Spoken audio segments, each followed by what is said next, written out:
Chapter 1. In the city of Wei, the rain was heavy. The muffled thunder rolled through the clouds, crushing all the moisture out. From the first drop of rain to the downpour, it only took 2 breaths. In this short moment, Li Yunxin saw a corner of the eaves in the distance with the help of the lightning. On the eaves, a dark green Chi glanced at him in the heavy rain. So, he covered the sword wound on his arm that was about the width of a finger and stumbled over there. If there was someone in the house, he might be able to save his life. If there was no one, it was better to be his burial ground than the wilderness. After his clothes were torn into strips by the plants, Li Yunxin fell through the door. Even in such a wet and dark rainy night, there was still a cloud of dust rising from the ground. The big house was gloomy, filled with the musty smell of years of decay and the smell of blood on his body. There was no sound of people, no lights. Before he fell in, he knew that this was a ruined temple. Li Yunxin panted like a beast on the ground for a while, then struggled to get up. He rubbed his hands and feet against the long-abandoned incense table, turned around, and sat against the door. He felt that he probably couldn't escape tonight, but it was better to die sitting like this than to be killed from behind. The lightning flashed again. Li Yunxin gasped for breath as she struggled to raise her head to look at the incense table. The temple worshipped an unknown statue of a god. The paint was peeling and half of the body was missing. He didn't know who it was. He sighed and patted the legs of the statue. He smiled bitterly and said, "There is no incense in the wilderness. You must be miserable." As soon as he finished speaking, he heard the sound of cloth shoes full of water falling on the ground. 2 Taoist priests rushed in from the rain, holding thin swords as wide as 2 fingers. The rain gathered from the body of the sword to the tip of the sword, making a series of sounds on the bluestone tiles. "Hand it over," the Taoist priest said. "We will spare your life." The lightning flashed across the sky again. Li Yunxin saw the faces of the 2 people clearly. He was about 18 or 19 years old, and there was even a hint of childishness between his brows. Li Yunxin sighed in her heart. His fate was too realistic and cruel. Shouldn't it be a wandering master who saw him and took him to a meteoric rise because of his love for talent? Now that things have come to this, shouldn't it be some kind of deity in the clay statue in the temple who will show up and save him? He clenched his teeth and sighed. What's the point? Didn't you say that cultivators pay particular attention to forgetting emotions? Can't you just let me go? The Taoist priest's brows relaxed a little. He lowered his voice and said, "It's not impossible, as long as you tell me where you hid that thing." Only a fool would believe him. Li Yunxin just wanted to stall for time and recover some strength. Since they were going to die tonight, it would not be a loss for him to drag one of them down with him. However, the other person saw through his thoughts and thrust his rapier forward. The tip of the rapier was only a hair's breadth away from his throat. "I said I would spare your life. If you don't say it, I have 100 ways to make you speak. If you know what's good for you." When he said this, he paused for a moment, because he found that Li Yunxin's eyes were frozen, as if he had found something amazing behind them. But the Taoist priest immediately sneered. "Playing such a small trick in front of I, you are really—" This time he did not finish his words. But he did not stop on purpose, because his head suddenly rolled down from his neck, splattering blood all over the ground. The other Taoist priest hesitated for a moment. Because of this scene, he did not believe it was real, until he saw a huge hand covered in a greenish-gray hard armor reaching out from behind and grabbing his companion's body. He suddenly widened his eyes, turned around, and stabbed his sword behind him. Another flash of lightning accompanied his sword, and he could clearly see the thing behind him. Or rather, he could clearly see one of the eyeballs of the thing behind him. It was a huge, blood-red eyeball that was as tall as half of his height. There was a long and thin black pupil in this eyeball, which was staring at the people in the room. His terrified and crazy face was reflected in the lightning. The Taoist priest's fine steel sword was stabbed into this eye, but he could not move forward. The monster outside the temple casually swung its claw again, and his sword was broken into pieces. The Taoist priest wanted to abandon his sword and escape, but another claw reached in and grabbed him. The Taoist priest began to scream, and try to break free from the giant claw. This action seemed to annoy the owner of the eye. The claw exerted force, and the Taoist priest's head exploded like a watermelon. He did not scream anymore. Once the screams stopped, all that was left was the overwhelming sound of rain and thunder. Li Yunxin widened his eyes, staring blankly at everything in front of him, forcing himself not to make a sound. The huge eye blinked and then moved away. Its claw held the two headless corpses tightly, and it retreated into the curtain of rain. Li Yunxin saw a huge existence swimming in front of the temple, the night and the rain gilding its hard skin to a greenish-black color. But he could not even see the shape of the thing. It was too big, and he could not even see a leopard through a tube. 2 or 3 breaths later, the thing disappeared from the door. Li Yunxin waited for a while longer, still not daring to get up. He was afraid that the noise he made would attract the monster back. But the next moment, he realized how stupid his decision was. A black shadow covered in water walked through the door. The shadow dragged 2 things in its hands, rubbing against the blue stone floor, making a hoarse, rustling sound. But the rustling sound quickly turned into a more viscous, muddy sound. Li Yunxin smelled the suffocating smell of blood. He knew what the 2 things were. They were the headless corpses of the 2 Taoist priests. The newcomer dragged the corpse to the front of him and looked at him. He let out a low, bone-chilling laugh. "You can make a midnight snack." Li Yunxin realized that this thing was most likely transformed from the giant thing outside the door just now. She didn't intend to kill him for the time being, but he did not dare to run. In front of that terrifying unknown power, he felt that the wisest choice was to stay here and wait for the right time. As for when, he did not dare to think about it. The black shadow sat cross-legged in the middle of the hall, laughed strangely for a while, and said, "Bring the case to the center." Li Yunxin was stunned for a while, then realized that it was referring to the incense table behind him. He quickly gritted his teeth, endured the pain, and moved the dusty incense table to the center, then quickly took a few steps back, away from that thing. The black shadow reached out its hand to touch the incense table, and a burst of fire rose. With the help of the fire, Li Yunxin finally saw the person's face. He was stunned again. It was not because the person looked terrifying or ferocious, but because he looked too ordinary. It was clearly the face of an ordinary handsome young man, not the melon-skinned big ghost that he had imagined. However, what the other party did next made him realize that this was just a human skin that the terrifying thing was wearing. The handsome man stretched out his hand and tore off an arm from the corpse. Then he started to roast the arm on the incense table. Soon, a smell that made Li Yunxin nauseous filled the hall. The man looked at him with a smile, put the arm to his mouth, and opened his mouth. The corner of his mouth reached his ears, revealing 2 rows of razor-sharp teeth. He swallowed half of the arm in one gulp, and the uncooked blood and human oil flowed between his lips and teeth. As he chewed on the bone, he said, "You're quite bold, young man. Bold people, fat and oily, can't eat like this. You need to steam it slowly, slice it, and air-dry it. When it's cloudy, you can eat it with wine." Li Yunxin gritted his teeth and sighed. He was silent for 2 breaths, then suddenly looked up at the other party's eyes and asked, "What are you?" The young man pulled off another arm and roasted it, then squinted his eyes and smiled. "Aren't you afraid?" He rolled his eyes again. "You can call me the 9th young master." Li Yunxin's voice was trembling. "I was chased by these 2. Thank you, 9th young master, for saving my life."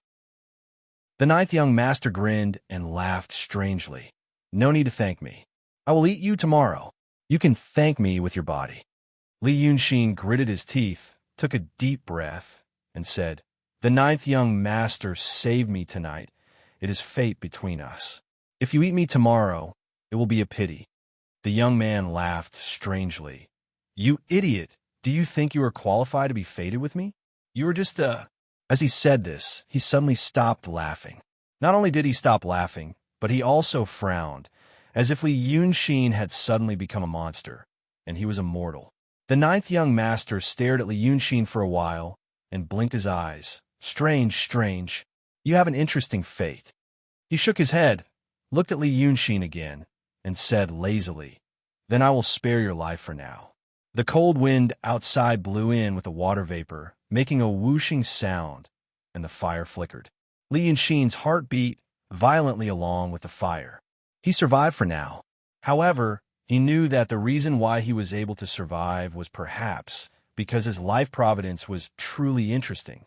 Or perhaps it was because the murderous and man-eating monster, Ninth Young Master, found his attitude amusing. Maybe the Ninth Young Master only saw people who trembled and knelt down to beg for mercy.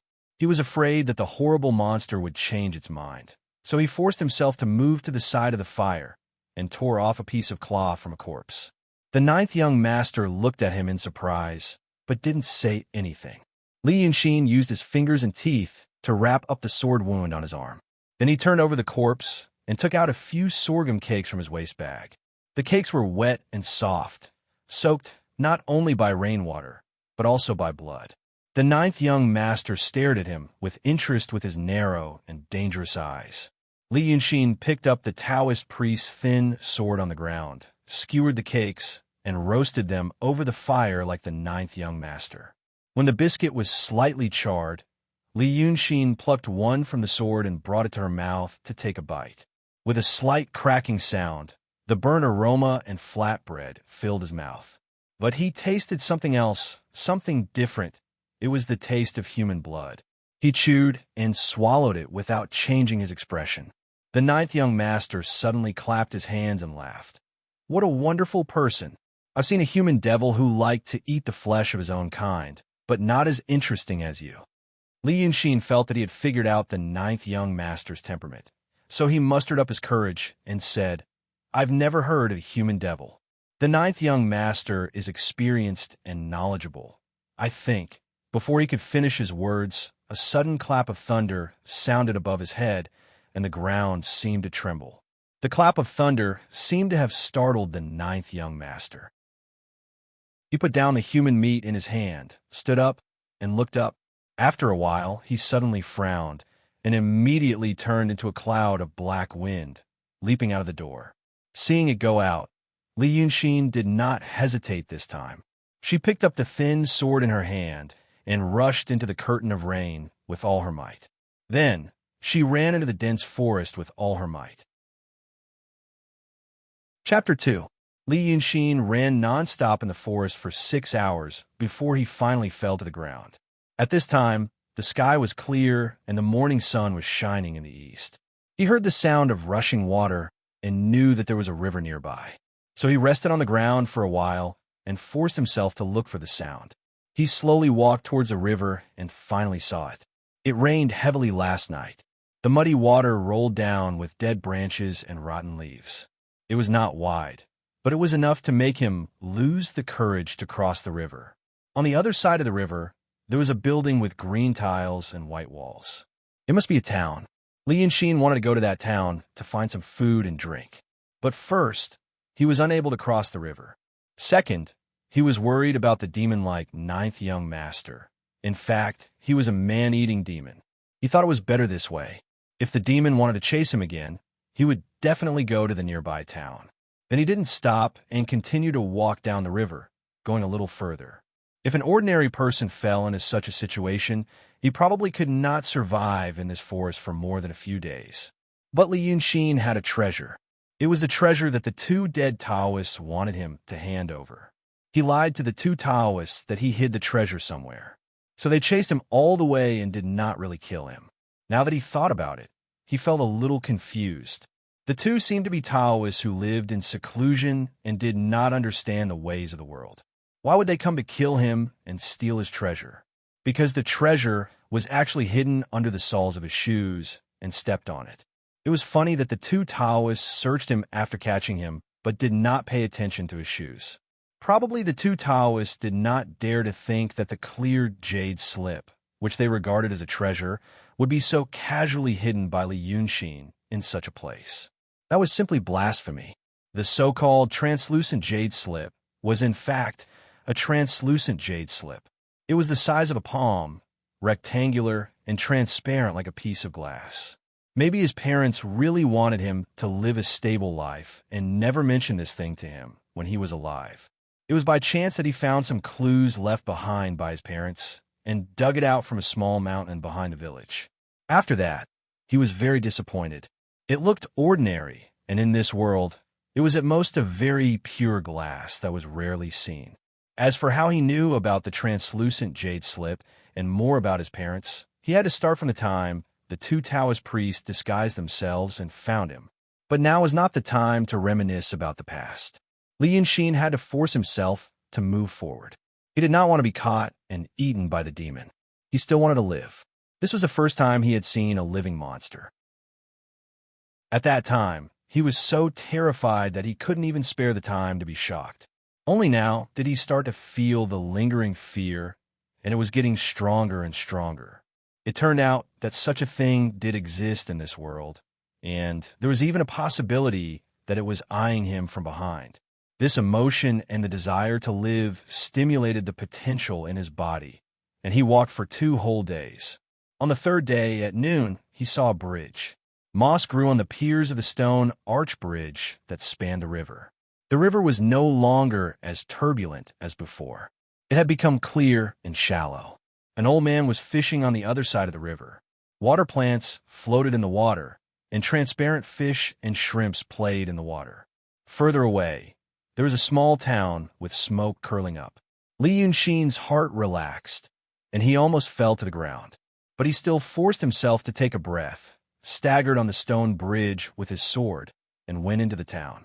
The old man raised his head and glanced at him. Li Yunxin knew that he looked very strange at the moment. His hair was disheveled, his face dirty, and his arm was injured. The cloth wrapped around his arm had been soaked with blood, and the wound was a bit numb, but not very painful or itchy. Li Yunxin knew that this was not a good sign. His clothes were ragged, but he carried a fine steel sword in his hand. This was not something an ordinary person could use. He lowered his head and quickened his pace. After a while, he saw the memorial arch at the entrance of the town. Town. Under the memorial arch, 2 black-clothed servants held short sticks and frowned at him. When he came closer, they stretched out their hands to stop him and stared at his sword warily. "Where are you going?" Li Yunxin felt more and more tired. It was good to run for his life in the wilderness, and he always had a breath. But now that he saw people, his breath had long dissipated, and he felt that every muscle in his body wanted to relax. He gritted his teeth and forced himself to stay awake. "I met a bad man on the road." When he said this, it was as if he had exhaled the last breath in his body. He only felt his vision go black, and his body leaned forward. Li Yunxin instinctively wanted to use the long sword in his hand to support himself, but he did not expect his wrist to tilt, and the tip of the sword went straight towards one of the servants. So the last words he heard before he fainted were, "Oh, what a thief." After waking up, Li Yunxin realized that things did not seem to be good. He was surrounded by a cold and damp, musty smell, and the room was very dark. He looked around and found that the room he was in only had 3 walls, and the other side was a wooden fence with a rusty iron lock hanging on it. Outside was a dark corridor made of bluestone, and there was an oil lamp in a groove in the wall. He was thrown into prison. He quickly touched the soles of his shoes and found that the jade slip was still there. The people outside seemed to hear him, and soon a servant with a gloomy face and a knife at his waist came over to look at him. Then he broke the lock and opened the door. Li Yunxin looked at him calmly and found that this person was actually dressed differently from the 2 he had met at the entrance of the town.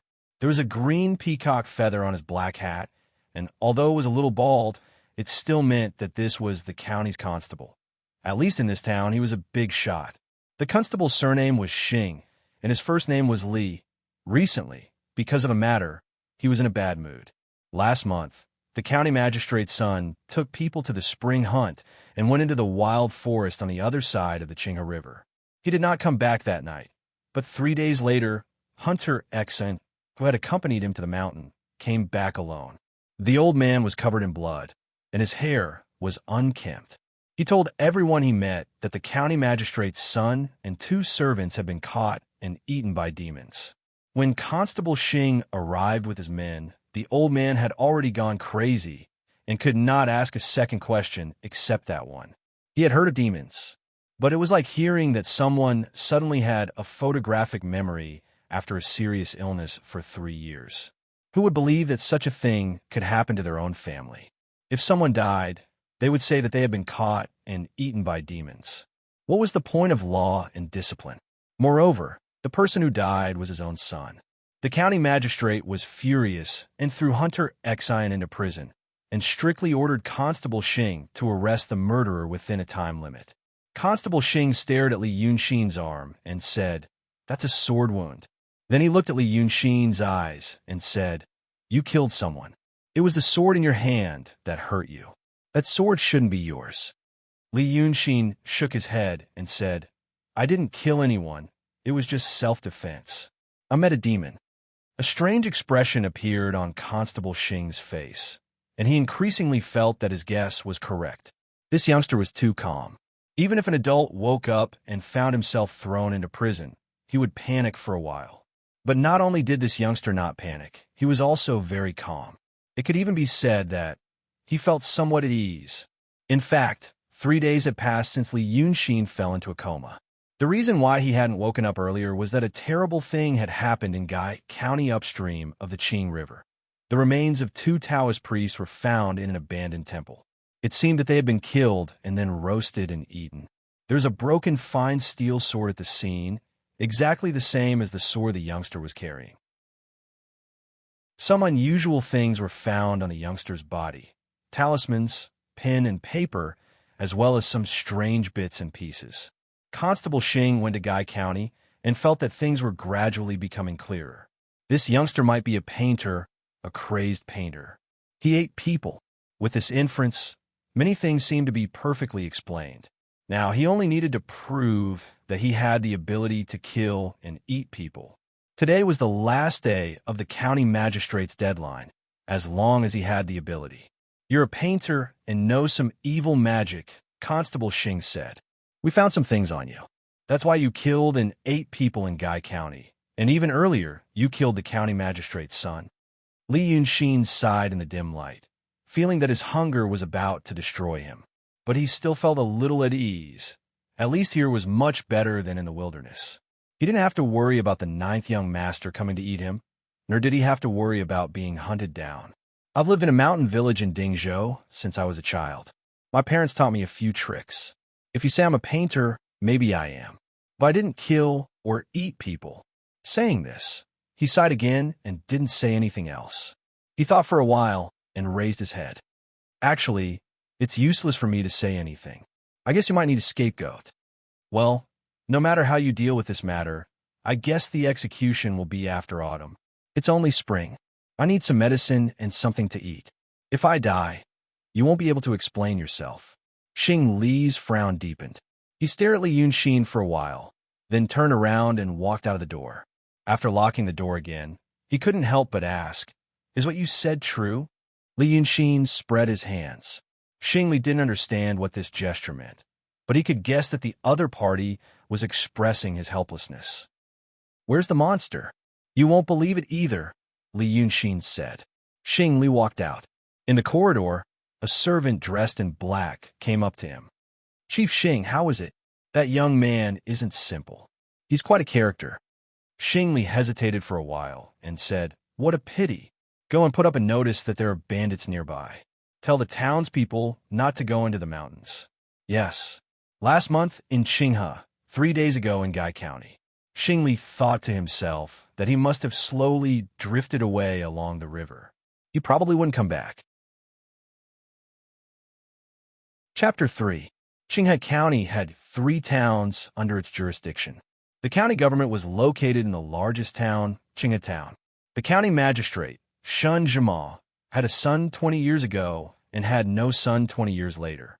He was already mentally and physically exhausted and looked like he was about to die.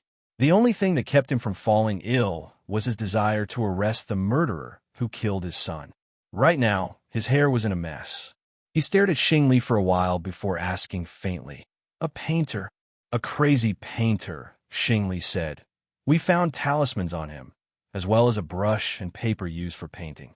Tang Zun knows that these traveling painters belong to the lower 9 classes of Jianghu. There are many of them who commit crimes in the streets. I went to Guy County and saw the situation there. Coupled with the sword in his hand, that person confessed. Painter was not a general term for a certain type of person, but a profession. The great Tao was invisible, and the world had spirits.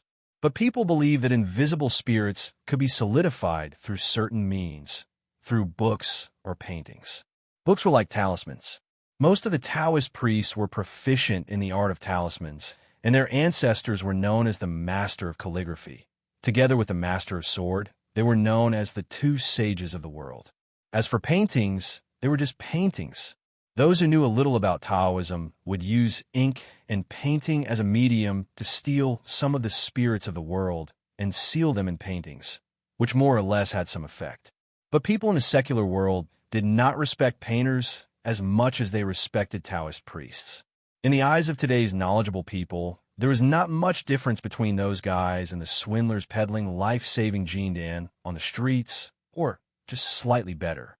Skilled painters might have divine works. For example, the pine crane painting behind Tang Zun was created by a painter from the previous dynasty. Painting in a hall would indeed have the effect of calming the mind, and it might even be able to prolong one's life. But in the current dynasty, which had been established for more than 400 years, those methods that were originally only circulated in Jianghu had slowly withered.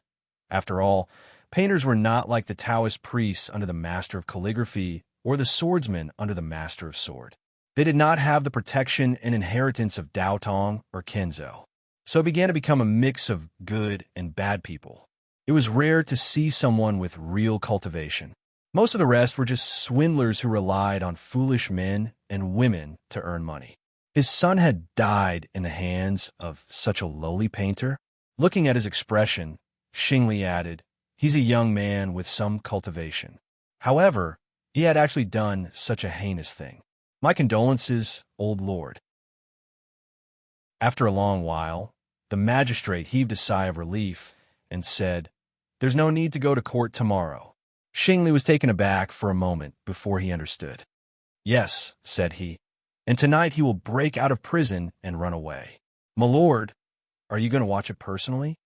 Shinjima's murky eyes trembled a few times. He slowly tucked his hands into his sleeves. "You came to Clear River with me from Cloud State. Li Heng has been close to you since he was young. I trust you." This was exactly what Xingli had expected. Even if the old man wanted to, he probably didn't dare to look at the murderer who killed his son. It was not that he was afraid of the murderer, but he was afraid that if he saw him, he would not be able to hold his breath. Xingli excused himself and turned around to walk a few steps. Shinjima suddenly said, "Hunter Xian said it was a demon."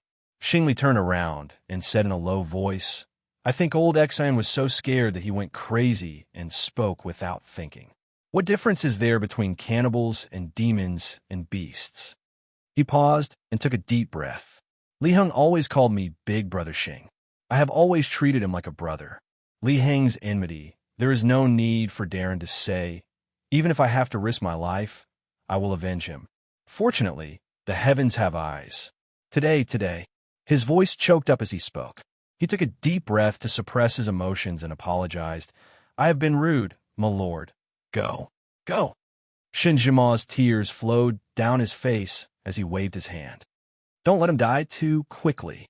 "Yes." Xingli walked out of the door before exhaling the murky air in his chest.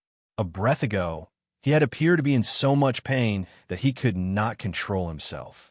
Now, that pain had disappeared without a trace. My lord was old. As for what the young man had said, Xingli believed him. He had seen that thing before. Rays of light seeped in from the roof of the prison cell. This was probably a house that had fallen into disrepair. Li Yunxin lay on the damp straw, thinking about what he should do. He had never thought of himself as a painter. In fact, before Constable Xing said that he was an evil painter, he had always been curious about this profession. After he woke up, or rather, after he was born, he lived in a mountain village in Dingzhou. The mountains were not green, the water was not clear, and the land was not fertile. It was one of the many remote mountain villages in the Daqing state. His parents were very kind and intelligent people. Li Yunxin had always wondered if they were the kind of hermits who had seen through the world of mortals. When he was 4 or 5 years old, and his father began to teach him some things, he confirmed his suspicions. It turned out that there was magic in this world. One day, the family was short of salt, and it was a long way to go to the county to buy it. So his father took a piece of paper and drew a bowl. He then dipped the paper in some salt and drew a line in the bowl. Then he lifted the paper and threw it. Snow-white, refined salt fell from the paper in a rustling sound. At the time, the young father probably wanted to make his son happy. There was also a tree in the yard with a moonlight flower and the setting sun. But he did not know that his little son was not that simple. After that, he learned this art. His father told him that a person who truly mastered this art was called a painter. To draw all things into a painting, to draw heaven and earth from 1,000 miles of rivers and mountains to a small mustard seed in a small space. This was a painter. The painter that his father spoke of was probably different from the painter that the common people knew. But Li Yunxin still did not know. The sunlight above his head slowly turned golden, and finally no longer seeped in through the cracks. Li Yunxin knew that it was already night. Footsteps could be heard from the corridor. A servant carried a tray to the cell door. He glanced at him, opened the cell door, and walked in. He placed the tray on the ground. "Eat," the servant said in an angry voice. "Count yourself lucky. Constable Xing thinks you're someone, so he didn't give you any soup or water." After saying that, someone called him. He glared at Li Yunxin again, closed the door, and walked out. Li Yunxin glanced at the food. There was actually half a corn bun and half a bowl of porridge. It was good food. At least in the village, many people did not often eat corn bun. He hesitated for a moment, reached out to take a sip of the porridge, and then grabbed the bun to eat slowly. After being hungry for a long time, he knew that he had to eat slowly, or he would suffer. After eating the food and feeling a little more refreshed, he raised his eyes to look at the cell door. When the servant walked out, he had already noticed that the door was not locked. It seemed that the servant had forgotten about it. Li Yunxin stared at the door for a while with a strange and complicated expression. He realized that things might be a little unusual. He did not know if opening the door to deliver food was a local custom, but he knew that the wooden fence of the cell door was actually a bit high from the ground. Everything in the tray could be pushed in from there. He also knew that the lock on the cell door was rusty. If someone did not hesitate to open the lock when delivering food to every prisoner, the lock would not be like this.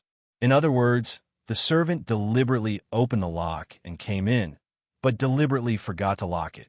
Oh, this kind of thing.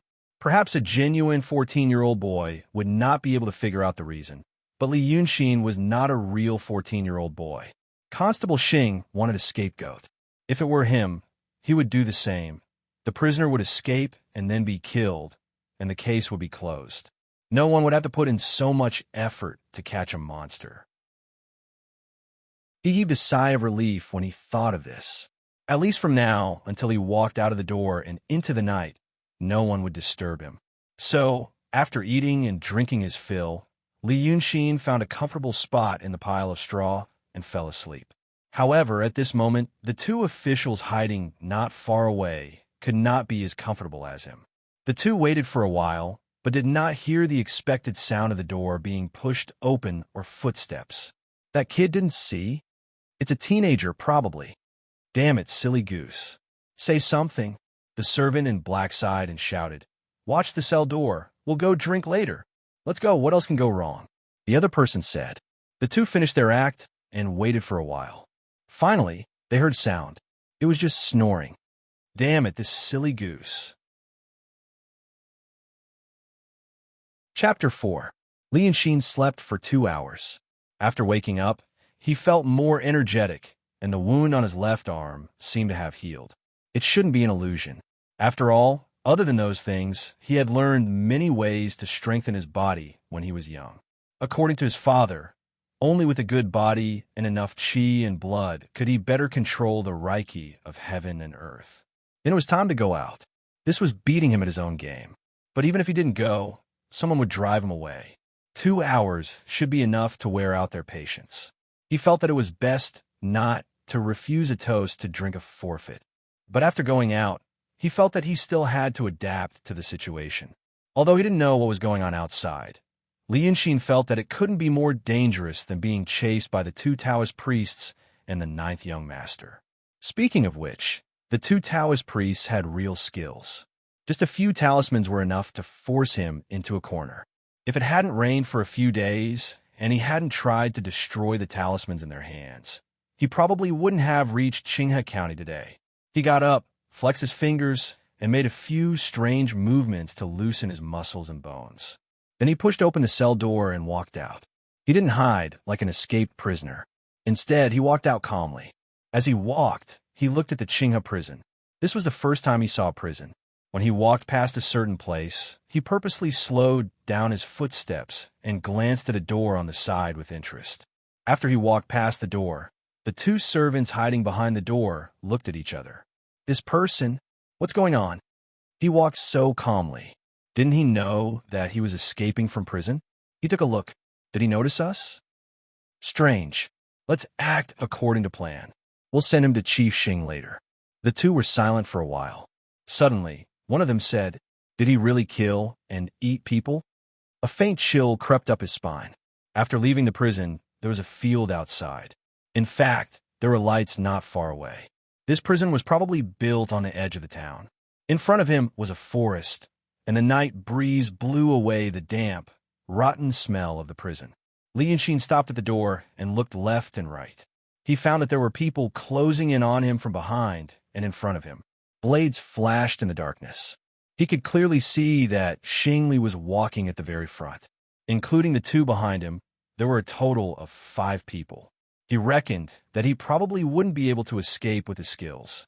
The officer's martial arts were probably not very good, but his physical condition was not optimistic either.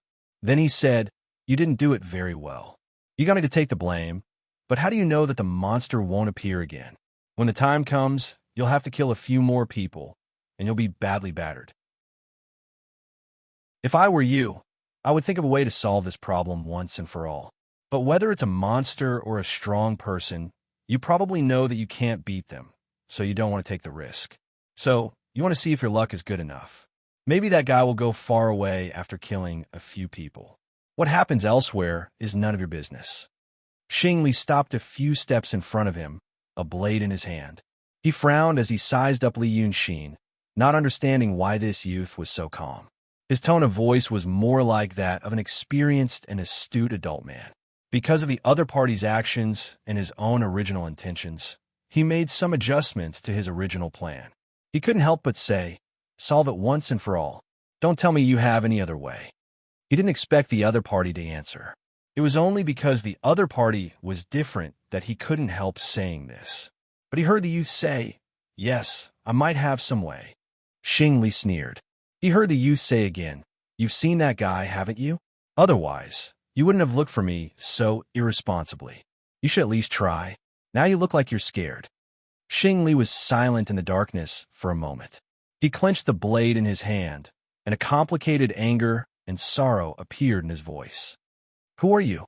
He had said before that this youth wasn't simple, but now he felt that he had underestimated him. The youth waved his hand. "Go, don't talk here. If someone bumps into us, maybe you'll have to kill me to silence me. By the way, you go and bring me my pen and paper."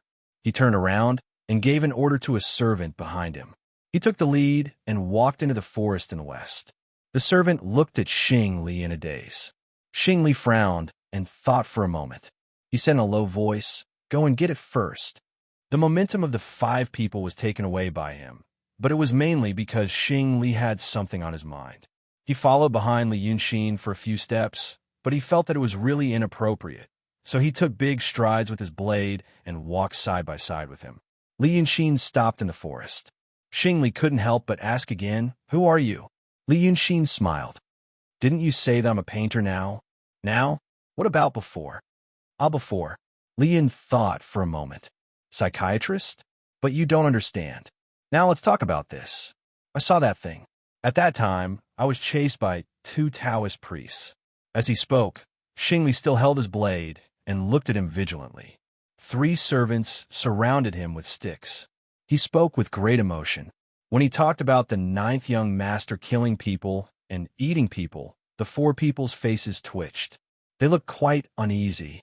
Whether they believed it or not, it was a little strange for a seemingly unfathomable teenager to say this in this kind of environment. After he finished speaking, he said to Xingli, "Now, tell me about you."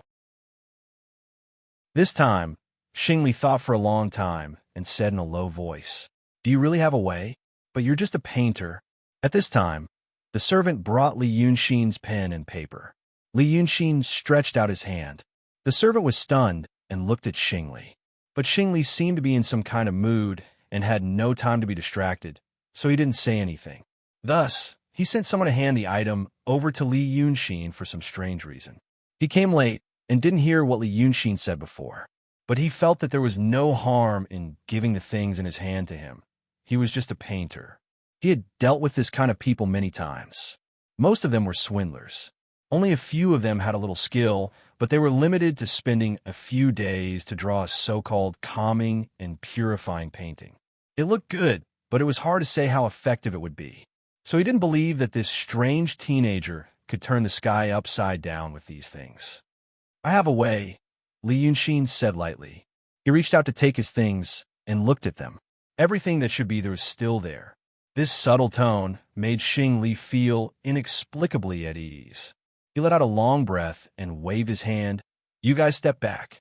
When the four servants stepped back, Xingli said, "I have indeed seen that demon. If you hadn't seen it, no one would believe me. 5 years ago, one day, there was a thunderstorm and the wind was heavy. At that time, I had a son. I was holding my son. Suddenly, there was a loud noise and the roof was lifted by the wind. Then there was the claw. It wanted to catch me. I stepped back. Just like that, I accidentally left my son behind. My wife went to catch him. Then I caught both of them. Then that demon appeared in my house, in front of me. That demon," Xingli squeezed out these words from between his teeth. "Then I only said that the wind and rain blew the roof down, and both of them were crushed to death. So this time, you knew that you couldn't handle it. That's human nature. After all, it's that kind of thing. How could you handle it?" Li Yunxin sighed understandingly. He took out a brush and moistened it with his saliva, then spread out a piece of paper on a blue stone nearby. The most important thing for a family is to be neat. Nobody wants something like this to happen. As he spoke, he sketched a figure on the paper with the help of the faint starlight. "Look, isn't it this guy?" His brush was very fast, and the image he sketched was also very vivid. However, Xingli still maintained a bit of vigilance. He narrowed his eyes to look at the paper and found that it was indeed the demon that ate his wife and son alive 5 years ago. "It's him." Xingli gritted his teeth and said with a trembling voice. "So are you afraid?" Xingli frowned. The next moment, Li Yunxin breathed out at the painting. The night of early spring was still a bit chilly, and Li Yunxin's breath turned into white mist. Then, the green light burst out, and the figure on the painting suddenly broke free from the binding of the paper. It expanded, stretched, and suddenly appeared in front of Xingli. "Here, I'll leave him to you. I've already said that I have a way." Li Yunxin threw down this sentence, and like a rabbit, she ran away. This sudden change stunned Xingli. The painful memory and the great fear that followed seized his heart. He stared at the terrifying face that he had never forgotten for 5 years, and was stunned for a moment. Then he shouted madly, "Kill him!" He knew that he couldn't run away from this demon. Since he couldn't run away, then he definitely wouldn't let go like that rainy night. The four people behind him were stunned. No one thought that a mere painter, a teenager, could do something like this. But Xingli's saber had already slashed at the ninth young master. The strike, which was filled with despair and indignation, actually produced a whistling sound as it tore through the air. The saber slashed the demon's body. Then, the figure swayed a few times and disappeared. A piece of paper fluttered down. Chapter 5. Xingli was stunned for a while. The slash had almost strained his arm. His fingers were still trembling, and he could not muster up any strength for a long time. He tried to slash the man with all his might, but all he got was a piece of paper. The four officers had never seen such a thing. In fact, Taoist priests could also make such illusions. But all the Taoist priests in the world were disciples of the master of calligrapher, so they would not do such tricks. Moreover, in a small place like Qinghe County, there are not many Taoist priests. The sudden rise of the figure and the disappearance of the green light left them dumbfounded. At least it looked like the work of an immortal. Only then did the messengers realize that the painter had pretended to play a trick on them, and then run away. A wave of anger rose in Xing Li's heart. This anger came from the two emotions of being lied to and being understood. After him, he took large strides with a steel knife in his hand. But the officers were a bit hesitant. "Boss, that man really knows magic." Xing Li spat on the ground, covered with dead leaves without looking back. "If he really knew magic, he would have killed us long ago. This is called camouflage. If he escapes tonight, how are you going to explain it to the county magistrate?"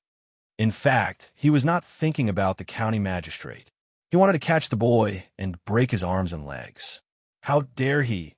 How dare he use the thing that hurt him the most as bait? First give him a little hope, and then immediately destroy it. The chase lasted for an hour. The four officers might not have much experience, but Xing Li was an old constable. He used to be a hunter, but was later recognized by the county magistrate, Shun Jima, and became a public servant.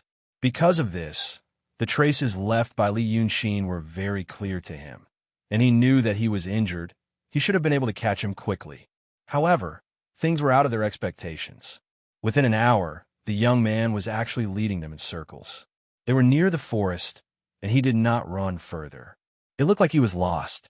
Logically speaking, a boy who had only eaten once in 3 or 4 days and whose arm was injured should not have this kind of energy. How could he persist for so long under the pursuit of 5 strong adults? At this moment, Xing Li began to suspect that there was something fishy about the story he had told of his past, that he had come from a mountain village in Dingzhou. His eagerness to catch the man grew more and more urgent, and he resolved to divide himself into 3 groups. The 4 bailiffs split into 2 groups, and he went alone. Since the young man was lost and couldn't find his way out, there was bound to be someone who could catch him. This decision was carried out. This was because the bailiffs also realized that since this youth had not done anything for as long as an hour, it was probably as Constable Xing had said. He only knew how to camouflage. So on this dark night, they split up. After about a quarter of an hour, Xing Li realized that his decision was correct. A cry of pain came from the west. It was very short and abruptly stopped. The 4 bailiffs were his trusted subordinates and had matured early. He knew that the scream did not belong to any one of them. Caught him. He snorted coldly and ran towards the source of the scream. When he passed through the dense forest, shrubs, and mad grass, he finally arrived there and sneered. Li Yunxin seemed to have been knocked to the ground. At this moment, he was leaning against a tree so thick that a man could wrap his arms around it, holding his left arm. 4 bailiffs surrounded him, holding short sticks in their hands. Xing Li let out a long breath, gripped his knife tightly, and walked over. It turned out that the young man was not as relaxed as he had thought. Right now, he was panting heavily, his chest rising and falling like a bellows. It was clear that he was on the verge of exhaustion. Xing Li's face was gloomy. He gritted his teeth and said, "Run. Where can you run to?"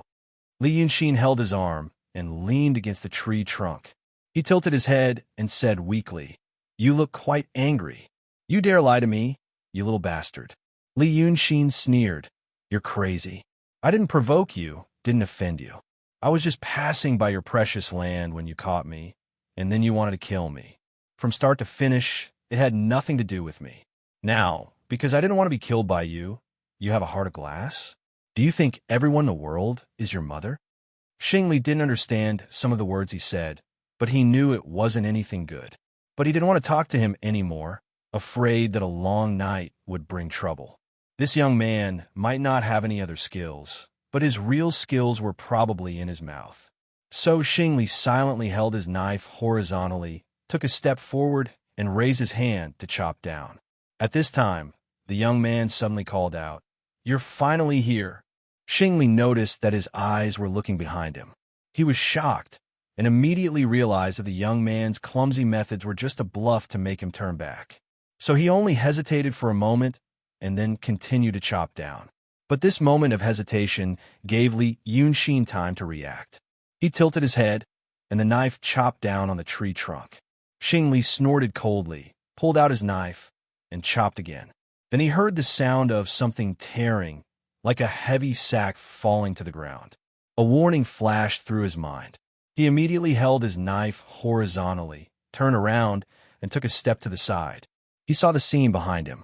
The thick smell of blood permeated the air. The four people behind him had all fallen to the ground. Their bodies were already mutilated, or their heads had fallen to the side, or their torsos had been torn in half.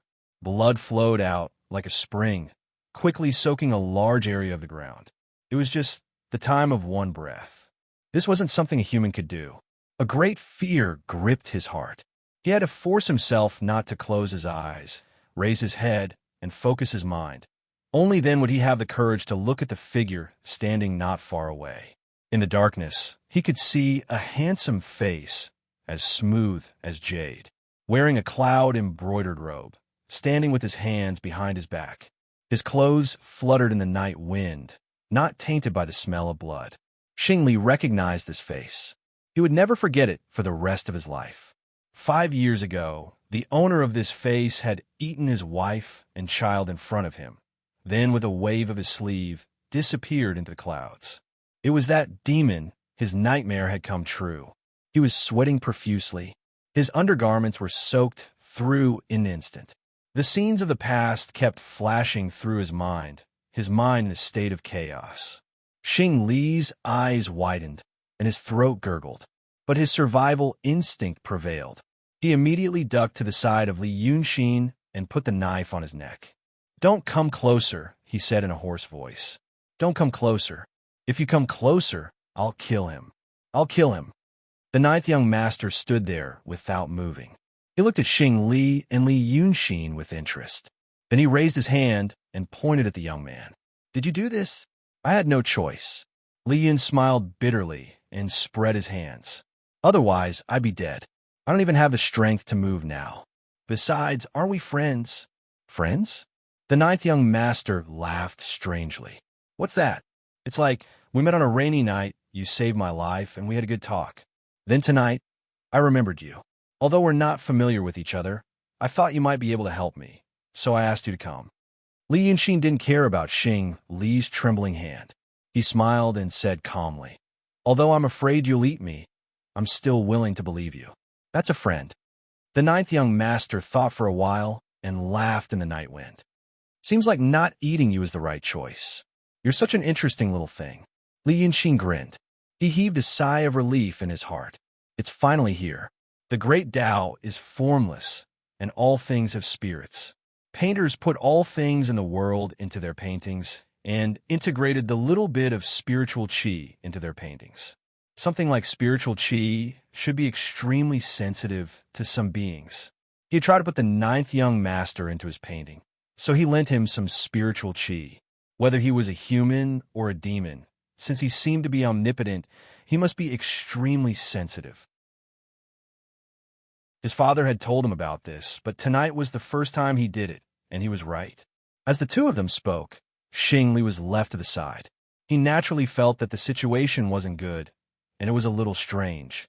So he pressed the steel knife down, leaving a bloody mark on Li Yunxin's neck. "You're in cahoots. I wasn't wrong."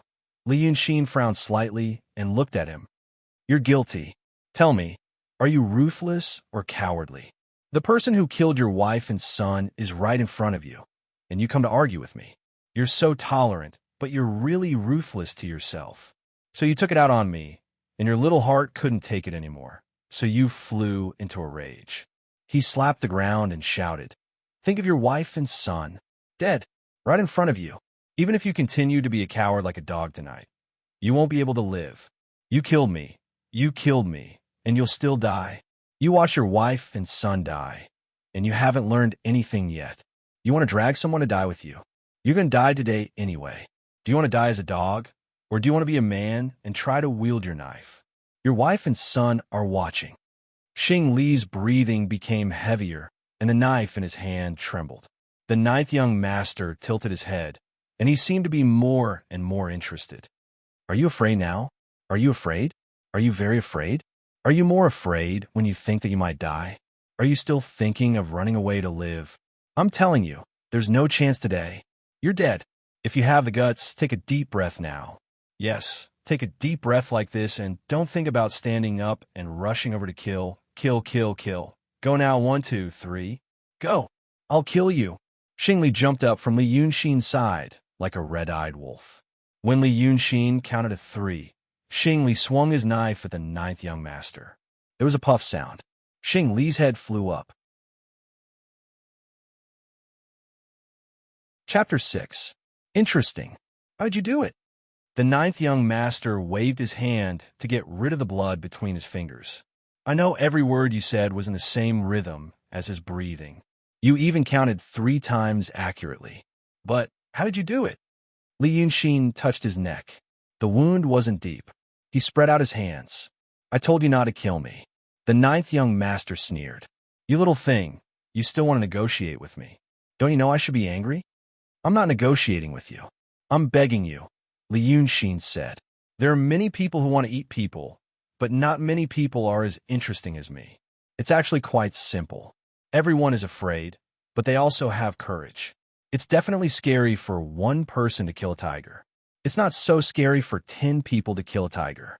If it's 100 people, it becomes a form of entertainment. The tiger is still the tiger, but his thoughts are different. In fact, I've been preparing for it. I want him to tell me about his family and exhaust his patience. It's night again. People are easily excited in this kind of situation. It's easy to say, but I have to consider every word carefully and slowly guide and hint. In the end, you're right.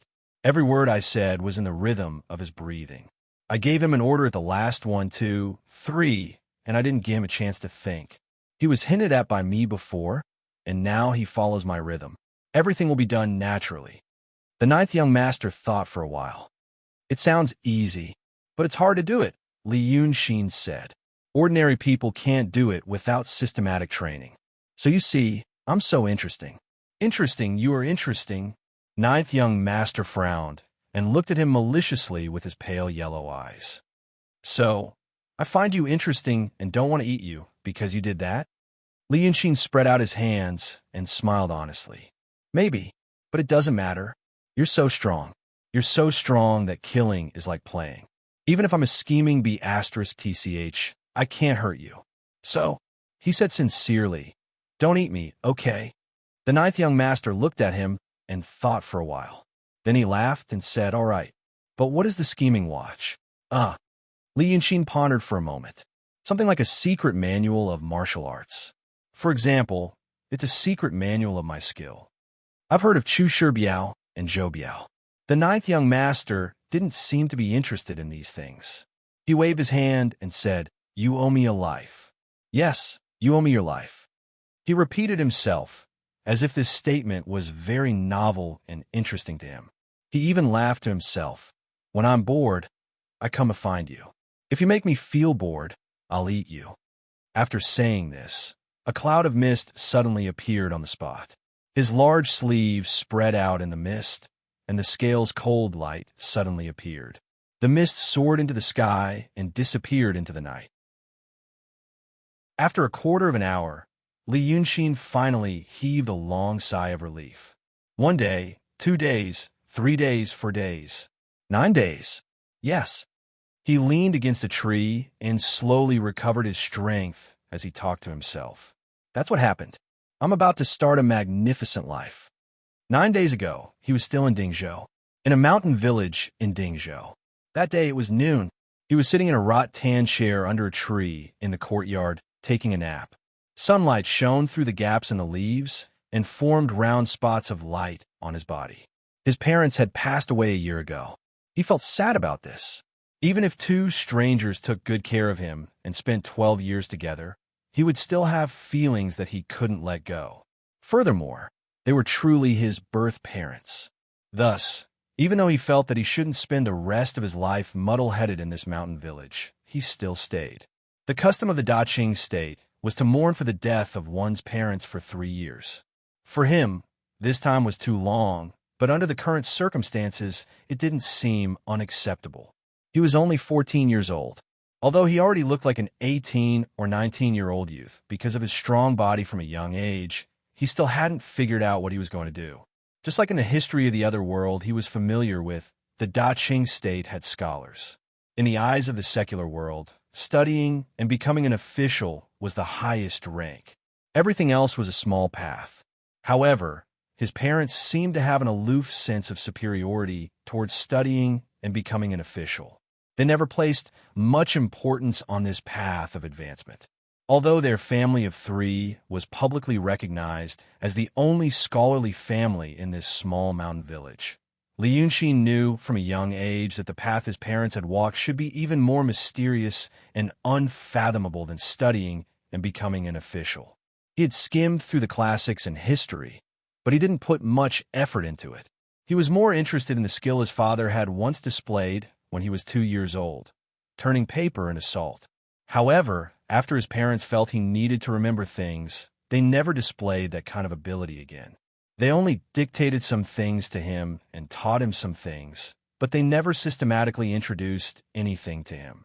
He felt that perhaps his parents planned to tell him some heart-pounding secret when he was a bit older, so he wasn't in a hurry. His temperament was not that of a teenager. Even if he couldn't be as calm as water, his experience as a reincarnated person allowed him to keep his cool. But he didn't expect that last spring, the 2 of them would suddenly die. Li Yunxin remembered that it was a thunderstorm night. He was sleeping in the west room. One after another, the sound of thunder woke him up. When he raised his head to look out the window, the world was a vast expanse of whiteness, and the lightning illuminated the room. The rolling thunder lasted for about half an hour. When he went back to sleep and woke up again, he found that his parents in the east room had already been turned into 2 pieces of charcoal. After searching for clues for nearly a month in grief, he came to a conclusion. It seemed to be an accident. This kind of thing seemed shocking at this time, and it might even lead to bad associations. But in the era he had lived in, it wasn't a rare thing. For example, there were people who were hit by lightning balls or struck by lightning, and they died like that. The discussion caused by this matter in the village didn't last too long. After all, his parents had been kind to others when they were alive, and the villagers had benefited a lot from them. Li Yunxin once had a trace of uneasiness, feeling that things might not be so simple. But after a year, that trace of uneasiness slowly disappeared, until one afternoon, 2 Taoist priests came to the door. This was the first time Li Yunxin saw a Taoist priest. He knew that these people also had some magical methods, so he felt a strange sense of familiarity, because he also knew that his parents weren't ordinary people. Even he himself had some tricks up his sleeve. The Taoist priest looked 18 or 19 years old, and the beard around his lips was still very soft. His face was kind, and he wore a green Taoist robe. He said that he was passing by this place, and the villagers said that his family had an empty and clean house. They asked if they could stay for a while, and they would compensate them with money. Li Yunxin grew up in this village, and most of his understanding of the outside world came from his parents. His parents were indeed knowledgeable and experienced, but he didn't have much contact with the outside world, not to mention these 2 young people who looked like he was. So at that time, he was indeed very happy. On the 3rd day, he chatted with the 2 Taoist priests under a tree in the courtyard, eating pine nuts that they had stored last winter. The pine nuts were placed in a small basket, and the small basket was placed on a square wooden table. The corners of the table were casually painted with cloud patterns, which looked very charming. The 2 Taoist priests were named Qi Song Zi and Kong Song Zi. This name matched the situation that day, and the 3 of them couldn't help but chat and laugh. So you 2 enlightened masters were originally in Xiangzhou, and you came here to gain experience. Qi Song Zi laughed. We can't be called enlightened masters. We haven't reached the Tao yet. It's true that we're here to gain experience. You must know that to cultivate the Tao, one must first cultivate the heart, and cultivating the heart is actually cultivating the soul. When his parents were still alive, They didn't purposely mention this, so there were many things that Li Yunxin only knew how, but didn't know why. He humbly asked, cultivating the soul. What do you mean? Qi Songzi glanced at Kong Songzi, touched the fluff at the corner of his lips, and laughed. Looks like little brother is also a person who pursues the Tao. Then let me explain. Everyone has a soul, strong or weak. As for us cultivators, we need to mobilize the spiritual energy of heaven and earth for our own use. So our souls must be strong.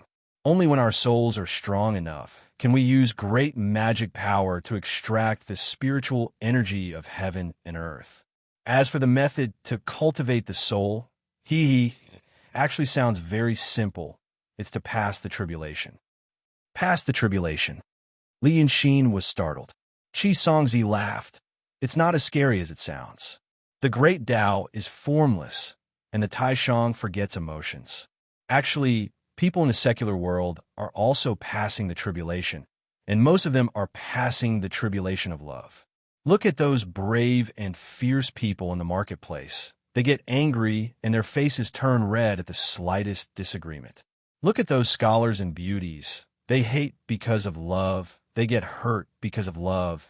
They can't escape the 7 emotions and 6 desires. But us cultivators cultivate the heavenly heart technique. We comprehend the great Tao of heaven and earth. If our souls aren't strong enough, we'll always be moved by external things. How can we achieve a pure mind and see through all things? Maybe when we cast the technique to subdue the devil, our mind will be distracted and will suffer a backlash. So the meaning of having a strong enough soul is to not be happy with external things, not be sad with oneself, and forget emotions? Qi Songzi's eyes brightened. Little brother is very smart. That's right.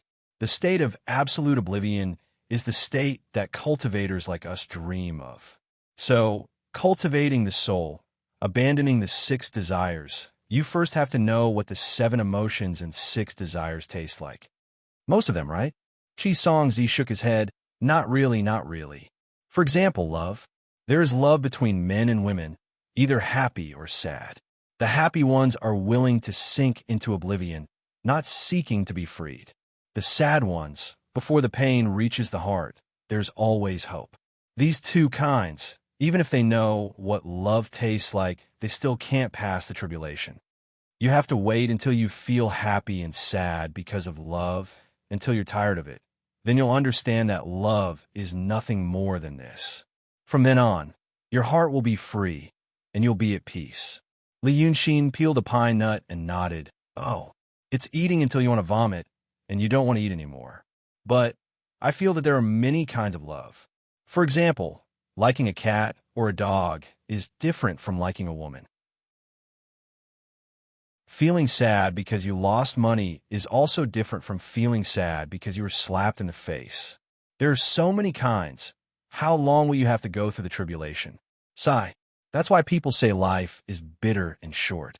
Qi Songzi looked at the sky and sighed. His 18 or 19-year-old face actually had the appearance of maturity. That's why as cultivators must first seek longevity. Only then can we go through the tribulation. Of course, if someone has the luck and good fortune and obtains it. He glanced at Li Yunxin. If you obtain the famous scroll of an ancient expert, it'll be much easier. Chapter 7. Li Yunxin blinked his eyes calmly. What do you mean? What is it? On the other hand, Qi Songzi and Kong Songzi's expressions changed slightly. In the eyes of an ordinary person, this kind of change would probably not be noticeable. Little brother, have you heard of painters? This time it was Kong Songzi who asked. Li Yunxin raised his eyebrows. Oh, my father mentioned it before. Kong Songzi said, Your father also knows about this? He is really knowledgeable. Then when he was alive, Qi Songzi signaled him with his eyes, then laughed and said, I've seen a lot of painters in the secular world. But we're not talking about those people. We're talking about the ancient masters. Nowadays, those painters in the marketplace have already become swindlers. Sometimes there are brilliant ones, but they can't be compared to the ancient masters. It's said that the famous scrolls passed down by the ancient masters sealed the spiritual energy of heaven and earth, as well as the joys and sorrows of all living things. For example, the famous scroll of the Pill Cauldron sect of the Prime Clear lineage, the Thousand-Lead Desolation painting. If you use your divine sense to carefully experience it, you'll be able to feel the desolation and coldness. When the ancient masters put down their brushes, they would absorb the spiritual energy of the Thousand-Lead Desolation painting. Experiencing the painting would be like experiencing it yourself, or even more. That's because the ancient masters had a higher realm and had already integrated their understanding into the painting. If you experience the painting, it'll be like being enlightened by the ancient masters. If that's the case, why would you need to run around, sleep in the open, and think hard to no avail? Chi Song Z sighed. How many amazing geniuses have there been? Because they were just a tiny bit lacking, they weren't able to increase their cultivation and died of depression. Li Yunxin blinked innocently. It's like that feeling was taken into the painting and sealed away. Then, when others look at it, they can directly experience the experience of the painting master. It's like directly picking the fruit. That's right. Since this method is so good, then paint more. Chi Song Zi smiled bitterly. How can it be so easy? The painting path has been declining for 1,000 years, and has already declined. There are 2 sages now, but 2,000 years ago, there were 3 sages, Sword Saint, Calligraphy Saint, and Art Saint. But Art Saint later entered the demonic path and was attacked by the world's experts. Since then, the painting path's supreme secret scripture, the Jade Scroll, has disappeared. There are still some grotto heavens and sects that worship masters, Taoist painting masters. But even these people are far from what they used to be. I see. Li Yunxi nodded. Grotto heavens and sects. At this moment, he looked like a student seeking advice, and his eyes were full of desire. Kong Song Zi seemed to be a little anxious, but Chi Song Zi gave him another meaningful glance and explained patiently. There are 2 saints in the world now. Below the 2 sages were the Sword faction's 18 paradises and the Tao Orthodoxy's 18 paradises, collectively known as the 36 paradises. These are the disciples and has Khan disciples. And they have them. They, and they. He has. Below that, there are the 36 sects of the Sword faction and the 36 sects of the Orthodoxy. These were the inheritances established by the disciples and grand disciples of the 36 paradise disciples. They were collectively known as the 72 sects, which are also quite impressive. Below them is the secular world. The residences of the 72 sects in the secular world, the heretical sects established by the people of the secular world, and the wild Taoists who betrayed their sections. Of course, there are also some independent hermits who are devoted to the Tao and cultivate the heavenly will technique. Oh, Li Yunxi nodded. Both of your Taoists. Which grotto heavens do you belong to? The 72 sects are famous places in the world. Mortals don't have the chance to see them. As for the 36 grotto heavens, they're the residences of immortals. We are not disciples of the grotto heavens. Chi Song Zi smiled bitterly. We are the rogue Taoists who cultivate the heavenly heart technique. Of course, the heavenly heart technique is the orthodox Taoist taught by the 2 sages. Sounds cool, Li Yunxin said. Oh, it means super cool. Although he didn't understand, Chi Song Zi still cupped his hands. You flatter me. Then, he looked at Li Yunxin. Little brother, you're not an ordinary person, right? I am not. Li Yunxin's answer stunned the 2 Taoist priests for a moment. They didn't expect him to admit it so easily. Then why did they waste their breath? Chi Song Zi cleared his throat. That's true. Brother Li has a clear bone structure. You are definitely not an ordinary person. In fact, the 2 of us came here for Brother Li. Actually, Li Yunxin could tell. After listening to the conversation between the 2, he realized that his parents were probably not as simple as they seemed. He also realized that the thunderstorm a year ago was definitely not a coincidence. But if it was an enemy, why didn't they kill him? He couldn't figure it out. But this didn't stop him from speculating that the two Taoists came here because of the strange phenomenon a year ago. The villagers would occasionally go to the county town. There is no big news these days, so something like a thunderstorm killing 2 people in one night would inevitably become a topic of discussion for a period of time. It spread further and further and was heard by someone with ulterior motives. Didn't they come to find him? The two Taoists might have thought that their expressions could deceive this 14-year-old boy, or they might have thought that they had confirmed that this boy was a fledgling through the indirect questioning the day before. But the problem was, under the skin of Li Yunxin, he wasn't a real boy.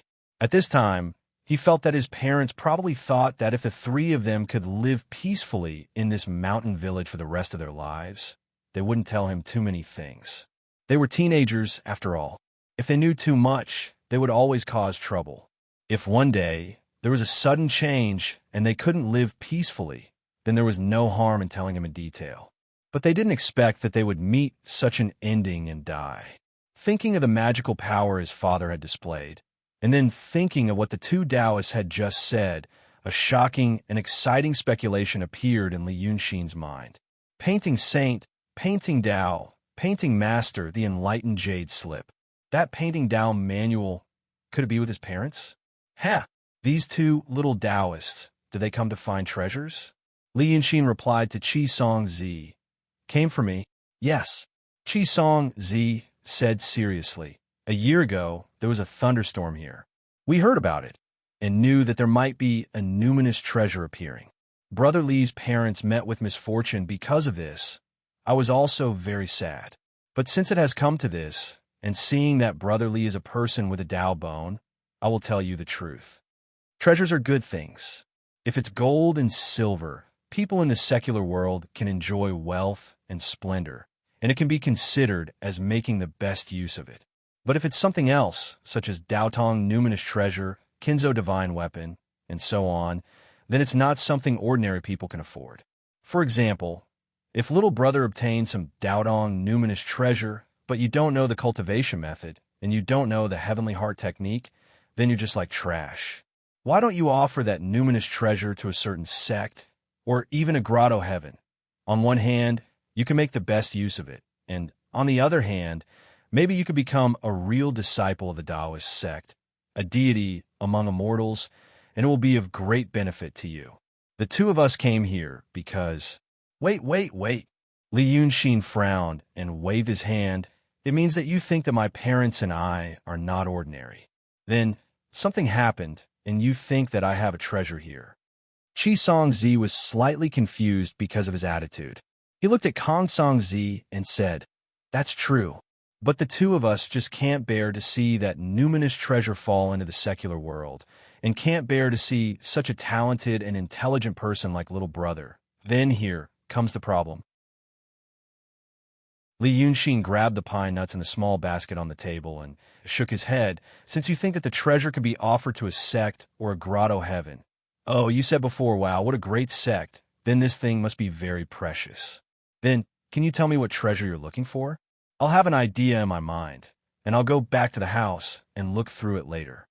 Qi Song Zi's expression changed, and he was about to speak, but Li Yunxin continued to talk while grabbing the pine nuts. Then there's another problem.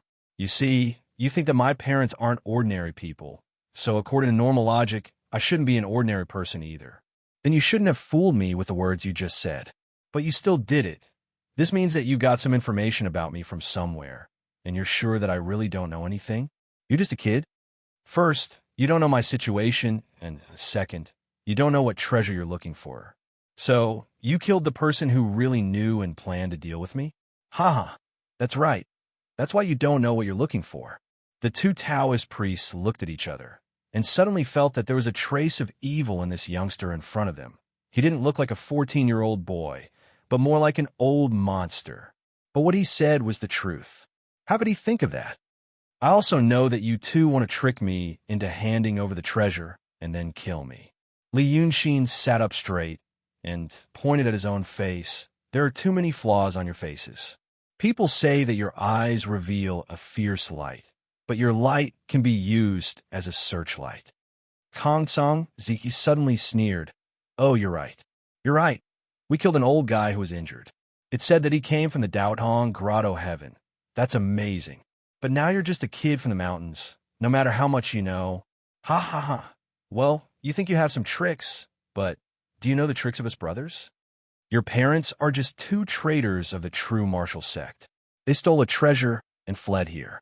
It said that their talisman skills are SOSO, but do you know who we are? He slapped the table and shouted, then waved his hand in the air, sword.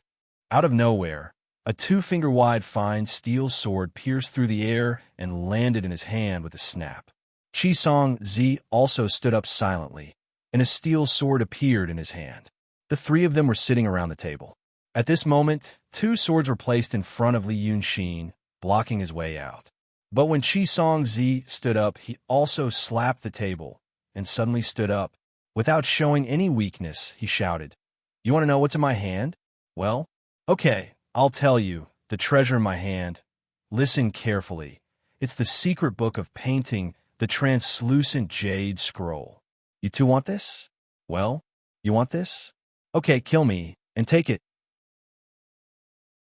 If you take it, as long as the news leaks out, let's see if you can swallow it or not. Ordinary people can't bear it. Can you bear this thing?" When Qisong Zi and Kong Song Zi heard the words translucent jade scroll, their eyes suddenly widened, and they were stunned for a moment. That loud Tao from the Grotto Heaven only said that it was the 10,000 miles of mountains and river painting left by a Taoist priest 1,000 years ago. Chapter 8. After saying so much before, Li Yunxin only needed this moment. 2 hotheads. Perhaps they were 2 extremely powerful and rash youths. But he wasn't a 14-year-old boy, and his parents in this world weren't the defected disciples of the true martial sect who only knew how to make talismans. They were more likely to be worshipped by the big sects like those 2 said, Taoist Danxing. At this moment, the cloud pattern originally painted on the corner of the wooden table quietly flowed out. Although it was said to be flowing, it was extremely fast. When the 2 Taoists blinked, they found themselves entangled by the wisps of cloud and mist. Qisong Zi frowned and was about to disperse the cloud and mist to restrain Li Yunxin. But when he moved, he was even more shocked. The spiritual energy in his Qi Si had unexpectedly become as ethereal as the cloud and mist, unable to condense into Qi. And Li Yunxin had already leaped out and fiercely stamped his feet on the ground. The 2 Taoists didn't know what else he planned to do, but they already realized that they seemed to have made a mistake this time. It seemed that the Taoist from the heavenly cave whom they had planned to kill wasn't completely defenseless against the 2 of them. At least half of what he said was nonsense. What? I have observed him for more than a month. I already knew that he was just an ignorant child. It's laughable that Li Chanfeng and his wife had some real skills. They actually wanted to conceal their identity there, not even passing on their skills to their only son. If it wasn't for that lightning tribulation that exposed our whereabouts, Today, looking at this young man, he had a deep mind and knew when to advance and when to retreat. How was he an ignorant child? Anxious and shocked, they immediately bit the tip of their tongue and spat a mouthful of blood on the sword. The long sword immediately buzzed and vibrated, and in a breath's time, the cloud and mist that entangled the body dispersed. But after the cloud and mist dispersed, the spiritual energy in the body still couldn't condense into Qi. The 2 didn't know what kind of strange spell this was. They only knew that now they could only rely on their worldly martial arts to capture this young man. But when she took another step forward, the scenery in the courtyard changed. The skies suddenly darkened, and the wind and clouds changed color. Even the tree in the courtyard began to move its branches and leaves, as if a big ghost had suddenly come to life. This happened 7 days ago. This is the beginning. From that day onwards, Li Yunxin finally left the small mountain village where he had lived for 14 years and truly set foot on the world. But it was not the high-spirited, splendid, fantastic journey he had imagined. Now he was leaning against the tree, exhausted, waiting to gather some strength so that he could leave this place as soon as possible. Previously, during the chase, Two Taoist priests had used a talisman to seal his sea of qi. That chase had turned from a fight between cultivators into a fight between three ordinary people. If it wasn't for the fact that his sea of energy was still sealed, he wouldn't have needed to be afraid of the 5 servants risking their lives to lure the 9th young master here. When a few torches were faintly lit in the distance and voices could be heard, Li Yunxin reluctantly stood up from the ground. First, he searched the bodies and found a dozen copper coins, a few pieces of silver, and a tael of silver ingot.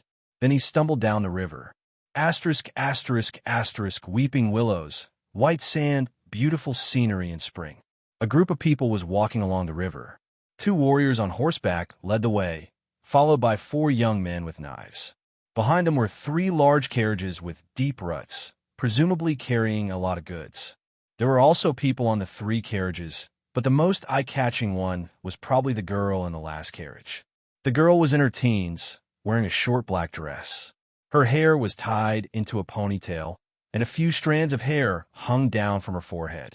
It was the look of a girl from the martial world. At this moment, the girl broke a willow branch in her hand and looked left and right in boredom. Her bright eyes were lively, but her cherry lips were slightly pouting, obviously not very happy, because they had been on the road for 3 days. Although the scenery was good, there were few people. Occasionally, they could see a wisp of smoke rising from a valley in the distance, which was also something to see. In fact, the girl Qiao Jiasin was a little regretful. She should not have pestered her father to come out to escort the goods. If she had stayed at home, she would probably be fishing in the water now.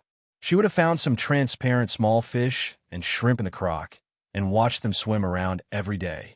She twirled the willow branch in her hand for a while, stretched out her hand to block the sunlight from the east, tilted her leg, and turned to speak to a middle-aged man in a shabby Taoist robe on the other side of the carriage. "Hey, old Lu, play a trick." The old man in the Taoist robe frowned. "I am not a martial artist. I am a painter." "Magic tricks." Qiao Jiasin curled her lips. "When I was in Hun City a few days ago, I saw you pulling a woman in an alley and playing tricks for her. You drew a piece of paper and burned it with a wave of your hand. As a result, you scared her away." The Taoist blushed and quickly interrupted her. "Don't talk nonsense. How can I do that kind of thing? You must have seen it wrong. You must have seen it wrong." The coachman in the front laughed and turned to tease Lao Dao. "I believe Jiasin.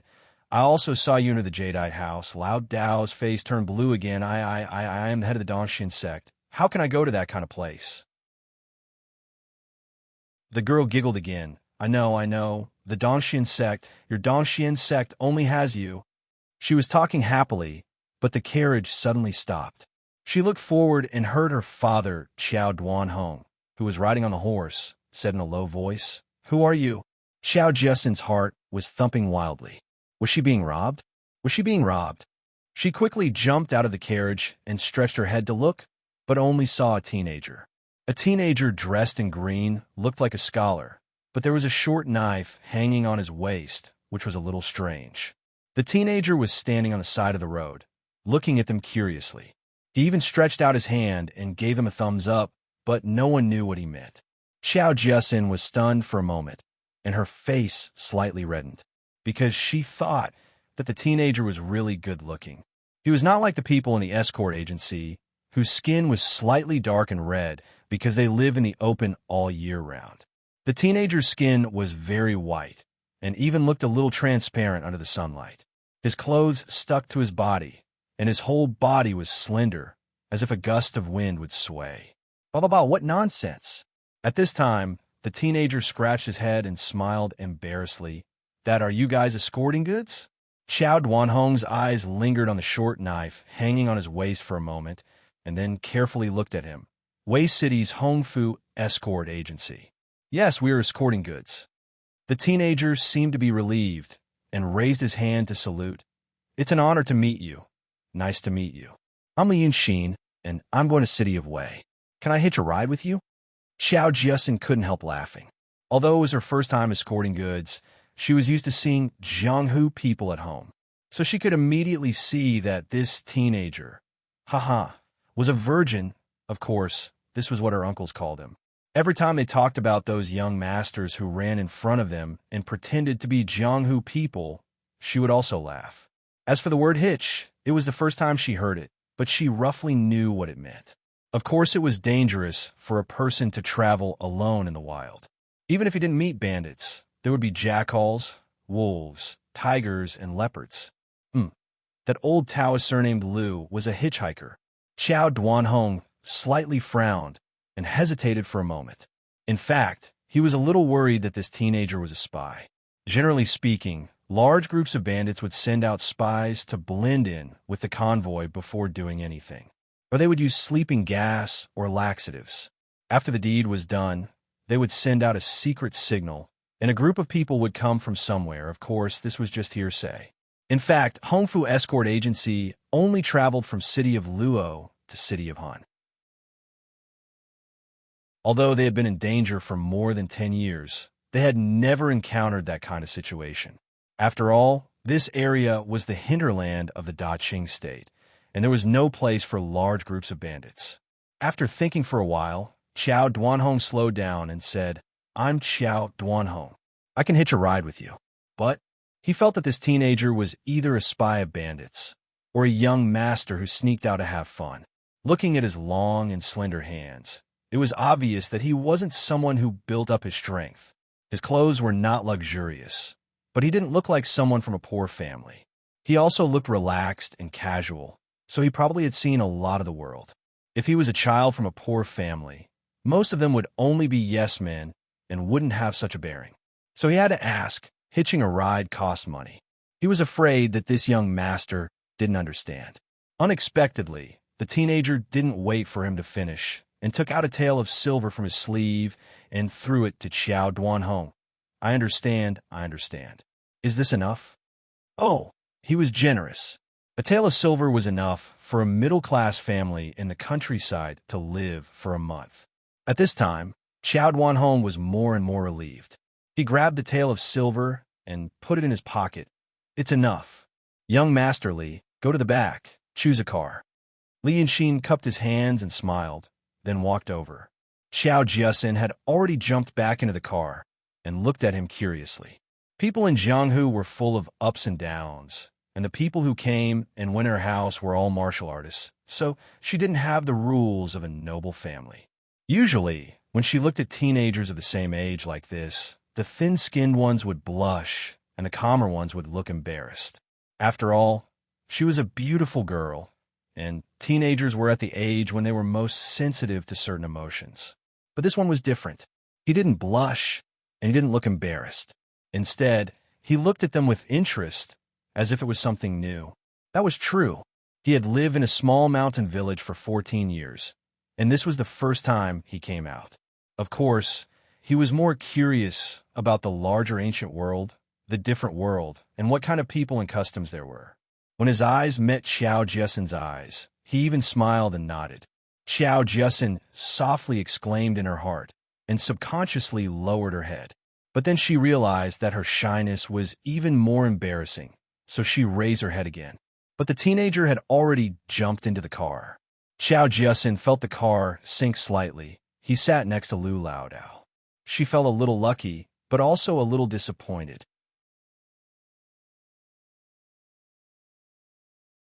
Chapter 9. The caravan continued to move forward. Xiao Jiasin sat up straight in the car. Soon, she felt uncomfortable under the sun, so she moved her body slightly and secretly glanced at him. She felt that this young man was quite interesting. Maybe the journey wouldn't be so boring anymore. Then, on the other side of the car, two other people started to talk. At first, Lu Laodao didn't pay much attention to this young man, but after exchanging a few polite words, he felt much better. He was a painter. In fact, he was one of the better ones. There was a small temple in Weicheng that worshipped the Wei River Dragon King. The incense wasn't very popular, but it could barely make up for his food and clothing. Occasionally, people would come to ask for a painting. If they were lucky, they could sell it for a few taels of silver. In his early years, he had a master. It was said that he learned some breathing techniques from the Black Cave sect. Of course, it was the Black Cave sect of the 72 sects from a disciple in green who was stationed in Willow City. So his master also called himself a disciple of the Dongshin sect. This kind of thing wasn't uncommon in Jianghu. Cultivators and immortals didn't care. In fact, if one really wanted to compare the names, the unorthodox sects and unorthodox sects in Jianghu would have this kind of name. Anyway, cultivators and immortals didn't care about these things. They were all busy seeking immortality.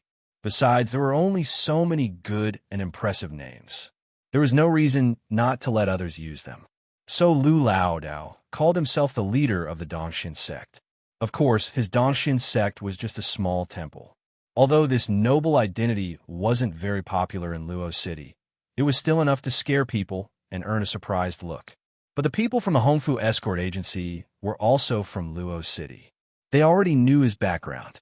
Thus, along the way, no one respected him, the dignified sect leader. Whenever they were bored, they would come to mock him. Ahem. Everyone loved beauty. It was normal for Lu Laodao to love beauty. Now that this young man came over, he was the only one who was willing to talk to him. So Lu Laodao had a good impression of him. When he put on airs, he looked like an otherworldly master. In that case, little friend, you must have done some research on the Tao of painting. I know a little.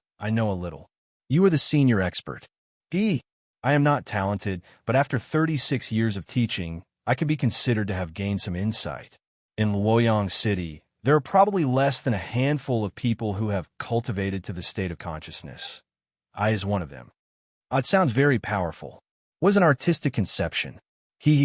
Secular people also paint. Painters also paint. What's the difference? That was because painters also cultivated the profound sex orthodox techniques.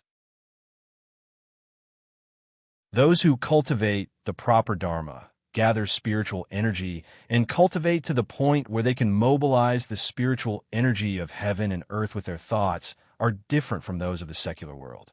This is the concept of intent. In fact, Li Yunxin knew all of this.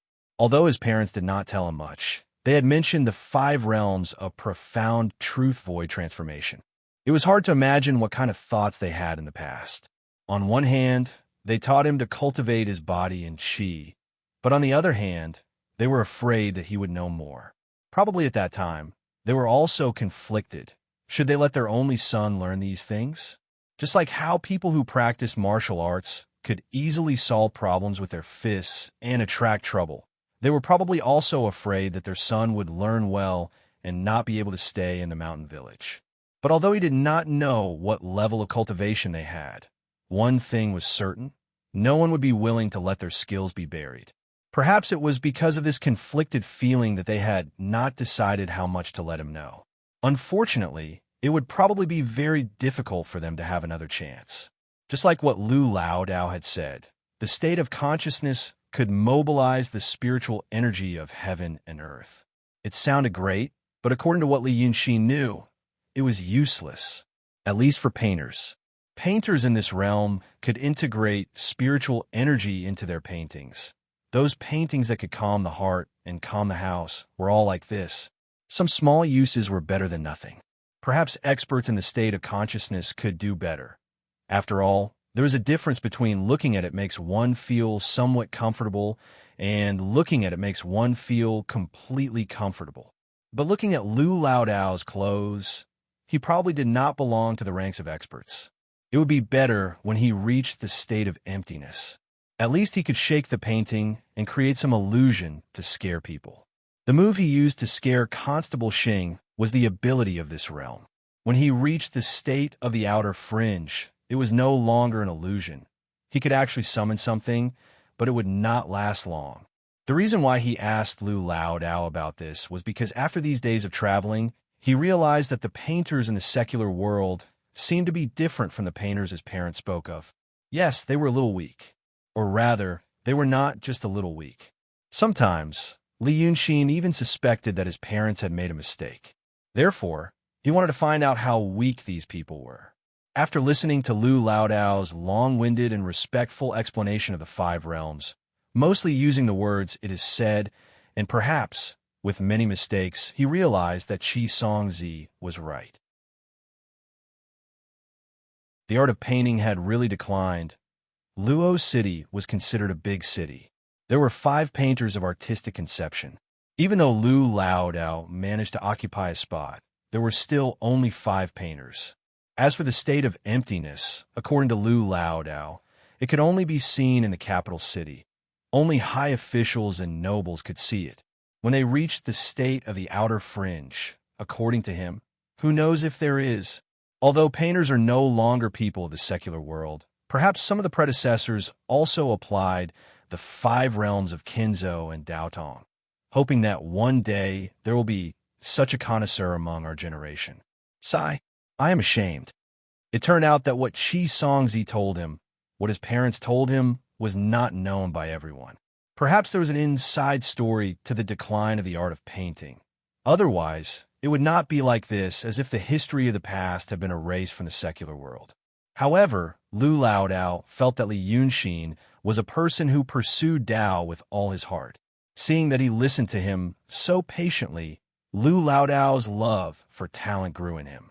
Therefore, he began to beat around the bush. Young friend, are you from Luo City?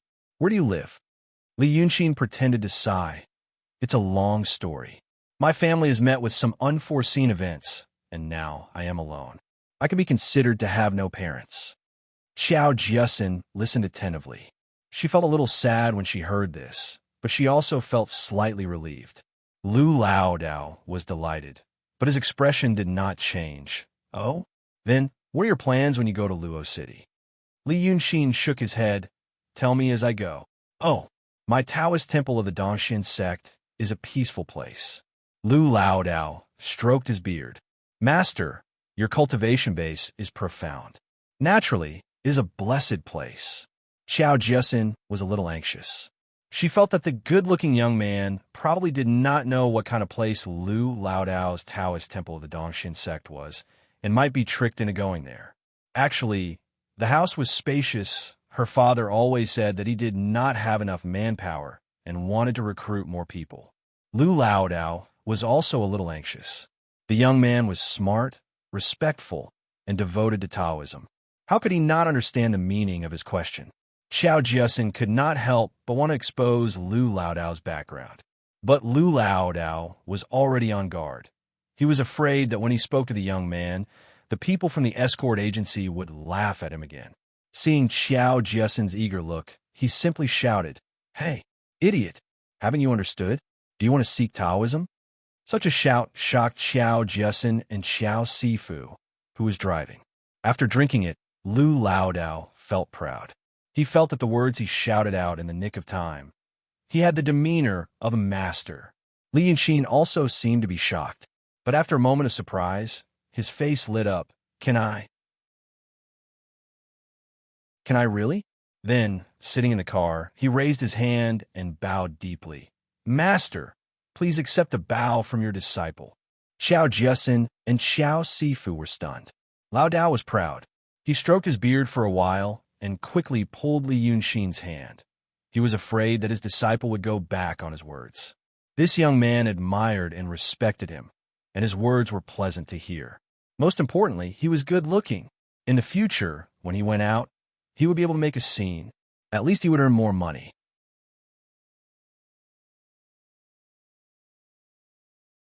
Chapter 10. Li Yunxin heaved a sigh of relief. Well, the problem of where to stay was solved. The 2 Taoist priests who chased him were dead. The 5 servants who saw him were dead. Maybe someone was looking for him in the translucent jade slip. But since his parents had been living in seclusion for so many years, it was not easy to find him. Then he would go to a big city with a lot of people. There was no internet and no news broadcast. In this era, where could he find him?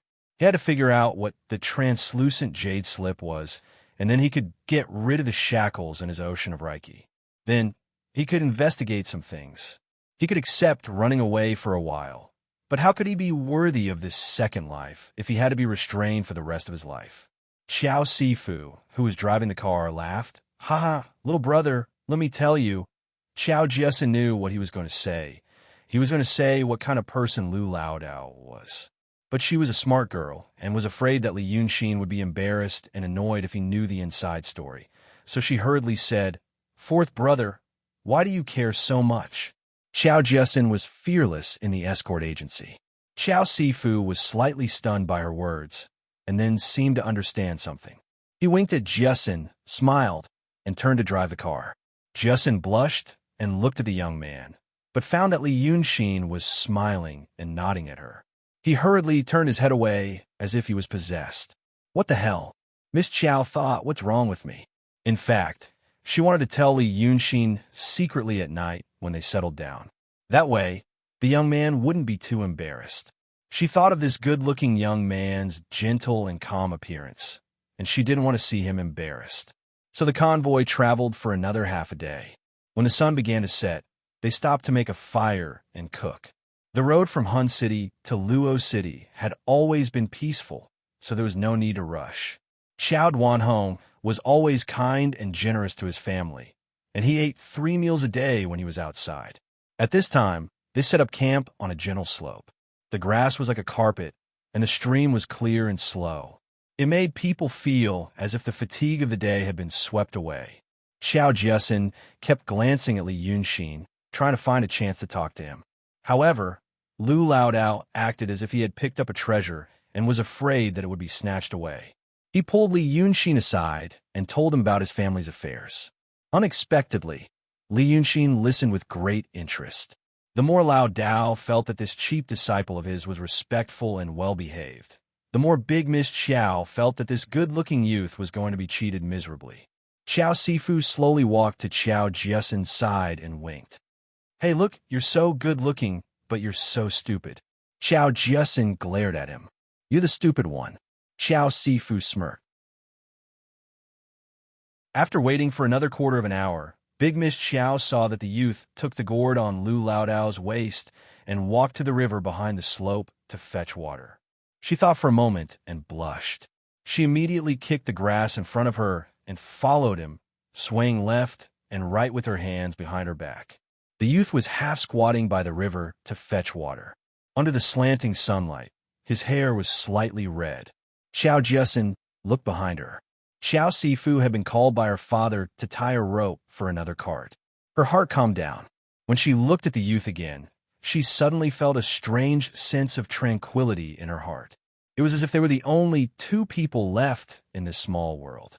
The slanting sun was very warm, the grass was very green, the water was very slow, and the wind was very light. The 14-year-old girl was surprised by this sudden feeling that made her happy, but also a little confused and nervous. She didn't know that this feeling was called falling in love with someone. The first awakening of love. Her heart jumped like a little deer. She didn't know how to walk over and how to open her mouth. She stared at the youth's figure for a while until he turned around and closed the mouth of the gourd and raised his head. Only then did she let out a soft cry in her heart. The youth was slightly surprised and smiled at her. Miss, did you also come to fetch water? Jiasin found that the youth was calm and didn't have a trace of panic. Her heart suddenly calmed down. Of course, Li Yunxin wouldn't panic because of this kind of thing. In his eyes, this girl was still a young girl. She had a slender body and a beautiful face. She was like a beautiful girl next door. He had seen this kind of thing a lot. In the past, he wasn't the kind of person who was unpopular. Xiao Jiasin hesitated for a moment and said, Well, I just came to tell you one thing. In any case, I saw that you didn't seem to understand anything, so I came to tell you. Don't believe Lu Laodao's words. He isn't some sect leader. He is. Speaking up to this point, she suddenly felt that it wasn't good to speak ill of others behind their backs. So, she pursed her lips and puffed out her chest. In any case, I dare to say these things in front of him. I just don't want you to feel embarrassed. Actually, you don't have to follow him. If you don't have a place to go, my family's escort agency isn't small. My family's escort agency is also lacking people. Well, I just feel sorry for you. That's why I'm telling you. Li Yunxin smiled warmly. Yes, that's good. Thank you. Jiasin was stunned for a moment. I told you so much. I'm telling the truth. Li Yunxin smiled again. Well, I know. Thank you. But my body isn't very good. I don't think I can handle being escorted like you guys. In fact, I often get sick. So, thank you. Xiao Jiasin was a little disappointed for a moment. But then, she told herself, she was a member of the pugilistic world. Forget it. In fact, looking at his appearance, he really wasn't strong or tanned. It seemed like he really couldn't fight. The youngster cupped his hands toward her and took 2 steps away. Xiao Jiasen suddenly felt that he looked a little strange, not the same as before. Back then, he was strange and frivolous when he blocked her way. But now, this person was calm and steady. He didn't look like the other impatient boys she had met before. However, after taking 2 steps, Li Yunxin suddenly raised his head and looked at Jiasen. His eyebrows furrowed, and his eyes turned cold in an instant, which really startled Xiao Jiasen. Just as she was about to ask, "What's wrong?" she heard footsteps coming from behind. A man wearing a greenish-gray Taoist robe walked over with a sword in his right hand. Li Yunxin recognized that sword. It was the same sword that Qi Songzi and Kong Karako used to wield. Just as Xiao Jiasen was about to speak, the sword-bearing man said coldly, there are 2 little guys. Let's go. Follow me." His identity was unknown, but his tone was not friendly. Even Xiao Jiasen knew that this guy was not a good person. She took a step back and stood in front of Li Yunxin. Her gentle and slightly arrogant tone was gone. She became alert and vigilant. "Who are you?" In fact, she had a small, thin sword in her sleeve. But her father, Xiao Duanhong, often told her that they were escorts, not Jianghu people. She would not fight if she could avoid it. If she could solve the problem by lowering her head, she would not draw her sword. Therefore, Xiao Jiasen only held the small sword in her hand and did not draw it. The sword-bearing man frowned and snorted. "You refuse a toast only to drink a forfeit." As soon as he finished speaking, he thrust his rapier forward and pounced forward. Li Yunxin felt that this person's skills were probably not too high. At least he was weaker than the 2 Taoist priests who had their spiritual power sealed and could only use secular martial arts to kill him. His father once told him to practice a martial art called water cloud force. He said that this martial art was not bad because it cultivated both the body and the spirit. It was most suitable for young people to strengthen their body and build their foundation. He practiced it for 8 or 9 years. Because of this, he could fight with the 2 Taoist priests for 3 days and 3 nights without being killed. By now, in his eyes, he felt that he could have beaten this fellow in the past. Unfortunately, he used the formation left by his parents to seal the spiritual power of the 2 Taoist priests. After that, the 2 Taoist priests burned a talisman to seal his sea of qi. His spiritual power was hidden in his sea of qi, so he could only watch at this moment. If it was a real fight, the body of a 14-year-old boy without spiritual power to activate the hidden force, how could he be a match for an adult? His eyes were fast, but his body was not. When he reacted and wanted to block it, the sword-bearing man's thin sword had already hit Xiao Jiasen's right sleeve. With a ding sound, the small sword in her hand was knocked off. At this time, the girl cried out and wanted to dodge. But Li Yunxin had already held her shoulder from behind and pulled her behind him. The sword-bearing man frowned again. "Don't think that I don't dare to hurt you." "Hero, you misunderstood." Li Yunxin interrupted him and spread out his hands. "Your martial art is good. We admit defeat." "Hey!" The man and Xiao Jiasen were stunned. After a while, the girl cried out in disappointment. "Why did you?" In her mind, even if this boy couldn't be beaten, at least he should have some backbone, right? "What's going on?" The man looked at Li Yunxin again and sneered. "Oh, you're smart. Let's go." He swung the rapier and held it in his hand. Then, he walked toward the gentle slope, as if he didn't care that the 2 teenagers would run away. Li Yunxin followed. Xiao Jiasen reached out and pulled his sleeve. Li Yunxin shook his head and said in a low voice, "Look at the slope." In fact, the 2 of them were some distance away from the camp. The girl didn't hear the sound from the slope because of her shock and panic, but Li Yunxin heard it. He realized that there were still people over there. The sword-bearing man had an accomplice. Now, it was quiet over there. There were no fierce fighting sounds. When they were setting up camp to cook, they had been talking. Later, when a few unfamiliar voices mixed in, the conversation quieted down. Now it was quiet. Li Yunxin thought that the other party had probably used some amazing means to intimidate the escorts. When the two of them walked up the slope, the girl saw the situation over there.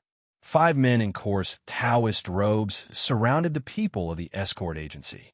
The escorts originally had long and short weapons, but at this moment, their weapons fell on the grass beside them, and no one dared to pick them up.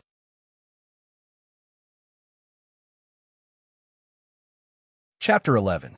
The man with the sword turned to look at the 2 teenagers and pointed to the foot of the hill. "Stand there." So Li Yunxin and Xiao Jiasin slowly walked over, facing the various gazes of the people in the escort agency. In fact, for a moment, Li Yunxin wanted to summon the 9th young master again like last time. But he knew that the 9th young master was a temperamental demon.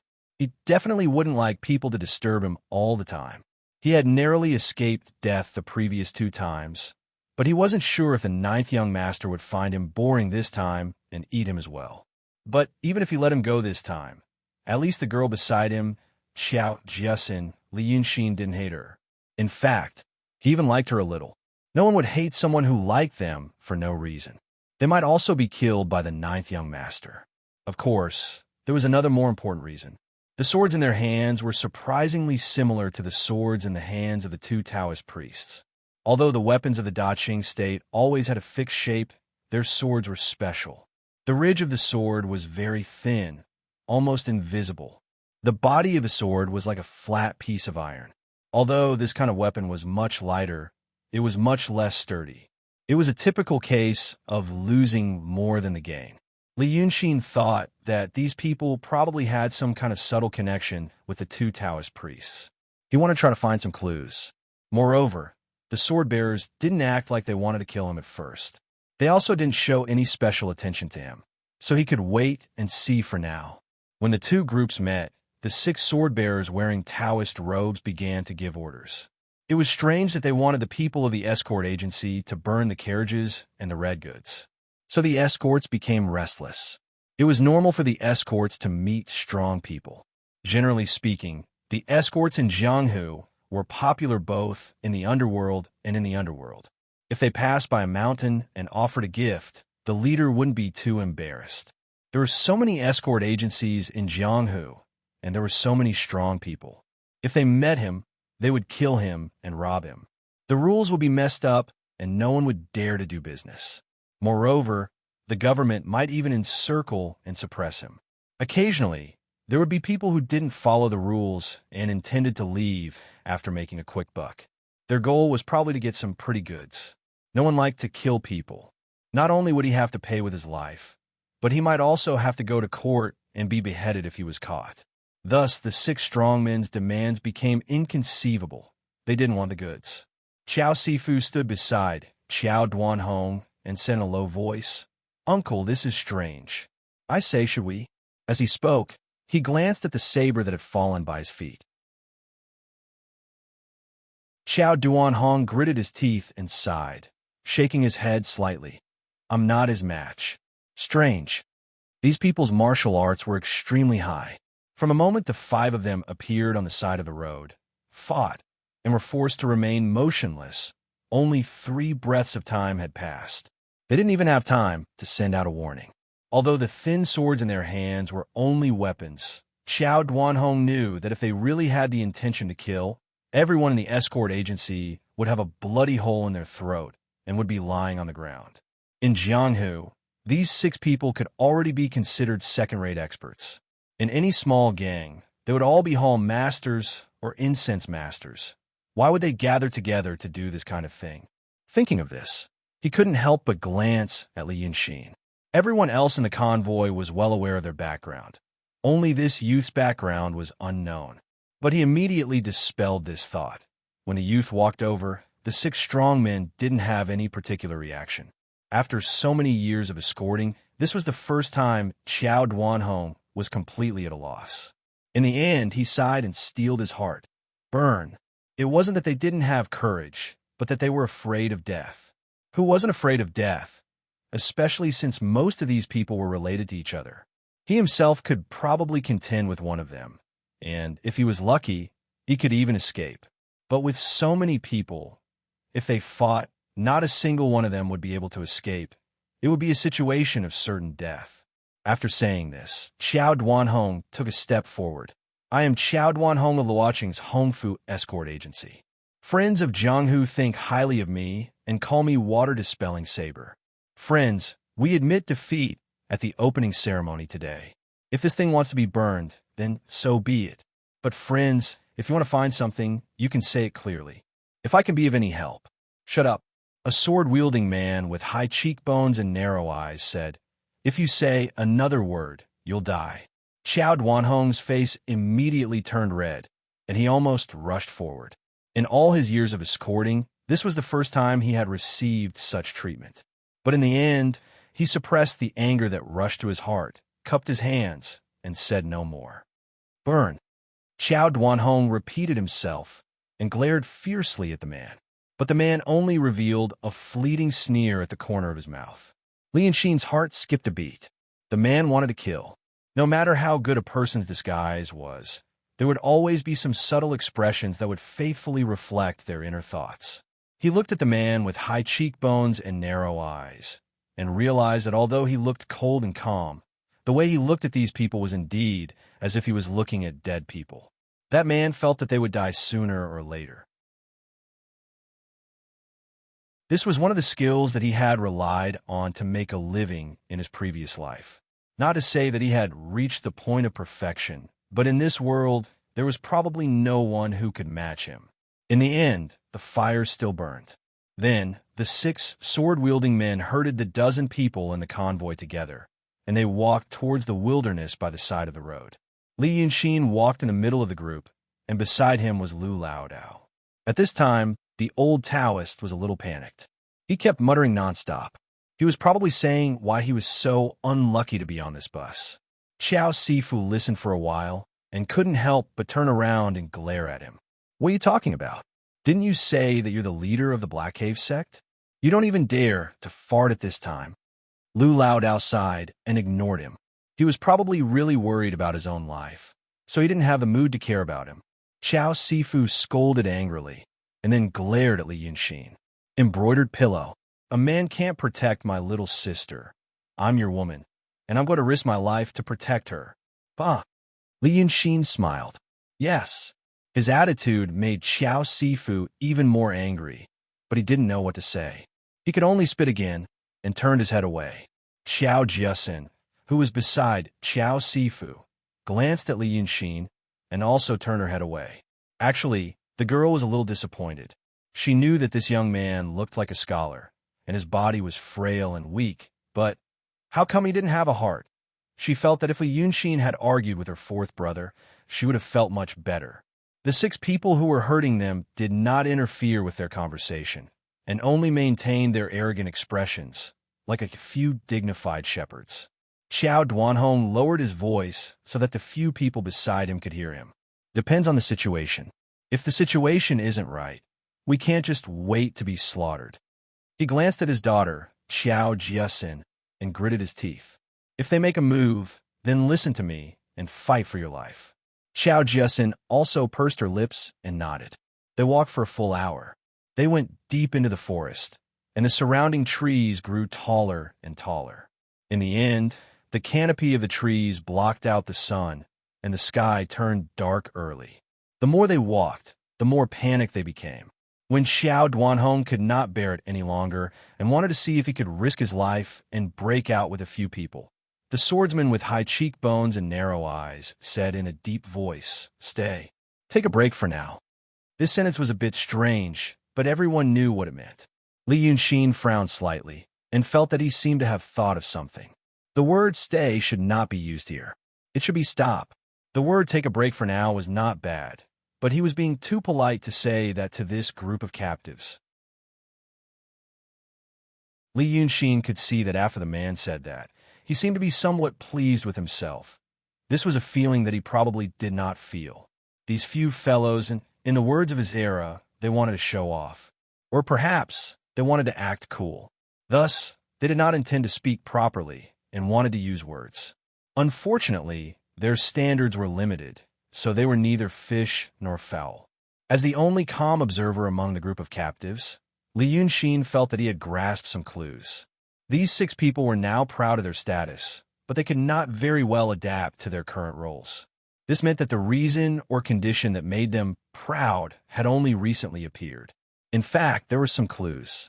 The 6 people chased them away with a straight face, and all along, they wanted to act as if they were not interested in them, as if they saw them as ants.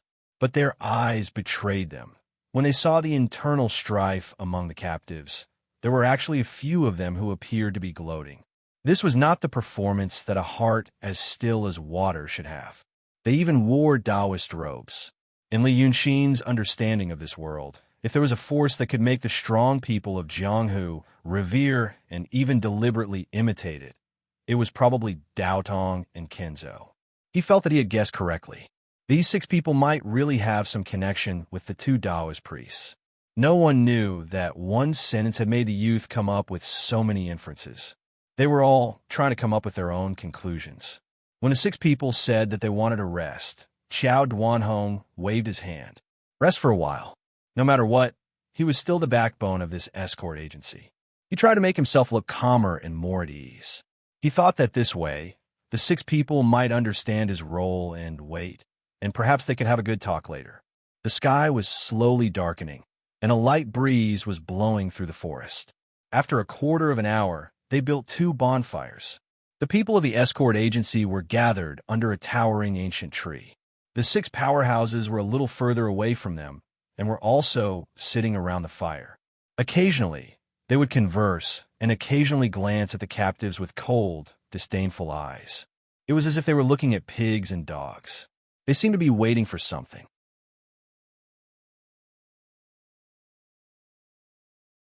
Chapter 12. Uncle, there's a chance. Xiao Sifu leaned against Xiao Duanhong and glanced at the 6 men in Taoist robes. The sky was dark and the trees blocked out the sun. If they split up, perhaps some of them could escape. Xiao Duanhong shook his head gloomily. Let's wait a little longer. I left something behind along the way. Xiao Sifu looked at him with a strange expression. Incense to guide the way? Yes. Xiao Sifu didn't say anything, but another escort sighed slightly. Escort leader, we can't count on that. Probably every escort agency had incense to guide the way. It was something like sawdust. When scattered through the gaps of one's fingers, it would give off a strange smell after an hour. The dragon head of the Escort Association said that every escort agency had the obligation to help each other. If they saw someone scatter incense to guide the way, they should know that they were in danger and help to the best of their ability.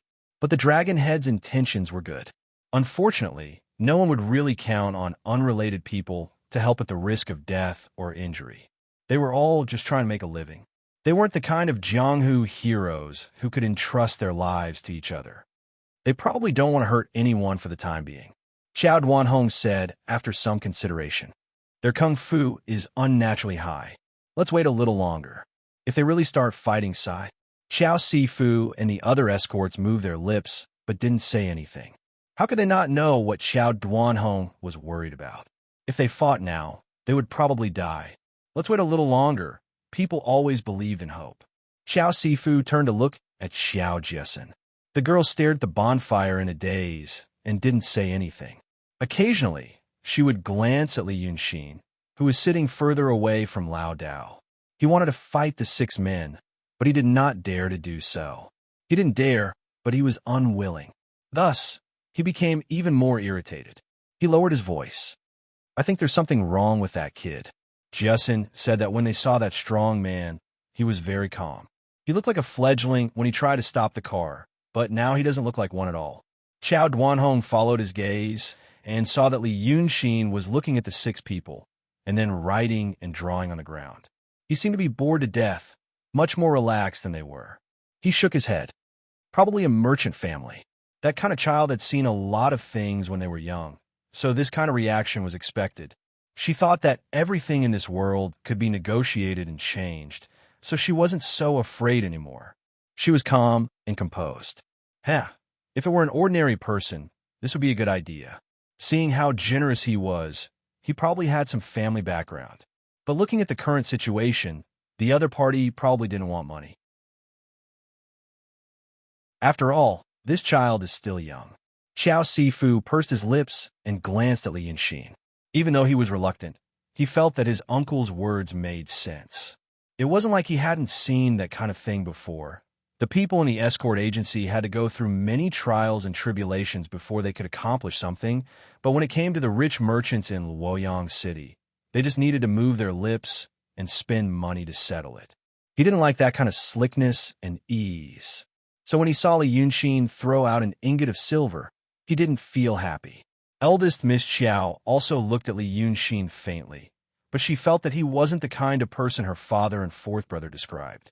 He clearly pulled her behind him at that time.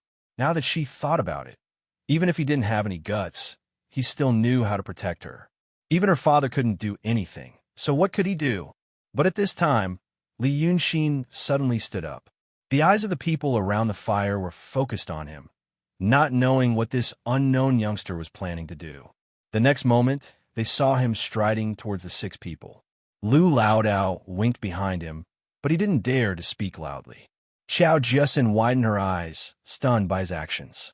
Li Yunxin took 6 or 7 steps, and one of them shouted, "What are you doing? Stop!"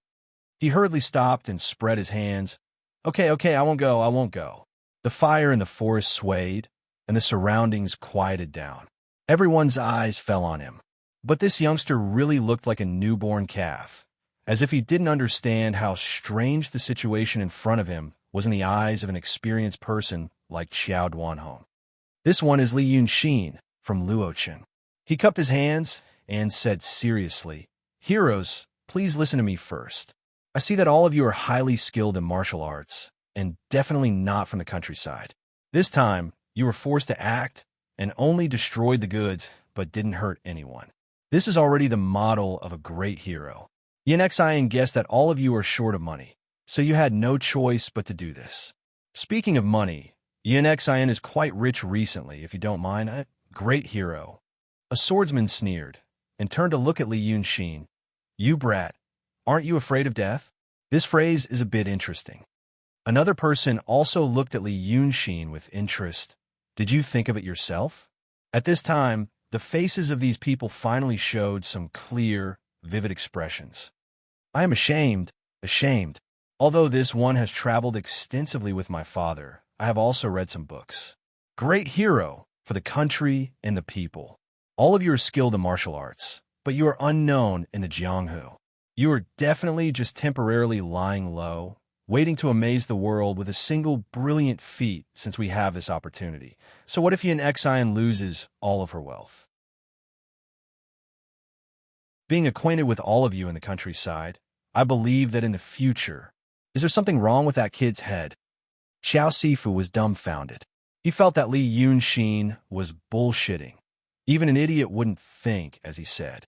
But now he said it so clearly and logically. What did he want to do?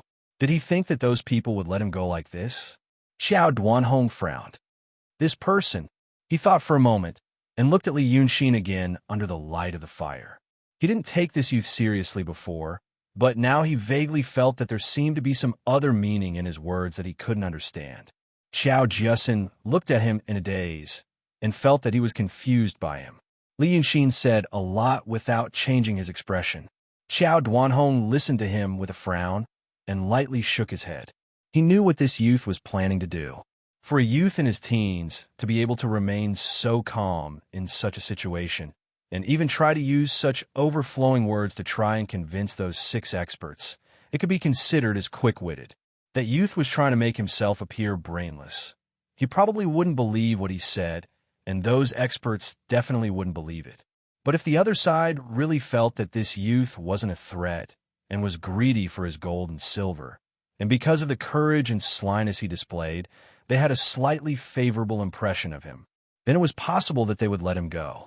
Unfortunately, this youth couldn't see the situation clearly. These experts clearly weren't after money, but something else. Xiao Duanhong had thought for a long time, but he didn't know what they had on them that would make them go through so much trouble. Just as Xiao Duanhong expected, after listening for a while, the 6 people became annoyed and waved their hands. Scram, scram, scram. Go back and stay, don't be noisy." But Xiao Duanhong felt that there was an inexplicable change in the other side's tone, but when he thought about it carefully, he couldn't find any trace of it. Li Yunxin knew. Even if they were scolding him, at least their tone wasn't so cold. It had a human quality to it. He came from another world and had done that kind of job. He knew that under certain circumstances, people would be vexed and resentful. For example, wearing silk clothes at night. Or in other words, there was no one to support him when he was showing off. He smiled good-naturedly and didn't get angry. He clasped his hands and walked a few steps to the other side, smiling mischievously as he walked. Then, "Heroes, I still want to discuss something. I don't know that group of people over there, and we just got together. Can I find a place to stay by myself?" This time, the swordsman with high cheekbones and narrow eyes finally became a little impatient. He snorted coldly. "You want to die?" Li Yunxin seemed to be startled. He hurriedly stepped back and waved his hand. Okay, I'll go back now." When he walked back to the fire dejectedly, dragging the dried branches and leaves on the ground, Xiao Sifu raised his eyebrows and looked at him with disdain. "You're back already?" He spat on the ground again. "Aren't you not familiar with us?" At this time, the people looking at him all had the same expression. In Jianghu, there were many things that could be seen from different people, but there was one thing that everyone agreed on: one must be loyal. What he did just now was understandable, but the last sentence that he said to disassociate himself from these people angered them. Even Xiao Jiasen finally sighed. She glanced at Li Yunxin, snorted, and turned her head away. The feelings between a young man and a young woman often came suddenly and quickly, and when it faded, there was no deep affection to speak of. The young woman realized that the good-looking young man was only good-looking, so she felt that she had been happy for so long for nothing, and even felt a little cheated. But when Li Yunxin turned around, the expression on her face was no longer so dejected. He smiled and said, "Yes." Then he sat next to Lu Laodao. This attitude stunned the escorts by the fire. They wanted to say a few more words to him, but looking at him now, it was as if he had just run out to put on a show, and now he was going backstage. Even a veteran of Jianghu would not be able to change his expression as soon as he turned around. It was as if he was very familiar with speaking the language of a person and speaking the language of a ghost. But how old was he? Even the people sitting here might not be able to do it as smoothly as him. In order to survive, he really didn't care about his face anymore. They can only think like this.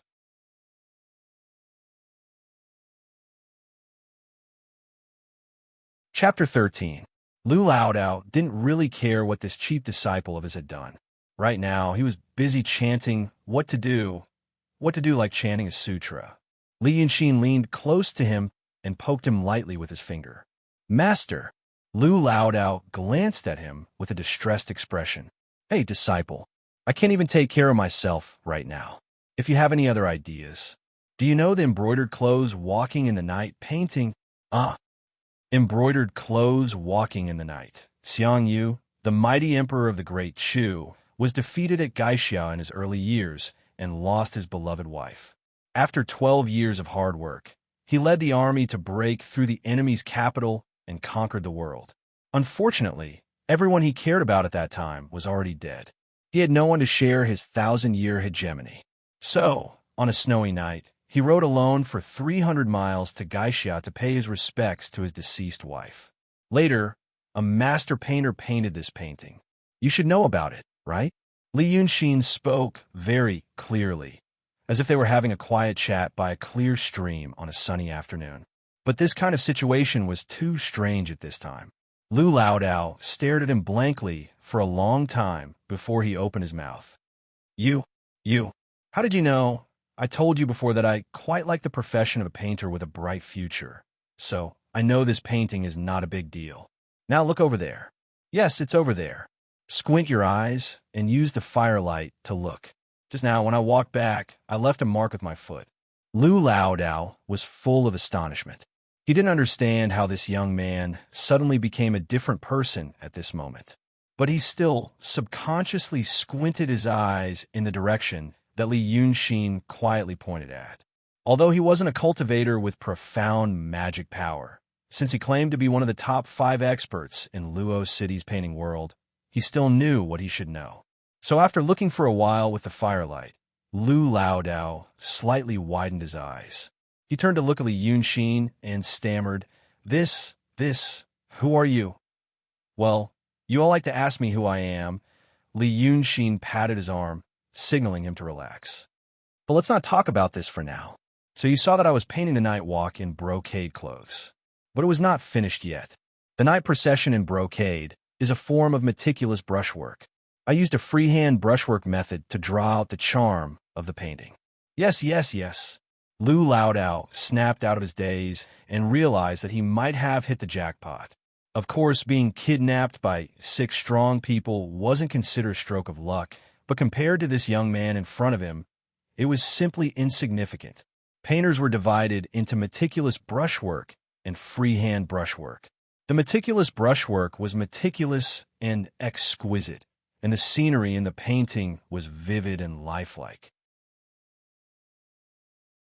Painting in a freehand style, the brush strokes flowing freely, the ink colors flying in the air, paying more attention to a lingering artistic conception.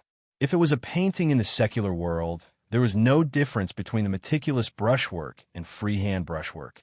But for painters, a person could use a meticulous brushwork to make a beautiful woman look vivid and lifelike, but might not be able to use a freehand brushwork to show her charm. But this young man in front of him used a freehand brushwork to draw out the charm of that famous painting with just a few brushwork. Just by looking at these brushwork, one could feel the smoothness of the painting. The person who drew the brush used his spirit as a guide to plan the spiritual energy on the painting scroll. When the painting was completed, he would use the sea of qi within his body to guide the spiritual energy of heaven and earth into this trajectory, and a painting scroll that only a master of the artistic conception could draw would be completed. Lu Laodao was also fortunate enough to see a master's masterpiece once. Every stroke in that painting was very particular. Just like the talismans of Taoist priests, each stroke was used to guide the spiritual energy of heaven and earth into the painting scroll. It was said that a master of the artistic conception painting could make people feel nostalgic, but in fact, in essence, it was still something similar to a talisman made by the brush and ink, whether you could do it well or not depended on your cultivation and skills. But this young man's few brushwork, Lu Laodao, felt that it might be even more brilliant than the painting of the master he saw the other day. What kind of person was this? He hurriedly pulled Li Yunxin's hand. I had eyes but failed to recognize Mount Tai. I didn't take those words about taking disciples seriously. Young master, you're so young, but you're already so accomplished, I wonder if you're family. Don't worry, listen to me. Li Yunxin gently pushed his hand away. There's something wrong with my body, so I can't do the finishing touch. The so-called finishing touch was the crucial stroke after the painting was completed. This stroke guided the spiritual energy of heaven and earth into the trajectory of the painting scroll. As for where and how to do it, only the painter himself knew. But Li Yunxin's sea of qi was sealed, so he couldn't do this last step. I can't do the finishing touch, so you do it. Li Yunxin pointed to another campfire, next to the swordsman with high cheekbones and thin eyebrows. Right there, it's missing one stroke. The sword of Emperor Wei Lai in the painting. Lu Laodao opened his mouth and shrank his neck. Well, I say, Master, my cultivation is low. Aren't you one of the 5 masters of the artistic conception in Luoyang City? Just kidding. How can I be compared to you? Actually, it's enough. I'm afraid I'll ruin your big plan. I'm not afraid. Master, why do you make things difficult for me? Do you want to die? Li Yunxin stared at him and said, The two of them were originally hurrying to talk, but hearing this sentence, the rest of Lu Laodao's words were stuck in his throat. This is not a joke, and I'm not joking with you. They really want to kill. Li Yunxin's expression became serious, and his tone was no longer as relaxed as before. They're just waiting for someone or something. Once they decide to kill, no one here will be able to escape. I can't run, and neither can you. So what you're doing now is to save yourself. If you succeed, you'll get the gratitude of those people over there. I don't know how your Black Cave sect is doing in Luoyang City, but I'm sure it won't be any better than them. So whether you want to save your own life and their favor depends on whether you go and do the finishing touch. Lu Laodao had lived for decades, but he had never experienced such a dangerous situation. Now that he saw this ordinary-looking young man turn into a mysterious person with profound cultivation, he felt his throat go dry and his legs go weak. The campfire crackled not far away, and further away, 6 swordsmen were discussing something in low voices, turning their heads to look at them from time to time. "Master, but how do I go?" Lu Laodao felt a little cold, but he was sweating. He wiped his forehead. Besides, this night walk in brocade painting, it doesn't seem to be of much use at this time. You'll know when the time comes. Li Yunxin patted his shoulder. "Go. You'll have to go sooner or later. You know it yourself." Of course, Lu Laodao knew. At his age, no matter how timid he was, he knew what was important and what wasn't. As long as he wasn't a hopeless coward, he would always reach out and grab hold of hope. And he felt that this young man was hiding something. Maybe he could solve the problem by himself, but he wanted to play. As he said this to himself, he stood up shakily.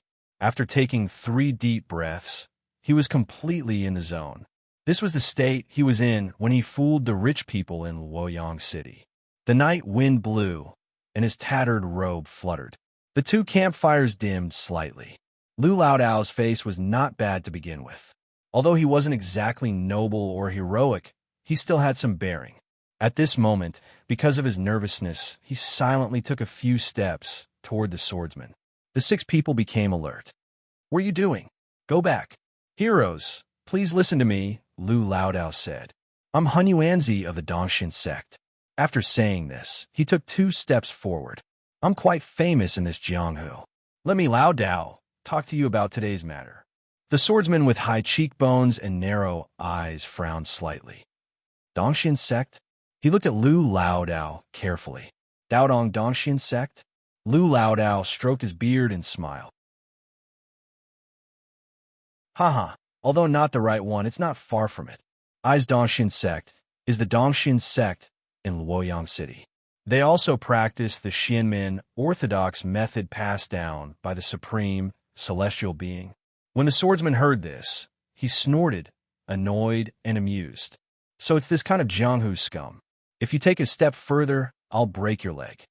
At this moment, Lu Laodao was only 2 steps away from the place where the finishing touch was. He braced himself and said, "The world's Taoists are one family."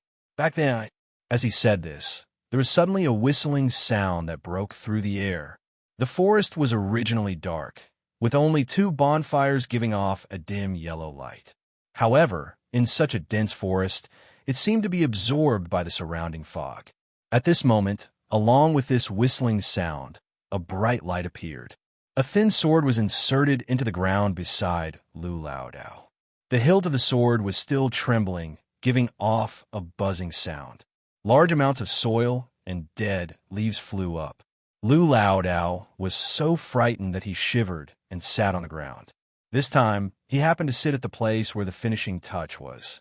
The swordsman glanced at him in disdain and snorted coldly. "Get lost." Lu Laodao looked at the sword and scratched the ground with his hands and feet for a while before running back to the bonfire.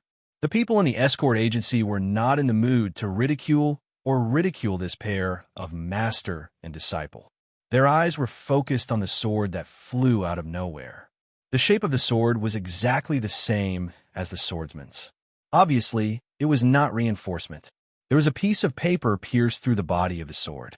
On the paper was written in small script, which was obviously Flying Sword Messenger. Whether it was messenger pigeons or darts, they were all commonly used by Jianghu swordsmen. Flying swords were not that rare. But the scary thing was that no one saw the person who threw the sword. At least in the eyes of the people in the escort agency, this skill had reached an unimaginable level. "It's done." Li Yunxin smiled in the flickering light of the fire and patted Lu Laodao's arm. "You have to act. I promise you will like it." ****** Note: Freehand brushwork, commonly known as rough brushwork. symmetrical with meticulous brushwork. This was the name of China's painting technique. Through concise and indulgent brushwork, it focused on expressing the mood of the subject. Freehand painting was the basic form of traditional Chinese painting, on par with meticulous brushwork. Qi Baishi's famous work, Shrimp, was a freehand painting. Su Beihong's Galloping Horse was the same. The famous work, Along the River during the Qingming Festival, was a work that was half meticulous and half freehand.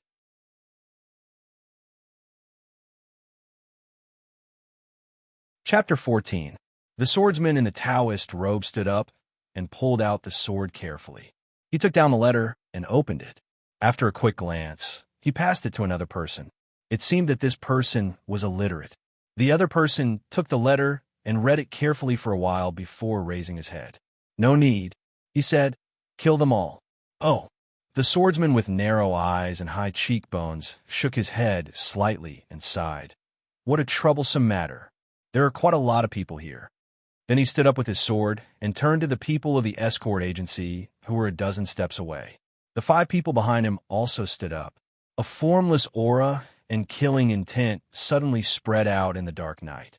Even the bonfire behind them seemed to dim slightly, and it became shrunken. "It's time," Xiao Duanhong said in a low voice. He could read lips. Although they were a dozen steps away and the light was not bright, this experienced man's eyes were not wrong. Looking at the aura and expression of the 6 people, he knew that they had the intention to kill. The reason was because of that flying sword letter, although he did not know what was written on it. But now he knew that apart from the 6 masters not far away, there might be a super master somewhere. A super master who was beyond his understanding of Kung Fu. It was at this moment that an absurd thought suddenly popped into his mind. Maybe that person was not a Kung Fu master. Maybe it was a cultivator, the kind that only existed in the legends of mortals, the kind that ordinary people rarely saw in their lifetime. Or immortals.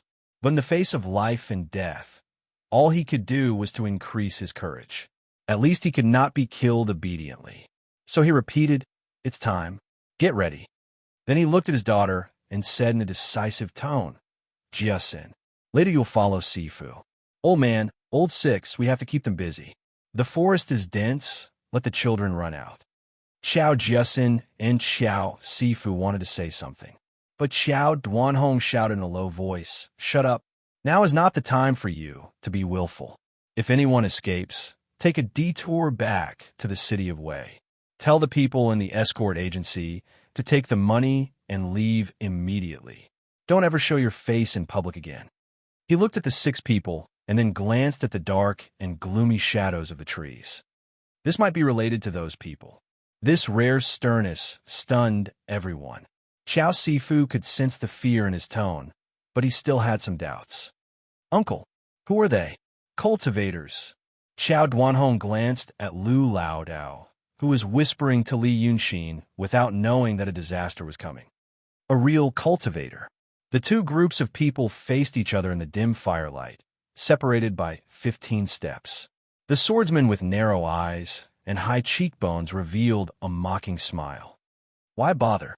Why don't we both save some energy? You people are like ants in my eyes. If we really fight, you won't be able to defeat the power of my sword. Why struggle at death's door?" Xiao Duanhong stared at the thin sword in his hand without saying a word, but his energy had been pushed to the peak.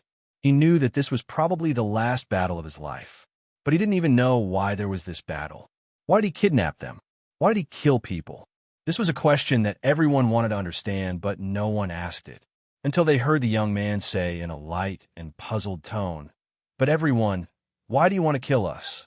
No one was in the mood to laugh at his stupidity, naivety, or fearlessness. Even Xiao Jiasin could only sigh in her heart. The little girl felt very sad. She didn't expect that the first love at first sight would happen to her, and the other party was such a person. However, these words actually broke the tense atmosphere in the forest. The swordsman with narrow eyes and high cheekbones was about to pounce, but after hearing this sentence, his expression changed wonderfully. It looked like he was relieved of a heavy burden. The swordsman stopped and sneered. He flicked the thin sword in his hand with his finger and looked at the dozen people not far away with a mocking gaze. That's good. You can die knowing ghosts. When you go to hell, don't give us the wrong name. We 6 brothers are the 6 ghosts of the river. Have you heard of this name? Xiao Duanhong was slightly stunned, then frowned. 6 ghosts of the river. Weren't you all killed by Blackblade in Jurin long ago? Huh. If we didn't meet a benefactor, it might be the truth. But now, a trace of hatred flashed in the swordsman's eyes. After this matter, we brothers will go find him and settle the score. Hey, it sounds awesome. The young man's frivolous voice interrupted in a discordant manner. What nobleman? Judging from your names, you didn't have a good life in the past. The man named Blackblade Jurin sounds like a big shot. I guess you used to be villains hated by everyone, and then you aroused public anger and were eliminated by that Blackblade in the name of love and justice. Oh, you were about to be eliminated, and then you met a benefactor. Who is it? The swordsman didn't get angry. Instead, he smiled darkly. Speaking of this benefactor, do you ordinary people know about the Ling Su sword sect? The people in the escort agency looked at each other in dismay. In fact, almost everyone had heard of the Ling Su sword sect. Which prefecture didn't have a few Ling Su sword sects? But they didn't know which one he was talking about. But Li Yunxin immediately clapped his hands, and the crisp sound of his clapping spread far in the night. Wow, is it the Ling Su sword sect of the 72 sects? The swordsman smiled proudly. You have some knowledge. He cupped his hands toward the east and said, that benefactor is a cultivator of the Ling Su sword sect. His title is Huainan Zi, and he's the personal disciple of the sect leader. He's here to experience a tribulation. Do you know what a tribulation is? Naturally, no one answered him. Then he began to talk to himself in a torrent of words. In fact, this person didn't know much. What he said, Li Yunxin had heard from Qi Songzi and Kong Karako. In the end, the swordsman said, so he gave us 6 elixirs.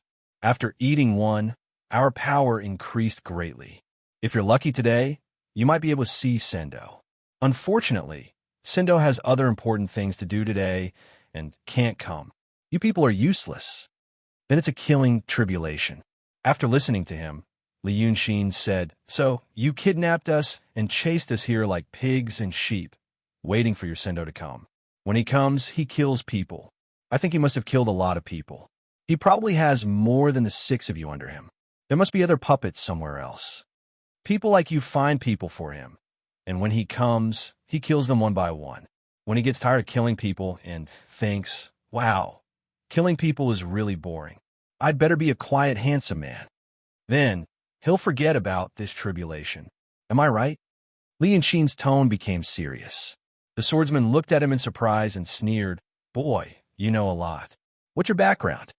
At this moment, the people of the escort agency had become complete onlookers. Even Xiao Duanhong, who was the most knowledgeable, was confused by the discussion about caves, sects, and tribulations. After all, he wasn't a cultivator like Lu Laodao. Even Lu Laodao didn't know the details and taboos of many famous sections. But it didn't stop him from gradually realizing he had misjudged again.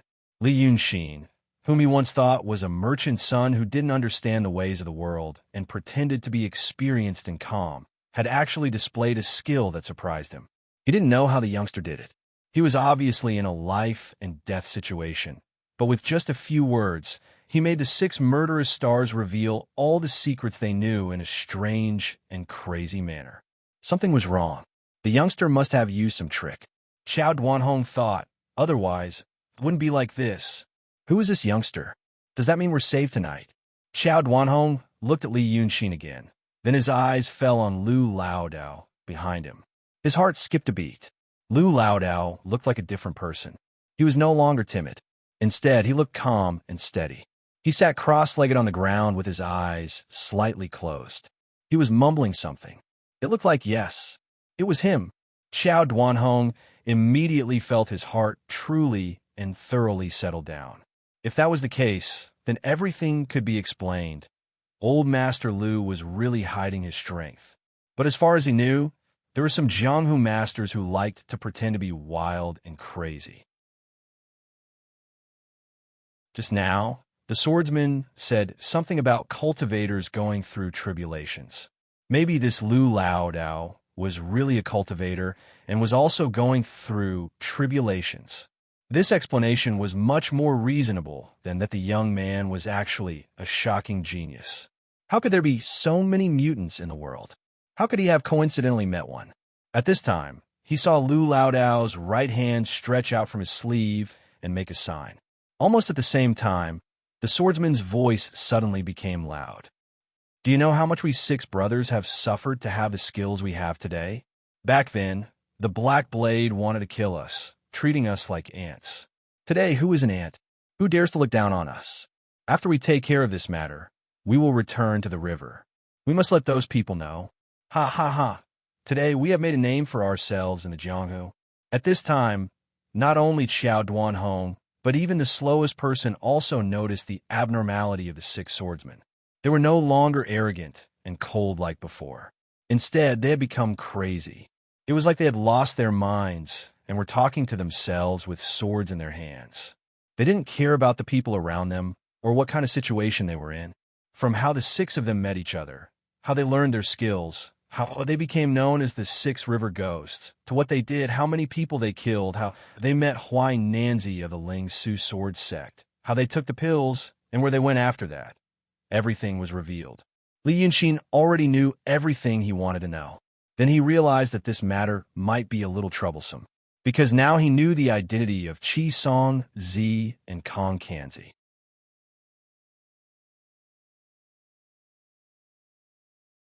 Chapter 15. These 2 were not the loose Taoist priests they were talking about.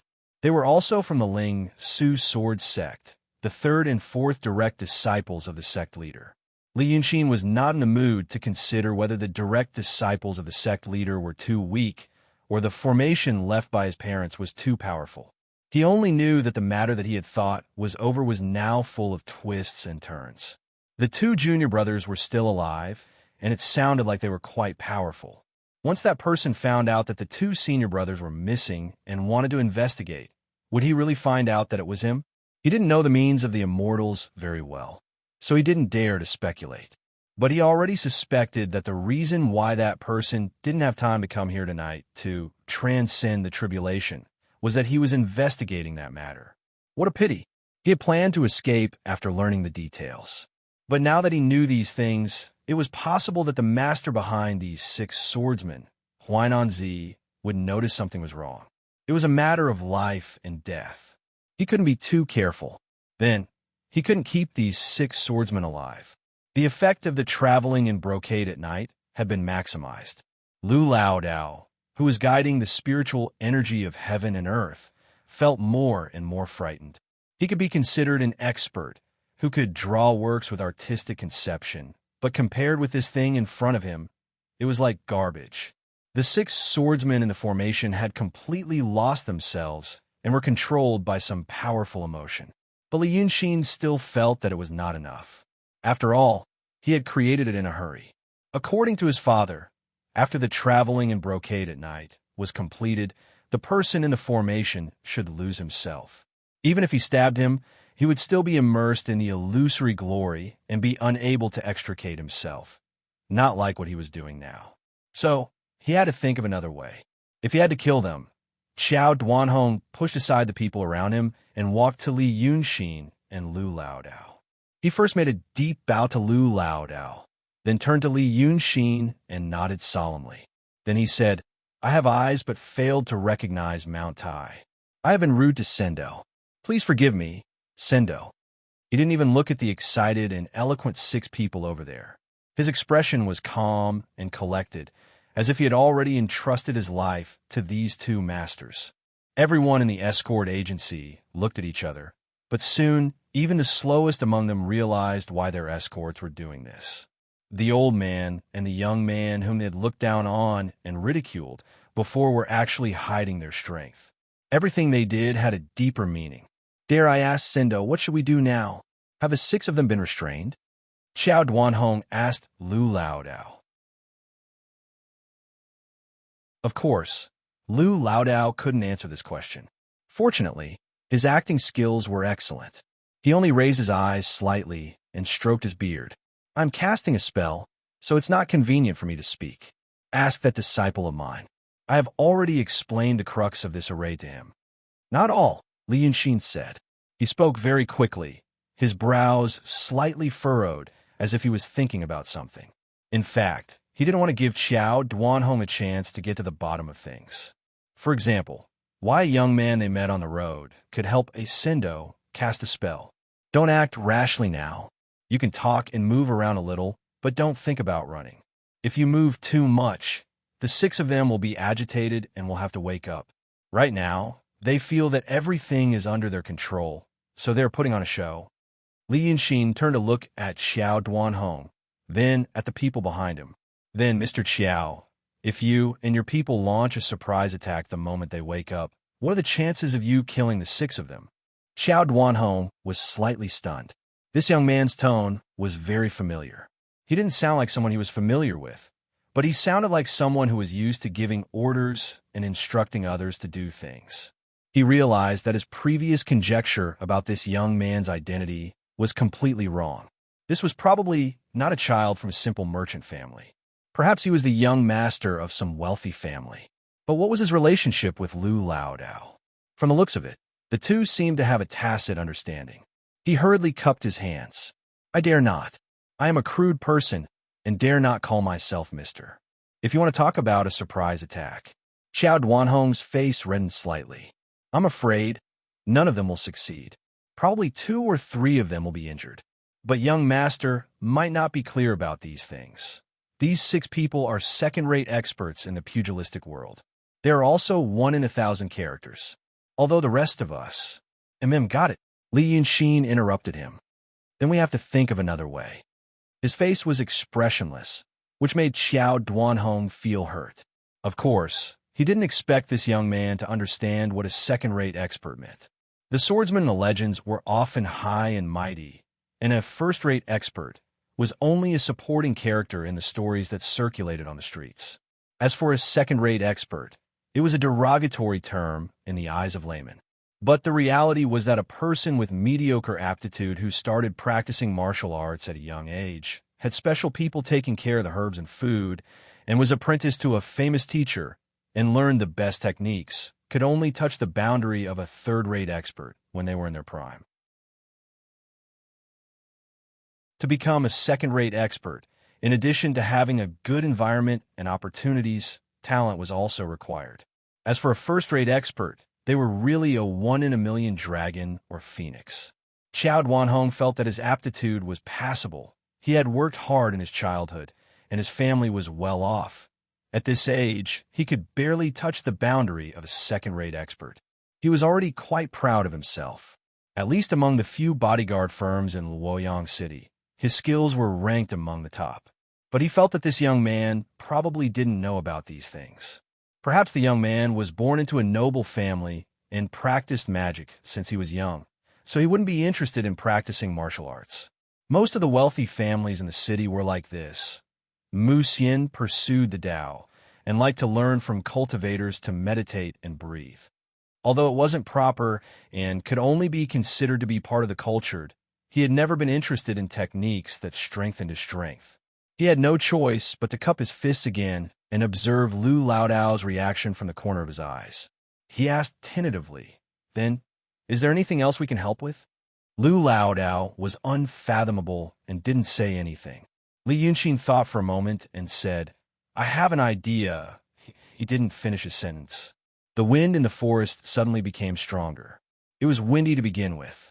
The spring wind was strong. Even in such a dense forest, there was still a slight breeze. But this wind was strange. It was eerily cold. The wind seemed to roll up along the ground, circling around everyone's body. The 2 bonfires dimmed at the same time, and the leaves rustled. Lu Laodao's beard curled up from the wind, but he wasn't in the mood to pay attention to it. Because the moment the wind rose, he suddenly discovered that the flow of spiritual energy in the formation had become chaotic. Thus, the 6 swordsmen who were still talking hesitantly slowed down, then looked at each other and shut their mouths awkwardly.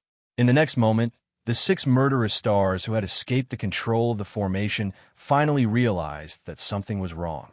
The swordsman with high cheekbones and narrow eyes frowned. "There's an expert. Kill them first."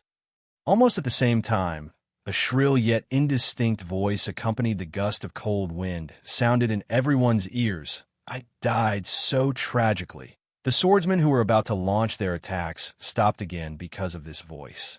Lu Laodao's eyes widened, and his lips trembled slightly. Xiao Duanhong and the people from the escort agency looked around in confusion, trying to figure out if they had heard wrong. Li Yunxin sighed, a classic opening of a horror film. Then the next sentence was probably, "Give me back my head." When this second voice rang out in the dark and dense forest, even the coldest swordsman's sword began to tremble slightly. In such a world, even the most knowledgeable person, of course this did not include true cultivators, could not be bombarded with information like in Li Yunxin's era. Li Yunxin knew the female ghost's first, second, third steps. He knew that there were legendary water monsters in the river, Dragon King in the sea, King Yama on the ground, and golden immortals in the sky. He knew what the life of an emperor was like, what the life of a high-ranking official was like, and what the life of a wealthy family was like. He could even develop aesthetic fatigue. For example, after hearing the female ghost's 2 sentences, he thought to himself, "Oh, it's this trick again." So even if he was surprised that I'm finally going to see a real ghost for the first time in this world, the fear in his heart was far less than that of others. And then, the female ghost appeared in a very classic way. A woman dressed in white walked out from behind a bush with her arms crossed. There was a large patch of blood on her body that kept dripping to the ground. But her head was not on her body. There was a bowl-sized wound on her neck. Bone stubble, trachea, and blood vessels could be seen. Her head was on the ground. 4 or 5 steps in front of her, it was rolling on the ground. Her eyes were still open, and she looked at the body behind her in a crooked manner. So the body followed the rolling head, swaying forward, and as it walked, it let out a mournful cry, "Give me back my head."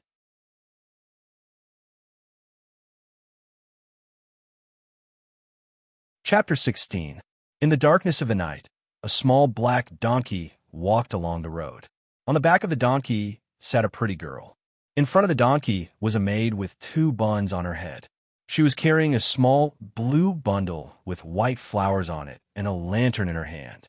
The black donkey was well fed. Its fur was shiny and glossy. When it walked, it raised its white chin, and the 2 little bells on its chest jingled. The sound traveled far in the darkness.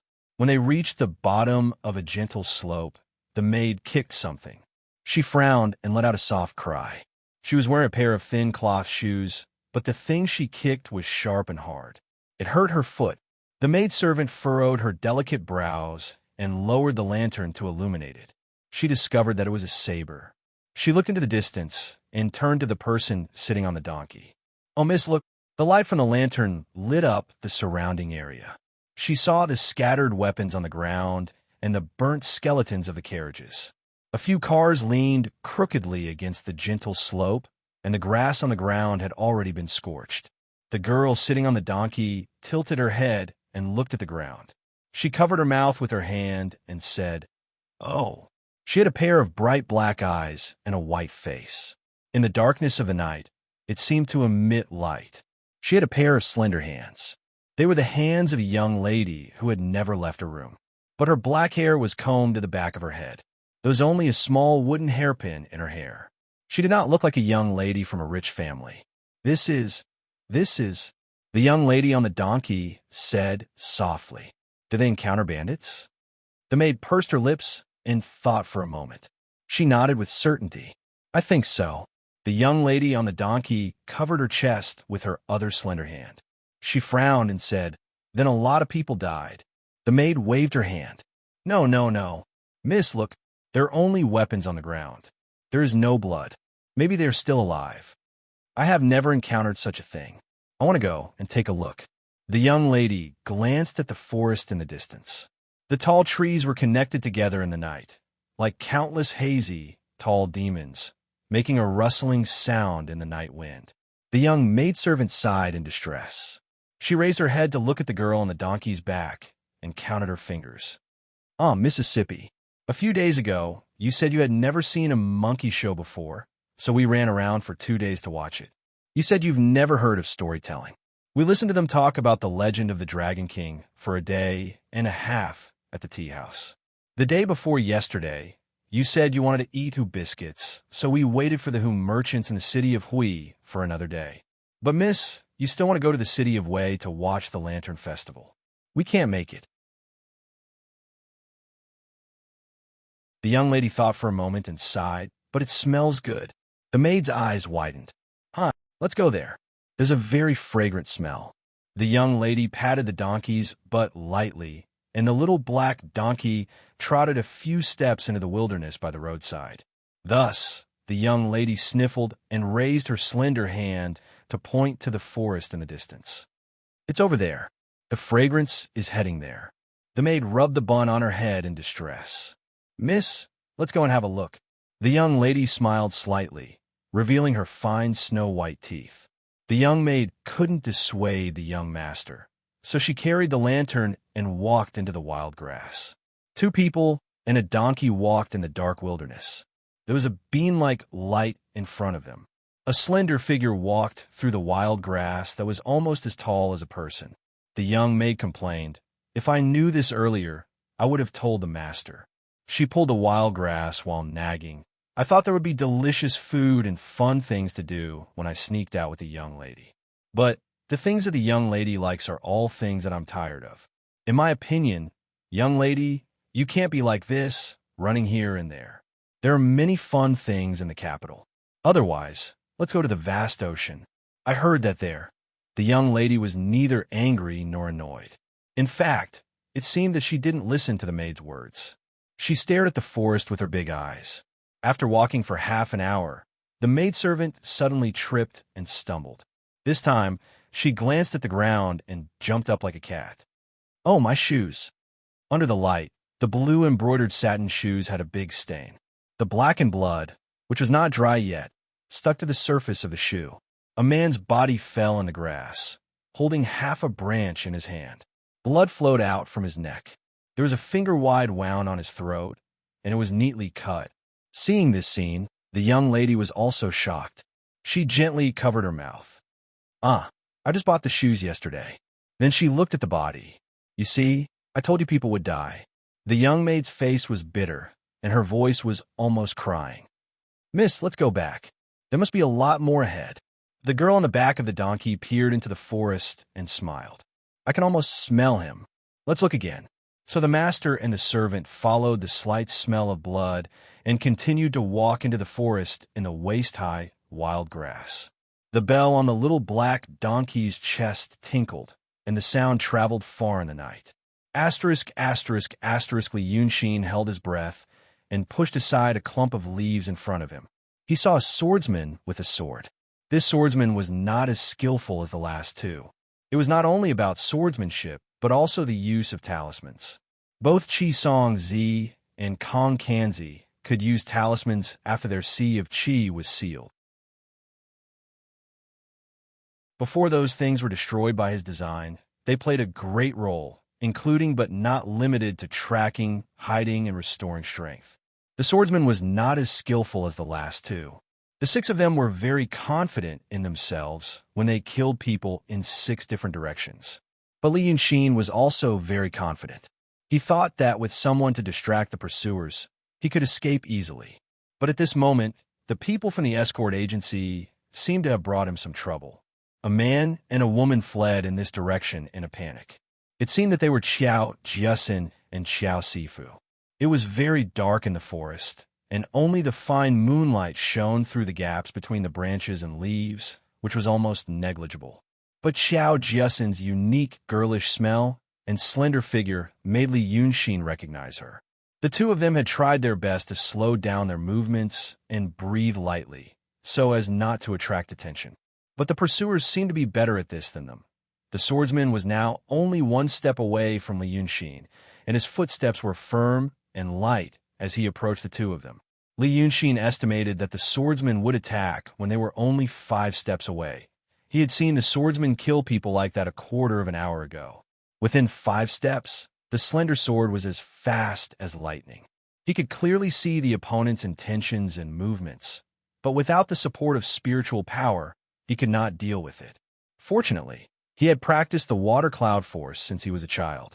When it came to holding his breath and hiding, he was quite good at it. Otherwise, he would probably have died in the hands of the 2 Taoist priests and would not have lived until now. He looked around, hoping to find something, but there was nothing to be found. There should be someone nearby. Otherwise, what was the matter with the female ghost just now? As soon as the female ghost appeared, the people around the fire were shocked. Taking advantage of the fact that the female ghost went in the direction of the swordsman, and they were confused, the people from the escort agency ran away. They thought that the evil ghost could stop them, or even scare the swordsman away and kill him. Who knew that in the end, the female ghost disappeared with just 1 sword strike. If it wasn't for the fact that Li Yunxin had done something similar before, he would have suspected that it was someone who used a painting Dao Void Realm method to scare people, just like he did previously. But at this time, several people from the escort agency had died, and the master had not appeared. The swordsman was already 7 steps away from the 2 of them. At this time, Qiao Jiaxin and Qiao Sifu thought that they were temporarily safe and whispered to each other, completely unaware that they had become prey. But it was this conversation that saved their lives. Because Li Yunxin heard eldest Miss Xiao say in a low voice, "Fourth brother, do you think father and the others have escaped?" Qiao Sifu was probably not in the mood to answer her, or he simply did not know what to say. So Qiao Jiaxin said to herself, "I don't know how he is. I hope he also escaped." Li Yunxin sighed in his heart. It seemed that what he had done before had changed his image in this girl's heart. She seemed to be the first person in this world, other than his own parents, who had expressed sincere but unreasonable affection for him. So this matter was very troublesome. If he had not heard this, he could probably grit his teeth and harden his heart, let the swordsman kill the 2 people and leave, and then he would quietly retreat. But at this time, he felt that he probably could not do this. This was not a matter of morality or sympathy, but because if this girl was immediately killed in front of him after saying such words, he would not be able to think clearly. The night wind rose again, and the leaves in the forest rustled. Li Yunxin took out his brush from his sleeve. This brush had been with him for almost 10 years, and the tip was still sharp and round, showing that it was not an ordinary brush. But to him, it was only useful, and it did not even look as beautiful as those Taobao goods from his era that cost 25 yuan. He could not make a painting formation like the one just now, but it could still scare people. As a painter, the most important quality was to be good at observation. Fortunately, no matter in his previous life or this life, he was a guy who liked to stare at things or people in a daze. First, you have to see their essence, qi, and spirit. You have to see the spiritual energy flowing in there or her or their body. As the saying goes, the great Tao is formless, but the heaven and earth have spirits. Even a table has spiritual energy in its body. See the origin of the painting, and then use the brush and paper to draw, and then have an inextricable connection with the will and spirit of the painting, and get a virtual image. In the words of his parents, this was indeed the most basic method of a painter, but in this secular world, it was already an extremely brilliant method of immortals. He had drawn the image of the 9th young master before, so the 9th young master had sensed it and came to his rescue. Now that he wanted to save Qiao Jiaxin, he had to use this method again. The technique that he had practiced for more than 10 years was completed in almost a breath. The paper was hidden in the cuffs of his sleeves.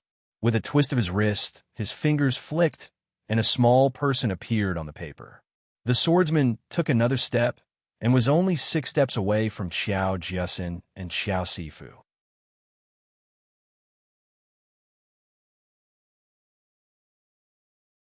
Chapter 17. Qiao Sifu inadvertently looked back. His original intention was to see if there were any pursuers, and he got what he wanted. A ray of moonlight shone through the gaps of the leaves, shining on the swordsman's thin sword. A cold light flashed. "Run!" He subconsciously shouted, pulling Xiao Jiaxin's hand to escape. But the swordsman's sword reacted faster than him. The cold snort and the sound of the sword cutting through the air came at the same time. In the blink of an eye, the swordsman crossed the distance of 6 steps, like a goshawk pouncing on Xiao Sifu. The tip of the sword aimed at his throat. But he was still 1 step behind. Xiao Sifu dodged once. His neck avoided the sword, and his left shoulder was sent forward. Blood spurted out. This seemingly light and graceful sword strike was actually very powerful, and it immediately crippled one of his arms. But the swordsman was only 3 steps away from them.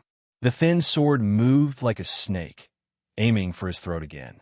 Xiao Sifu's momentum was too strong to dodge. Xiao Jiaxin knew that this was a matter of life and death, so she used all her strength to hit the swordsman, trying to deflect the sword. The swordsman didn't expect this girl to have such courage, and was led astray by her, causing the sword to miss its target. Xiao Sifu dodged the sword. His body tilted and fell backward. He was lying on a protruding branch of an old root. The dry branch, as thick as a thumb, pierced through his back and came out his chest. But it didn't penetrate his clothes. It propped up a small tent in front of his chest, which was soon soaked with blood. Bad luck.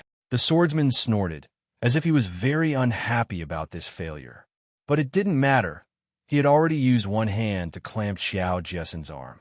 The girl tried to resist in the dark, but her means were not worth mentioning compared to the swordsman. The swordsman shook his sleeves, turned his sword, and stabbed Xiao Jiaxin's throat. At this moment, he heard a voice. "Don't let her." The voice was harsh and short, distorted by the rustling of the leaves, but it didn't prevent him from hearing it clearly. The swordsman glanced out of the corner of his eye and was surprised to find a person standing behind a short tree 2 steps away from him. "Big brother." He frowned, feeling a little surprised. The swordsman with high cheekbones and narrow eyes stood not far away, as if he was standing against the moonlight.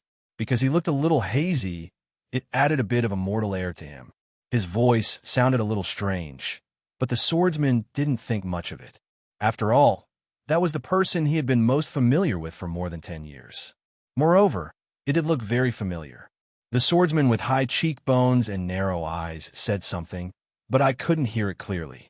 Thus, he restrained Xiao Jiaxin with 1 hand and took a step forward. His elder brother stood motionless under the tree. It seemed that he was unable to move. He was probably injured. With his step, he could see everything clearly. He noticed the problem. His big brother looked a little transparent. It seemed like the female ghost that appeared earlier.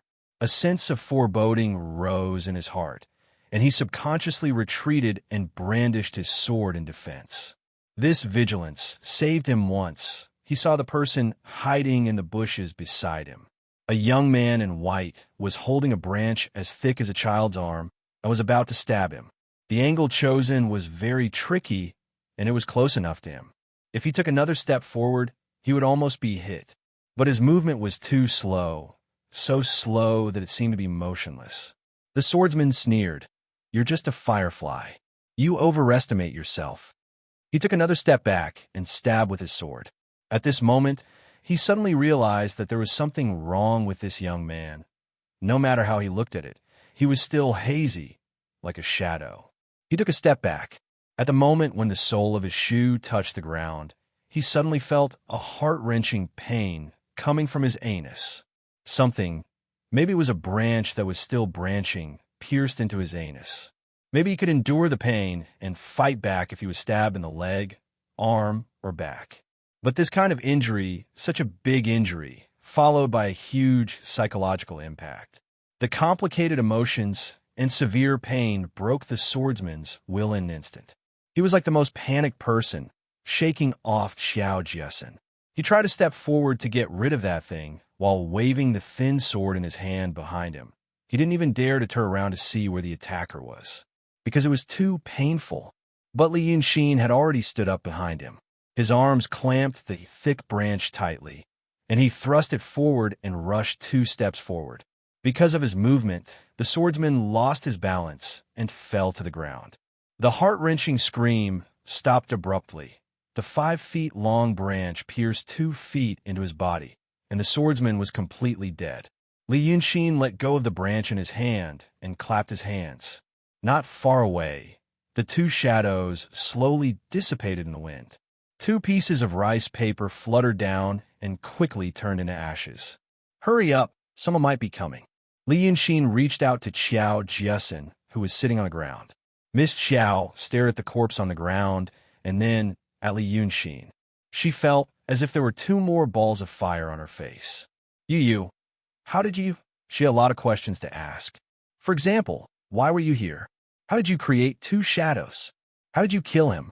How did you stab that place? It was a pity that this young man had brought her too many surprises, so much so that she didn't know how to ask the question. But she wasn't a weak and hesitant person. She turned to look at Xiao Sifu, who was lying on the ground. Gritting her teeth, she grabbed Li Yunxin's hand and used it to stand up. Okay, follow me. No matter how scared you are, don't scream. We can run out.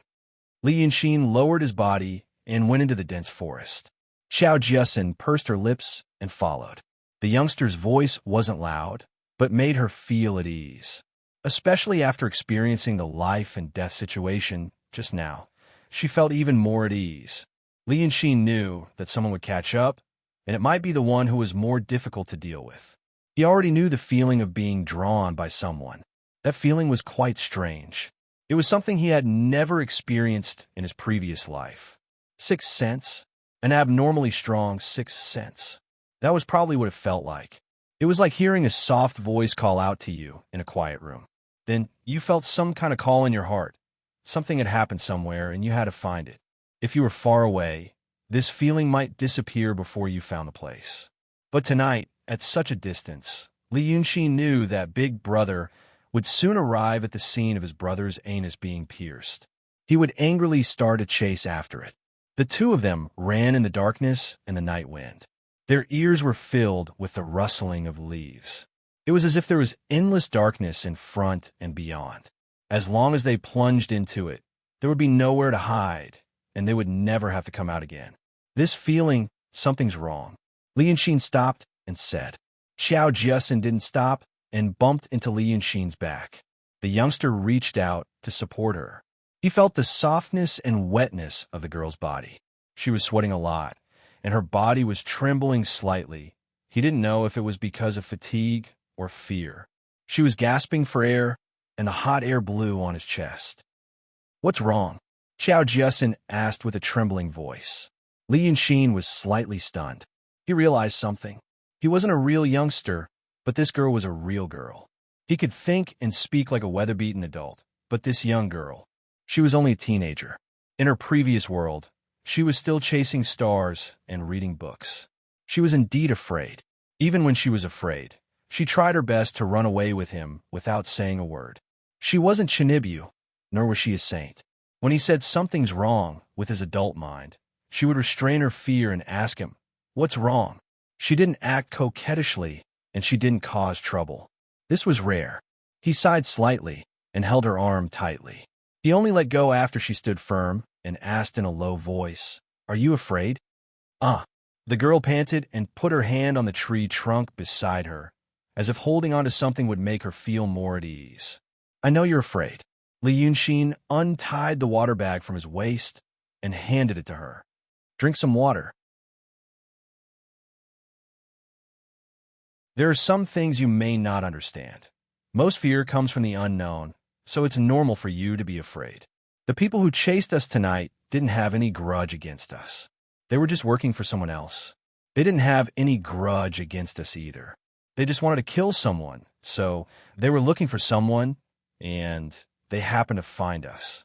So, in a nutshell, we're unlucky. The girl took the water bag and drank a mouthful. Then she held it with both hands and slightly calmed down her breathing. She tried her best to listen to Li Yunxin's words carefully. In fact, listening to his words made her feel at ease and calm. She didn't know why. She used to want to roam the pugilistic world and be a heroine in red. But after experiencing what happened tonight, she suddenly felt that she didn't need to do or think about anything. She only needed to listen to other people's arrangements and protection which was actually very reassuring. I know it's hard, but I need you to do one thing. You have to know that we can't save the others now. Maybe your father, and my teacher are hiding somewhere. Thinking of them will make us anxious, but there's nothing we can do. We can't be anxious. Don't panic. Only by calming down can we deal with the people who are chasing us. They have a total of 6 people. I killed one just now. Maybe the others also killed one. At most, there are 5 left. There's one more who should be chasing us. That means there are only 4 people chasing after the others. So, if we keep ourselves alive and delay the people coming, we'll buy time for your father and the others to share the pressure. You're running for your life now, but you're also saving people. Don't you think so? Xiao Jiasin tried her best to open her eyes wide and nodded. Good girl. Let's go. Xiao Jiasin took a deep breath and went into the dense forest again. She took 2 or 3 steps and then turned back to look at Li Yunxin. But she found that the young man was gone. Her heart that had just calmed down suddenly became chaotic again. She quickly turned around and took a step back. She wanted to see if she walked too fast and the young man didn't catch up. But after taking 2 steps, she suddenly saw a clear light coming towards her. The thin, lightning-like light only appeared in her sight for a second, and she felt that the whole world became dark. She didn't even have time to think, because she still didn't know what had happened. The swordsman withdrew his thin sword. Xiao Jiasin softly fell to the ground. There was a thin red mark between her eyebrows, like a red bean. You're courting death, he said in a low voice, then turned to look at Li Yunxin. You have some tricks. Tell me, who are you?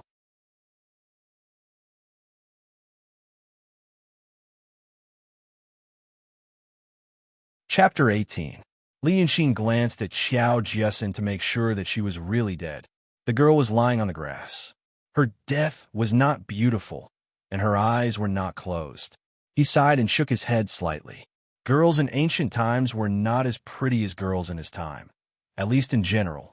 Natural beauty was always good, but it also meant that they were not as white and fragrant, and their hair was not as smooth. How could they hide the pimples on their faces? But this Miss Xiao was a beauty even in modern times. Li Yunxin had a good impression of her. He did not expect that she would die in less than a day. As expected, modern civilization and a society ruled by law were better. At least people would not die casually. But he only sighed for a moment. He had done many things in his previous life, and he had seen many dead people. Since he could accept transmigration and monsters, he could also accept the death of a few people. So he quickly retracted his gaze and looked at the swordsman. I am afraid that you will be scared to death if I tell you. The swordsman was startled and frowned. He had indeed realized that this young man in white was not ordinary. No matter if he was the son of a merchant or the son of a government official, he would not be able to look normal after seeing a dead person.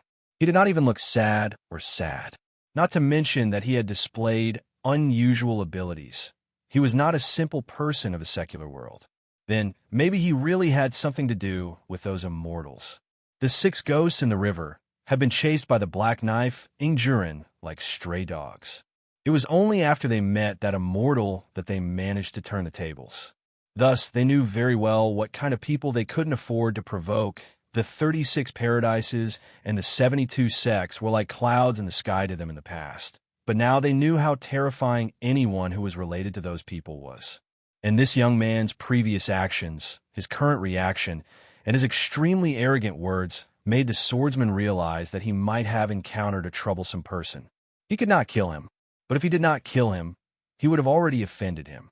What if this young man held a grudge against him, and he was really from some paradises or sects?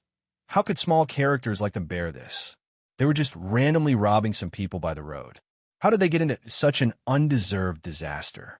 Li Yunxin understood the swordsman's thoughts in just a few seconds.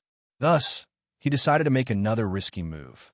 He didn't summon the 9th young master because he was afraid that he would kill innocent people.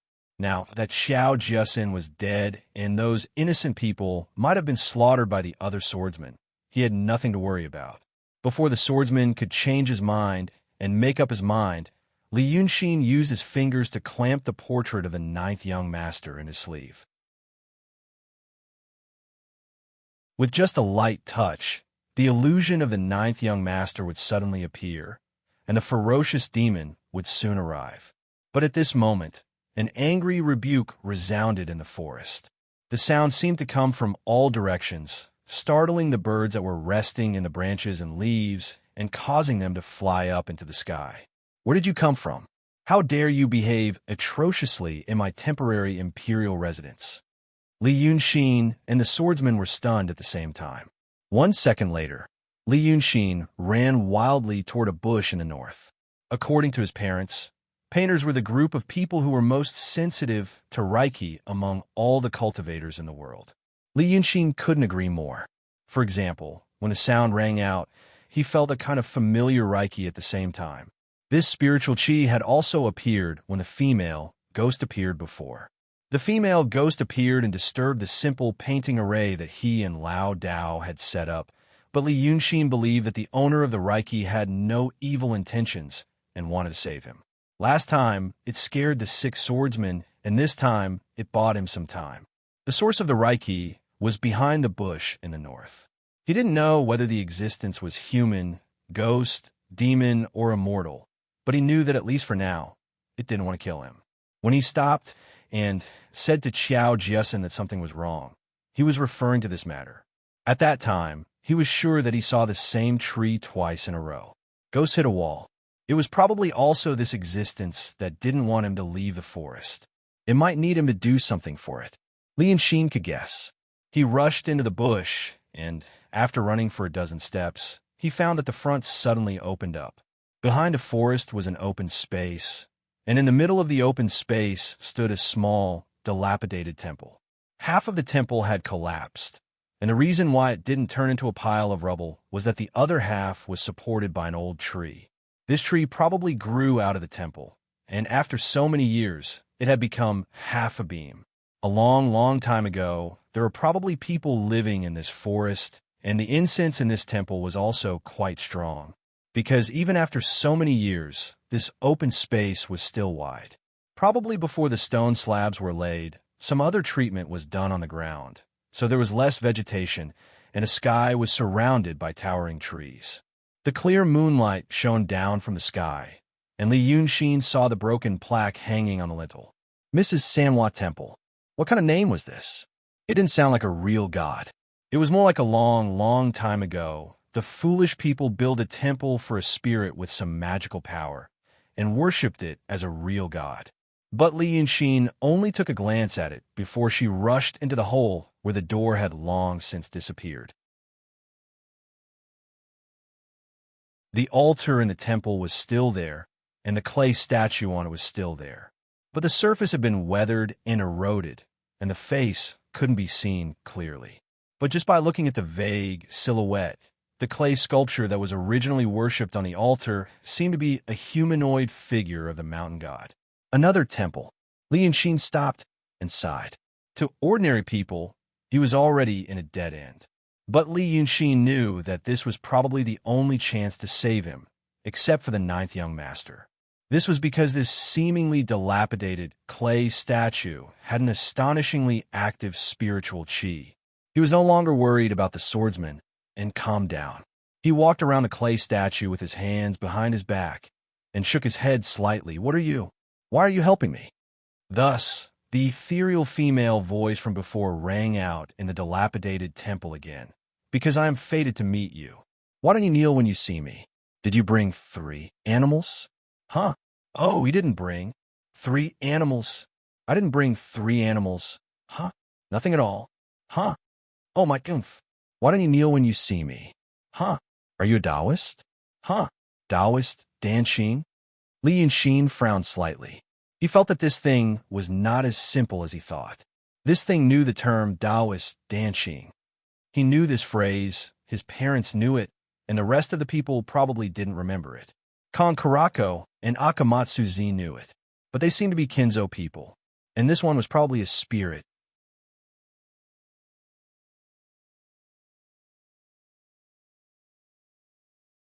Chapter 19. His father and mother had told him many stories when he was still a child, when they thought he was still young and naive. Most of them were related to demons and mountain ghosts, just like the stories that the villagers told their children on summer nights when they were fanning themselves under the big tree at the entrance of the village. But Li Yunxin knew that what his parents said was true, because there were many details that could support their story. They were all people with stories. Therefore, he also knew what kind of background these monsters had. Heaven and earth had spirits. Since it was an object with a spirit, even if it was a rock or a chair, it was possible for it to develop intelligence and cultivate a spirit body by chance. The most common ones were those creatures that were close to humans. Humans were the spirits of the spirits, and they had developed a mind and knew how to be educated. If they were close to humans for a long time, they would also have a mind. Or those that lived in the mountains, listened to the scriptures near the temples, and absorbed the incense, could easily become a demon. But even if they became a demon and had developed a mind, they might not understand human emotions. If a baby was thrown into a pack of wolves, it might turn into a beast in human form, not to mention a demon that was originally a demon. Some demons had some cultivation experience, but their beastly nature was still hard to get rid of. They did evil things and even ate people. Some demons cast spells to confuse people's minds and disturb their morals. There were also demons that followed the rules and focused on cultivation, but it was rare. So when the Daodong and Kenzo disciples traveled the world, they would get rid of those demons. This was the merit. Li Yunxin's parents were open-minded people, but they did not have a good impression of those things.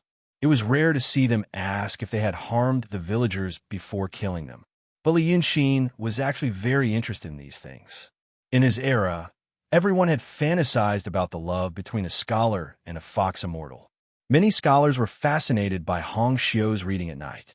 Moreover, his parents told him that demons loved Taoist painters the most. Taoist painters in the state of transcendent already had the supernatural power to turn paintings into reality. When encountering a spirit monster that had cultivated a spirit body but had no physical body and could only possess a body somewhere, he would be kind enough to give it a body. For that spirit monster, it would be a great blessing that was comparable to being reborn. Therefore, Li Yunxin initially thought that the gremlin should have instinctively sensed the unique spiritual aura produced by the drawing array, and then acted according to its own instincts and likes, planning to help him. It was able to create the illusion of a female ghost and create the illusion of a ghost hitting the wall. It was obvious that it had some skills. Although such little tricks weren't worth mentioning in front of the Daodong and Kenzo disciples, it was enough to deal with ordinary people. Even if it was a swordsman who had consumed a tyrannical elixir or overdraft his life force as the price. But how did this monster know about Taoist dancing? The disciples of Daotong and Kenzo would never be kind enough to tell him about this. Ever since the death of the art saint 2,000 years ago, even the term Taoist painter had almost disappeared from the secular world. There should be a story behind it. Listening to its sarcastic and incoherent speech, it should be someone who understood human relations, but might not be completely clear about human etiquette. Or the three animals. Cows, sheep, pigs, the highest standard for the emperor's sacrifice, also known as the Thai prison. This silly gremlin actually asked if he brought the three animals. Sure enough, it was a silly gremlin who didn't know much about the world. Li Yunxin smiled and reached out to touch the clay sculpture. Just a little cat monster, but its appetite is not small. The temple suddenly became quiet. After a while, Li Yunxin heard it say, cat monster? Oh, I'm not a cat monster, huh? I'm Mrs. Sanhua. Mrs. Sanhua, how dare you? Huh? How do you know I'm a cat monster? Tell me. I'm Mrs. Sanhua. Your name? Mrs. Sanhua. Isn't a calico cat? And you talk like a psycho. The whole race is psycho. Isn't it just a cat? Li Yunxin curled his lips. Little cat monster. If you want to eat meat or incense, it's easy. But you have to help me deal with the person outside first. You were the one who created the female ghost earlier? Good job. But I can teach you something more fun. It had been a few seconds since Li Yunxin came in, and the swordsman should have arrived. But the swordsman should not dare to come in. What happened before was enough to make him understand that this young man was different from those people in the escort agency. He was an opponent that must be dealt with seriously. If he wanted to kill him, he must kill him. He looked out and found that the swordsman had rushed out of the woods. But when a dilapidated temple suddenly appeared in front of him, he was bewildered. He used the thin sword in his hand to point forward diagonally before he slowly walked towards the entrance of the temple. He was extremely careful, and it was obvious that he had hidden some mysterious changes in his internal footwork. But it made him look like a street dancer. Huh. Fun. Oh, good. Humph, without the three animals, Huh. First give me a body. Hey, I'll help you, Humph. What's fun? Huh. Li Yunxin suddenly felt a breeze around him. The wind swirled past him, rolling up a small piece of dust on the ground. This should be the spiritual body of the monster. Monsters cultivated magic power and intelligence, but they didn't have the elixir to refine their bodies like human beings, so their bodies would certainly die. When the body died, the spirit didn't disappear, so it became something like a ghost after death. This was the spiritual body. This little cat monster was bold.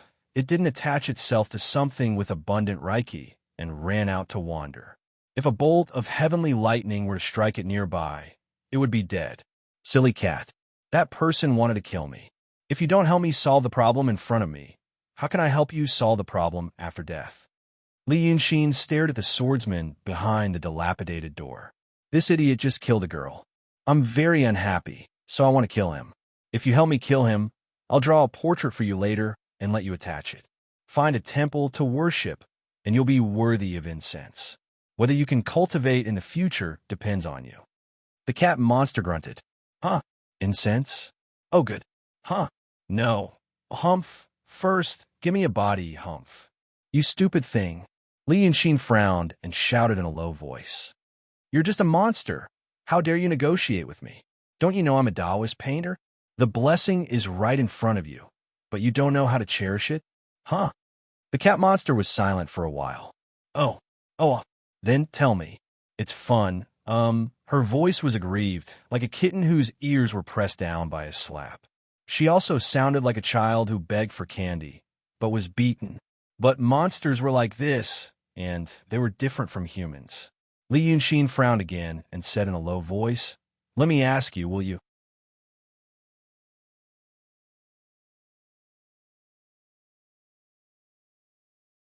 Chapter 20. The swordsman with high cheekbones and narrow eyes was called Chen Yan. He was born in a family of scholars, so his name was obvious. But now he was the leader of the 6 ghosts of Hejian, the hanged horn ghost, and his brother was dead. He wanted to kill him. Chen Yan thought, not only because he killed his 4th brother, but also because he couldn't see through him. If the other party was really a young man from a cave or a sect who didn't understand the ways of the world, he had ways to deal with him. Those people were indeed immortals with brilliant celestial spells, but they didn't understand the ways of the world. In the blink of an eye, he was able to make them burst with joy. But this kid, he had the thought of turning an enemy into a friend.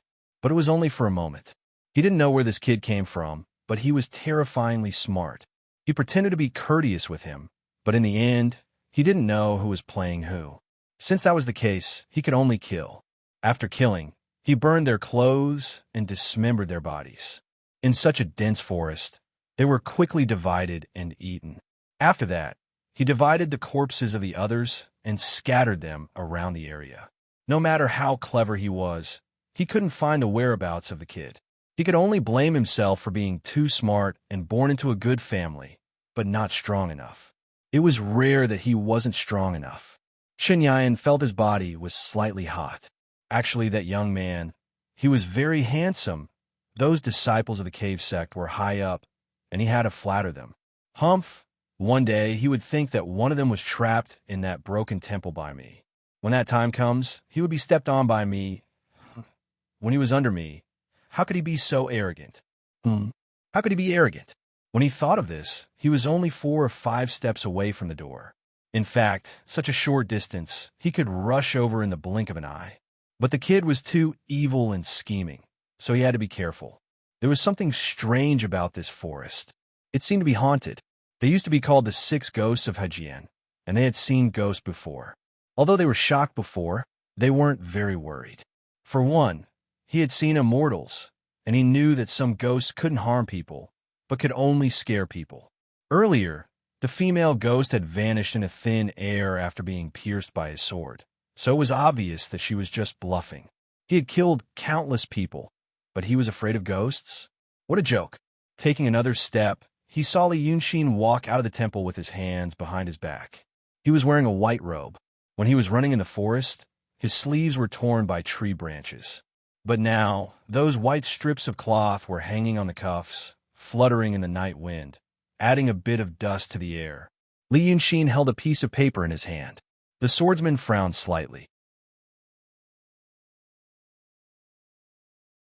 Of course, he had heard of painters. Now that he thought about it carefully, could it be that this kid was a painter? In the past, he and his brothers robbed houses, so he didn't have the patience to think about the different realms of a painter and what their abilities were. He only knew that those painters who could turn shadows into shadows were rarely seen by mortals. They were all worshipped by high officials and nobles, hoping that they could make a few more paintings to prolong their lives. This young man was so young, yet he had such powerful abilities. Furthermore, he couldn't stay here any longer. What a pity. He was a brilliant painter. But no matter how brilliant they were nothing more than illusions and magic tricks. How could he compete with the Taoist priests and swordsmen of the Grotto Heaven sect? At this time, he heard the young man say, "If you go any further, I won't be polite." Chen Yan sneered in his heart. This trick was no longer effective at this time. At this moment, he had pushed his inner strength to its peak. He could even hear the sound of the grass bending under his feet when he took a step. He wasn't afraid of the young man's tricks at all. He could see clearly that the young man could speak and walk with shadows. He was a real person. The female ghost from before might have been created by the young man to scare people, but as long as he didn't panic, he would be able to tell. "Die. I'll give you a quick death." He shook the thin sword in his hand. The thin sword that was as wide as a finger buzzed, like a silver snake flicking its tongue. This sword was fast and cunning. Even Xiao Duanhong from the escort agency couldn't dodge it. He believed that the young man would die, but the sword missed. The swordsman was shocked. The young man's figure suddenly became much more agile. He dodged the attack at a strange angle, took another step back, and shouted, "I'm going to cast a spell." That dodging movement was definitely not something an ordinary person could do, at least not with the physical strength of an ordinary young man. In a flash, the swordsman couldn't afford to be distracted. He could see that the young man had used a lot of strength to dodge just now. Now that he had used up all his strength, it was impossible for him to dodge a second strike. With a shake of his wrist, the silver light turned back like a snake and went straight for Li Yunxin's throat. At this moment, he saw the young man finally shake the paper in his hand. A green light flashed.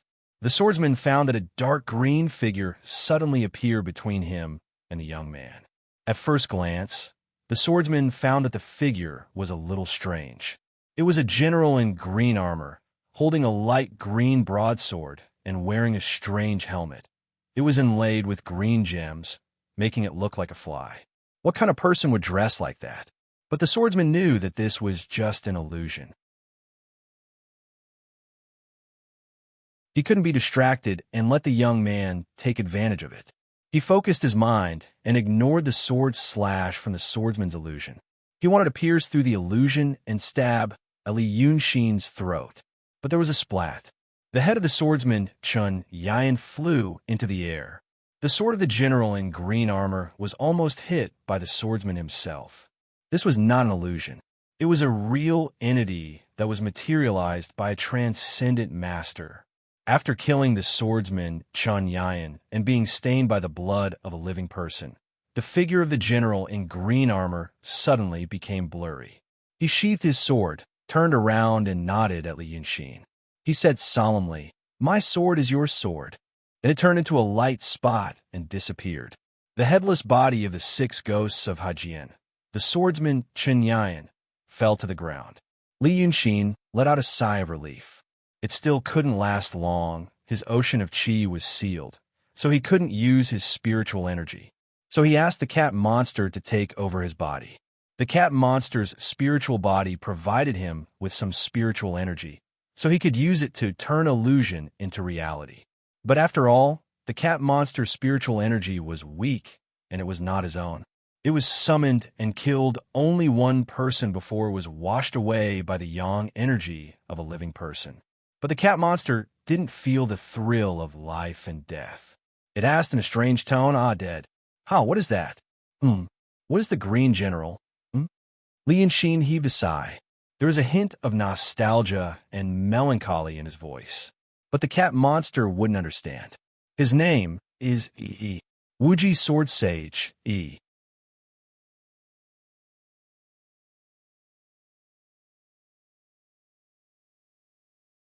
Chapter 21. The demon cat did not understand, so it grunted, as if it was very uncomfortable.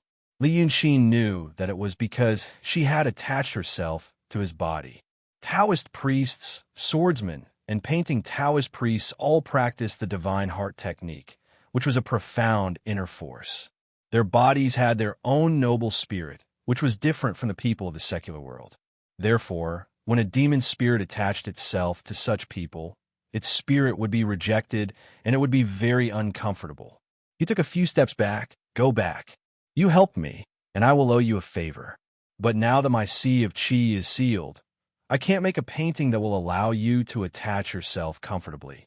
When I find a solution, I will come back to you. A gust of chilly wind circled around Li Yuanxin, and the demon cat muttered angrily. In the future? How long will it take? There were people in the past. No, in the future, I don't wait. She suddenly stopped talking, and the grass a few steps away became quiet. The chilly wind had gone far away. The demon cat seemed to have discovered something. Li Yuanxin did not know what this inexperienced thing was up to, so he only looked at the path where it came from. But after 2 breaths, he suddenly heard a rustling sound. Someone was coming from that direction. He frowned vigilantly, and then he was stunned. A girl stumbled out of the forest, waving her hands and feet. As she ran, she laughed like a silver bell and muttered, Good, this is mine, Hey, this is mine, he. The girl had a beautiful face, a slender body, and a skirt fluttering in the wind, bathing in the moonlight. It should have been beautiful, but when Li Yuanxin heard the laughter, he only felt a little numb, because it was Qiao Jiasin. The demon cat attached itself to Qiao Jiasin's body. It had been about 10 minutes since the girl died, and Qiao Jiasin's soul should have been taken away, if the black Bai Yanjun that he had never seen really existed. In fact, there was still some spiritual qi left in the corpse. Perhaps because of the special physique and timing, the cat demon possessed the body. Not only did she possess the body, but she could also move about freely, as if the body belonged to her in the first place. Qiao Jiasin ran to Li Yuanxin, stumbling and bumping into his chest. Li Yuanxin frowned slightly and supported him. He wanted to reprimand them, but he didn't know what to say. After all, he had only interacted with Qiao Jiasin for a day. They were not very familiar with each other. After the cat demon rubbed against his chest for a while, Li Yuanxin sighed and said, All right, this can be considered your good fortune. You didn't help me in vain. I've heard of such things.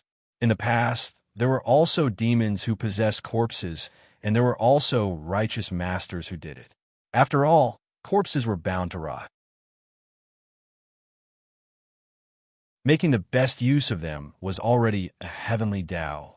However, there are a few things that you have to pay attention to.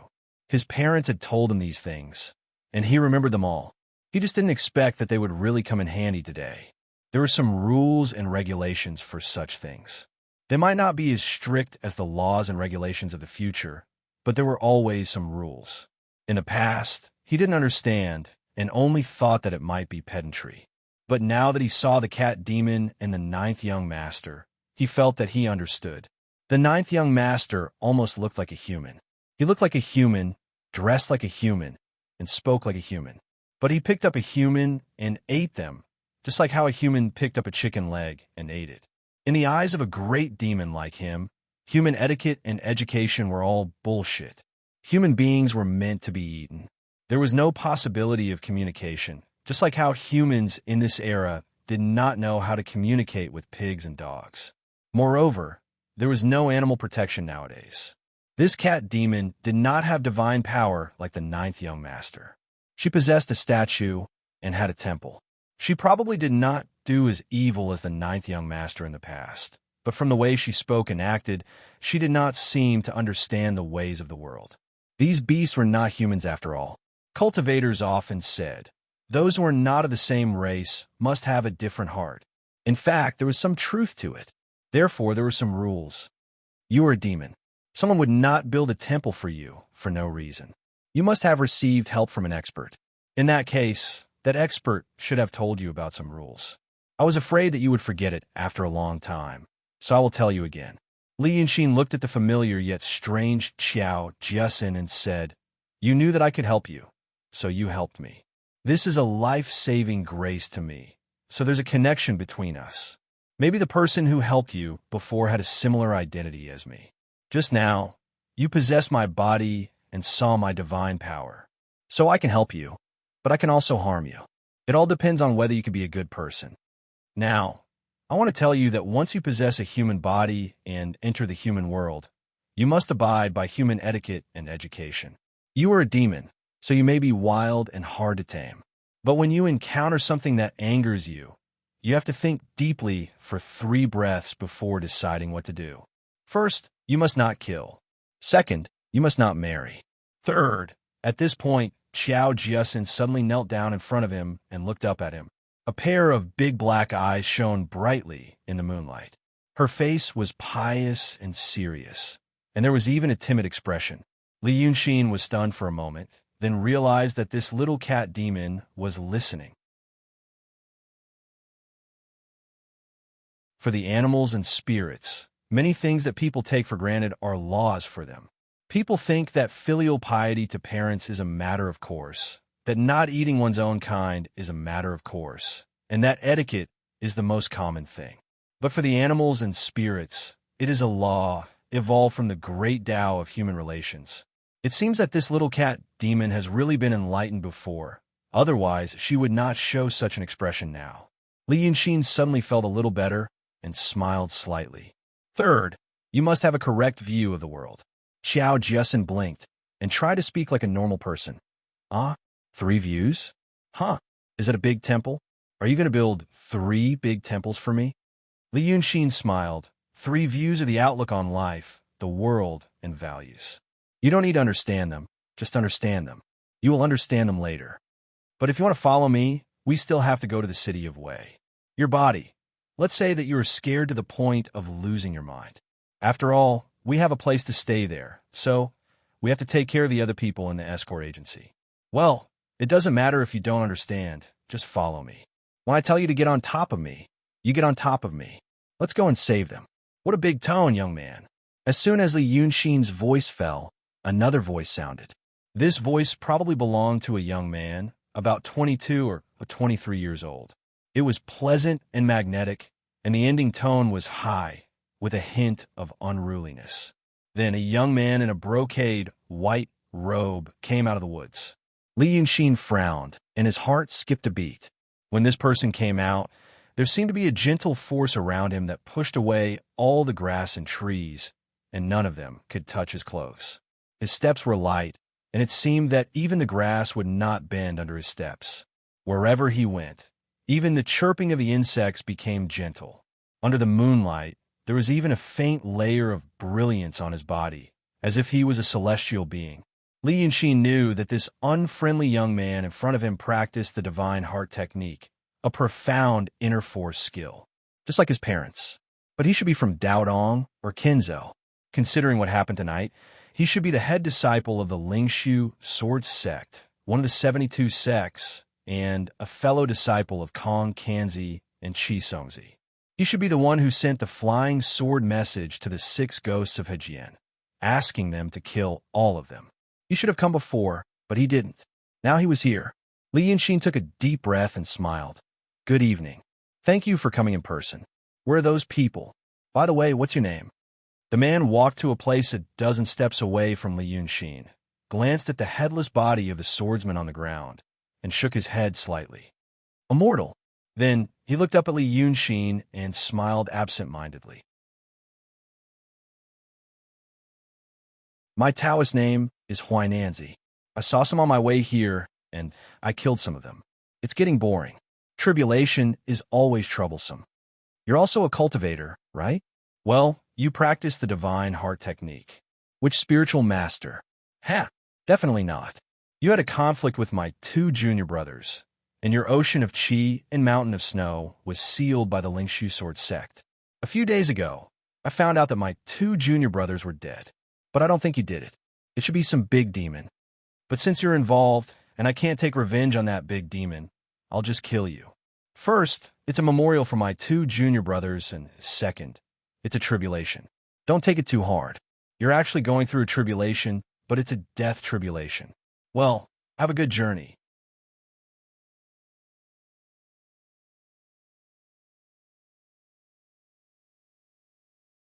Chapter 22. As soon as he finished speaking, Huainanzi drew his sword from his back. It was not appropriate to say that he drew his sword. He made a 2-finger sword gesture with his right hand, turned his wrist, and flicked his finger. A thin sword rose from somewhere behind him with a whoosh, hovering above his head, buzzing and spinning like a silver snake. He stared at Li Yunxin for a while and raised his eyebrows. Huh? Aren't you afraid? What's the point of being afraid? Tisk, Huainanzi shook his head. I'm almost done with the killing tribulation, and I'm in the middle of the heart tribulation. You know about the heart tribulation, right? I can't just let someone off when he begs for mercy. But I'm not done yet. You could try. What if, my Tao heart isn't strong enough? I'm not an idiot. Li Yunxin shook his head. In the heart tribulation, you have to wear out your sympathy. You won't affect your judgment just because you feel sorry for someone. You can't wait for me to beg for mercy and then kill me. How about this? Don't kill me. I'll show you a treasure.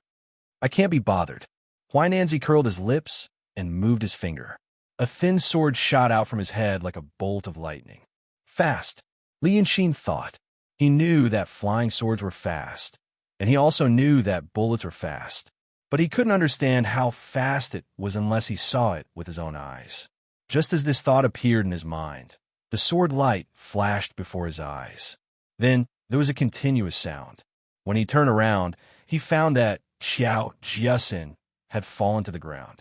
A silver sword shot out from behind her with a swoosh. It moved her body and returned to Huainanzi's side. Her clothes were torn beyond recognition. Just as Li Yunxin turned her head, she didn't know how many times the silver sword had penetrated her body. Blood seemed to be flowing out of a broken water bag. Li Yunxin soon smelled the strong smell of blood.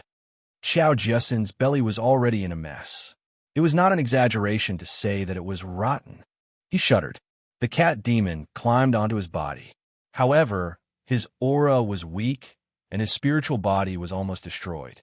Huainanzi sheathed his sword and looked at him. That's a demon, right? It's not good to be associated with demons. They were all beasts, cruel, vicious, and inhumane. Look, if you beg for mercy, I'll cut you down with my sword. If you don't beg for mercy, I'll stab you. You choose. Damn it. Li Yunxin sighed. It's not easy to return a favor owed. There was no way out. His opponent's strength was much higher than his, so tricks were useless. It seemed that Huainanzi was a reckless person. In such a short time, he couldn't figure out what Huainanzi liked.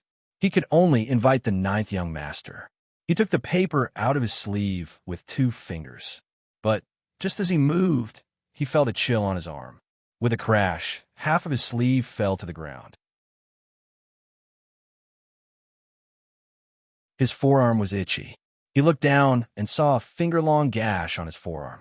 The gash quickly turned from white to red, and then blood flowed down in streams. The itch turned into a painful itch. What are you doing? Huainanzi frowned and asked him, looking very angry. If you move again, I'll cut your hand. Now, beg for mercy. I still have things to do. If you weren't a cultivator, I wouldn't have bothered talking to you. Li Yunxin was speechless. He felt that he was indeed in a huge predicament. He had no other way. Or rather, he didn't have a plan that would allow him to escape unscathed. A few ideas appeared in his mind, and he came up with a few countermeasures. But suddenly, he closed his eyes and stood in the moonlight and the night wind for a while before opening them again. Fine, I'll beg for mercy, and you can kill me with your sword.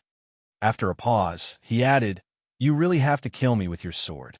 You know I'm a cultivator too, and I have my dignity. If you don't keep your word, it'll be an insult to the sex dignity. Huai Nanzi curled his lips. Stop talking nonsense. Li Yunxin sighed and shrugged her shoulders. She slowly bowed to him with her hands clasped in front. Hurry up, Huai Nanzi urged him sternly, or I'll really kill you. Damn it. Of course, Li Yunxin knew this feeling. When a child asked for candy, you told him firmly that it was impossible, and he begged you and walked away. But if you agreed but dawdled or didn't take the candy, he might pester you for dozens of minutes and couldn't leave. The thought of I'm about to get it made you irritated, but you couldn't be decisive and calm. He didn't believe that Huai Nanzi would really fly into a rage and kill him with his sword at this moment. What you want but can't get, this was how inner demons were planted. Li Yunxin lifted his hem and kicked the ground with his foot, frowning. There's blood on the ground. Why are you kneeling? Huai Nanzi's face finally showed a more vivid expression, looking angry and amused. You're going to die in a while, so why do you care about blood? Idiot. Anyway, I have to find another place. Li Yunxin took a step away and looked at Huai Nanzi. Huai Nanzi frowned and stared at him fiercely. Li Yunxin strode forward with a peace of mind, as if she was really choosing a grave for herself, picking and choosing a place to be buried. Because Huai Nanzi's expression said, I'm getting impatient. I've decided to let you have a taste of pain later. Now, you can do whatever you want. The more annoyed you are, the more pain you'll feel later. Li Yunxin dawdled for 5 minutes. This was the limit of Huai Nanzi's patience he had expected. Then, he stood still and raised his head. One last question. Huai Nanzi's face showed an imperceptible expression of relief. Speak. I think the demons are not bad. Why did you kill them? Idiot. It's a waste for you to learn Taoism. What's the point of killing the demons? Huai Nanzi's killing intent was aroused, and he put 2 fingers together.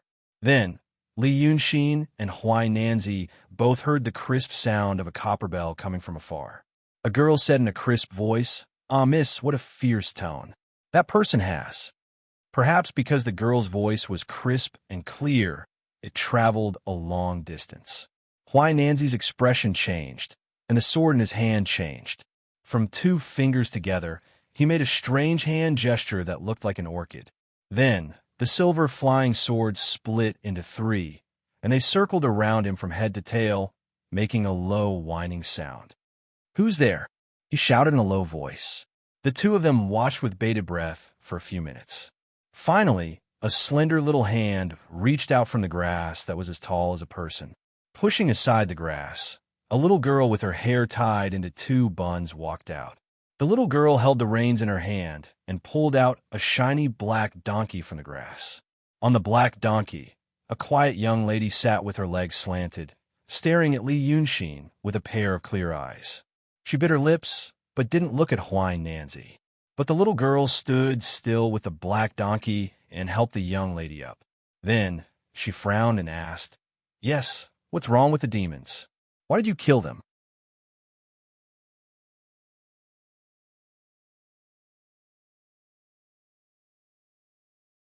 Chapter 23. Huai Nanzi stared at the little maid for a while and frowned. Because no matter how he looked at it, this girl with her hair in 2 buns was an ordinary person. She was neither a demon nor a cultivator.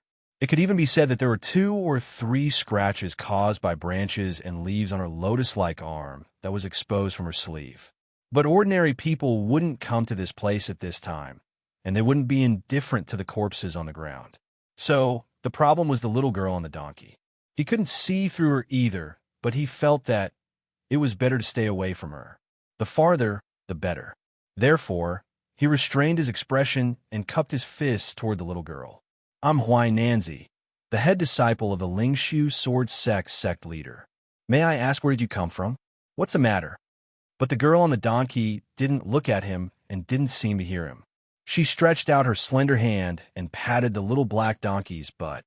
Then, the black donkey trotted over to Li Yunxin's side. Li Yunxin didn't move. He just lowered his eyes and looked at the little black donkey's hooves. The reason he was stalling for time was because of these two people. Because when he thought he was at his wit's end, the little cat demon in his body told him that something terrible was coming from afar. The little cat demon spoke incoherently, and she was in his body. Therefore, Li Yunxin only knew that, in the little cat demon's impression, the person coming was so scary, so scary, so scary. And it wasn't a human. Then, Li Yunxin was happy. If it was a human, it couldn't beat Huai Nanzi. If it wasn't a human, then it could survive. Now, the girl walked up to Li Yunxin and stared at him for a while. Then, she tilted her leg and got down. With a splashing sound, her small embroidered shoe stepped into a pool of blood. The girl frowned slightly, but still walked to Li Yunxin and circled around her. Then, she closed her eyes, put the tip of her delicate nose near Li Yunxin's neck, and took a deep breath. From top to bottom, from head to toe, it was as if the most devout old Thai had closed its eyes and deeply inhaled the fragrance of the best delicacy in front of it. It was an indecent and comical thing for a slender and pretty girl to bend over and close her eyes to smell a man in this way. But neither Li Yunxin nor Huai Nanzi laughed. This was because the girl had started from his neck and sniffed his entire body. She had even walked around him 3 or 4 times, and in between, she had only taken a single breath. After a long breath, the girl opened her eyes again and panted a few times, as if she was digesting the breath she had just inhaled. Then she smiled at Li Yunxin and said softly, "You smell so good. I like you. Where are you going?" Li Yunxin looked up at her and smiled gently. "I'm going to the city of Wei. How about you?" The girl smiled and even showed her white teeth. "Then I'll go to the city of Wei too. Come with me." Li Yunxin nodded. "Okay. I have a name, Li Yunxin." The girl blinked happily, her long eyelashes flickering. "I also have a name by Yunxin." "That's nice," Li Yunxin said, "but I can't leave yet. Look at her." He pointed to Qiao Jiasin on the ground. "She used to be my good friend, but that man killed her." "So," the girl pouted, "yes. The little cat demon is in your body. She doesn't smell good." This girl smelled the cat demon. Li Yunxin's heart skipped a beat, and he breathed a sigh of relief. He had been worried about how to explain to her that he would have to take a monster with him, because right now, he was carefully dealing with this gentle and beautiful girl. Even his tone of voice, expression, and gaze were deliberately adjusted. From a moment the girl walked to him and breathed in his scent, Li Yunxin realized that she was not a human. Not only was she not a human, but she was very likely to be a big monster at the level of the 9th young master. Although she and the 9th young master were completely different, they had the same behavior pattern. They did things their own way and didn't care about others' opinions. Li Yunxin had met many people in his previous and current lives. Because of his profession, he liked to observe people and remembered some cases. But even if he met the most indifferent guy, he would still care about others' opinions from the bottom of his heart, no matter what. However, the 9th young master and the current by Yunxin, their indifference was like a person walking alone in the forest. Was he lonely? No. There were trees, flowers, birds, and animals. But he didn't treat those things as his own kind. Li Yunxin knew that when facing such a scary guy, he couldn't be bored. This kind of monster regarded human lives as ants. If they felt bored, they might tear them apart. He had to be more interesting, like when he was facing the 9th young master. He had to observe her every expression, movement, and tone to know what she was thinking and what she might do next. Then, he could use this guy to get out of the current predicament. So Li Yunxin glanced at Huai Nanzi, spread out his hands, and said casually, "Then help me kill him." Bai Yunxin's eyes lit up. Then she turned to look at Huai Nanzi. The swordsman of the school protected himself with 3 flying swords and stared at Li Yunxin and Bai Yunxin without blinking.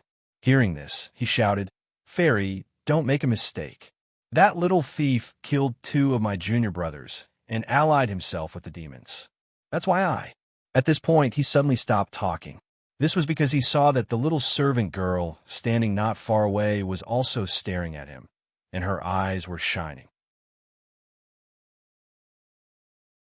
Greedy people's eyes would also light up when they saw gold and silver, but not like this. Her big eyes, which were originally black and white, suddenly turned emerald green.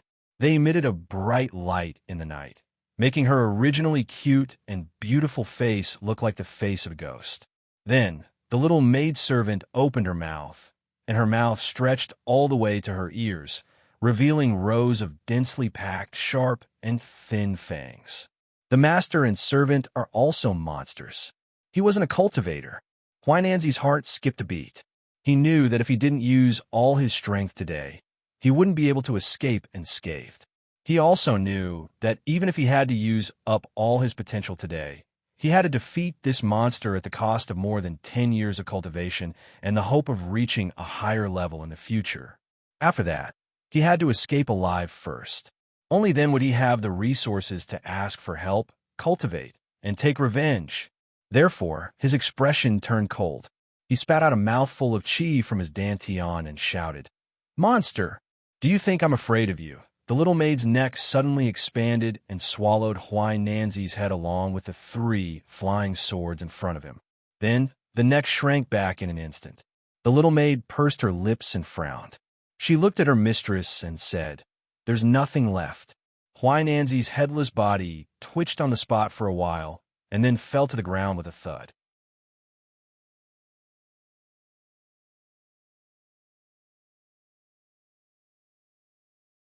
Chapter 24. The maid bit off the head and the flying sword with her thin teeth, as if she were biting a melted chocolate ball. This scene reminded Li Yunxin of a line in a novel he had read in his previous life. "Why do you eat it as soon as you pick it up?" No matter what, Huainanzi was a personal disciple of the head of the Ling Su sword sect. This title sounded like a passerby, and he was indeed a passerby now. However, Li Yunxin didn't think that Huainanzi was a small fry in the real world he lived in. This meant that the master and the maid were indeed terrifyingly powerful demons. Maybe they were even stronger than the 9th young master. He exhaled softly and tilted his head with a smile. "It doesn't taste good this way. I've seen someone eat it in an interesting way." He tore it apart and then roasted it over a fire. Hearing this, the maid blinked. "Huh, aren't you afraid of us?" "Miss, this person isn't afraid of us." Miss Bai Yunxin pursed her lips and smiled. "That's why he's fun." "Then, tell me, what did the one you met look like? Did you meet other demons?" "Ah, I think he was a demon. I didn't see what he looked like, but he had big eyes. He was as tall as me and had scales on his body. He said he was the 9th young master." In fact, Li Yunxin really wanted to know what kind of demon the 9th young master was. He used to be a modern man and watch TV series. At that time, he liked to guess the true appearance of demons. Although he had experienced many dangers, his curiosity hadn't disappeared. Moreover, he wasn't a normal person, either in the past or now. Speaking of the mortals and demons in this world, he sometimes felt that he was closer to the demons when he thought about the past. He felt that this Bai Yunxin looked so powerful.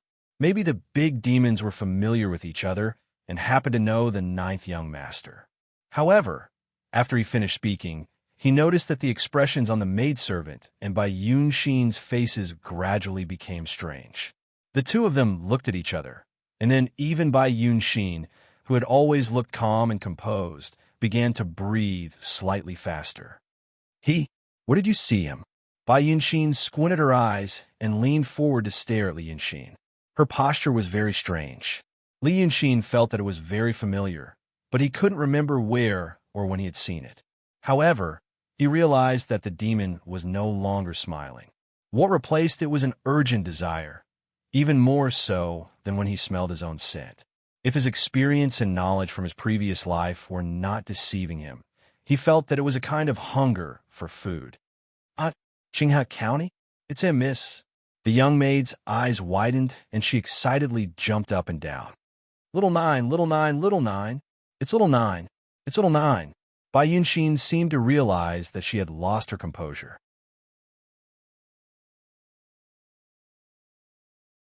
She shrank her neck and became the gentle and delicate girl from a humble family again.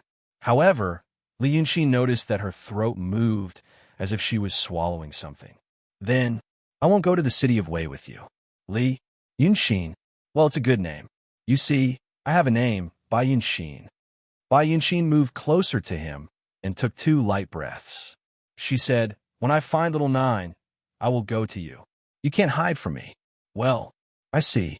She put her hand into her sleeve and felt around. Then, with a slight tug, she pulled out a small silver sword. In fact, it was not appropriate to call a sword. This slender weapon was 2 fingers wide. It looked more like a straight knife with a sharp tip. However, one side was fully bladed and the other side was half-bladed.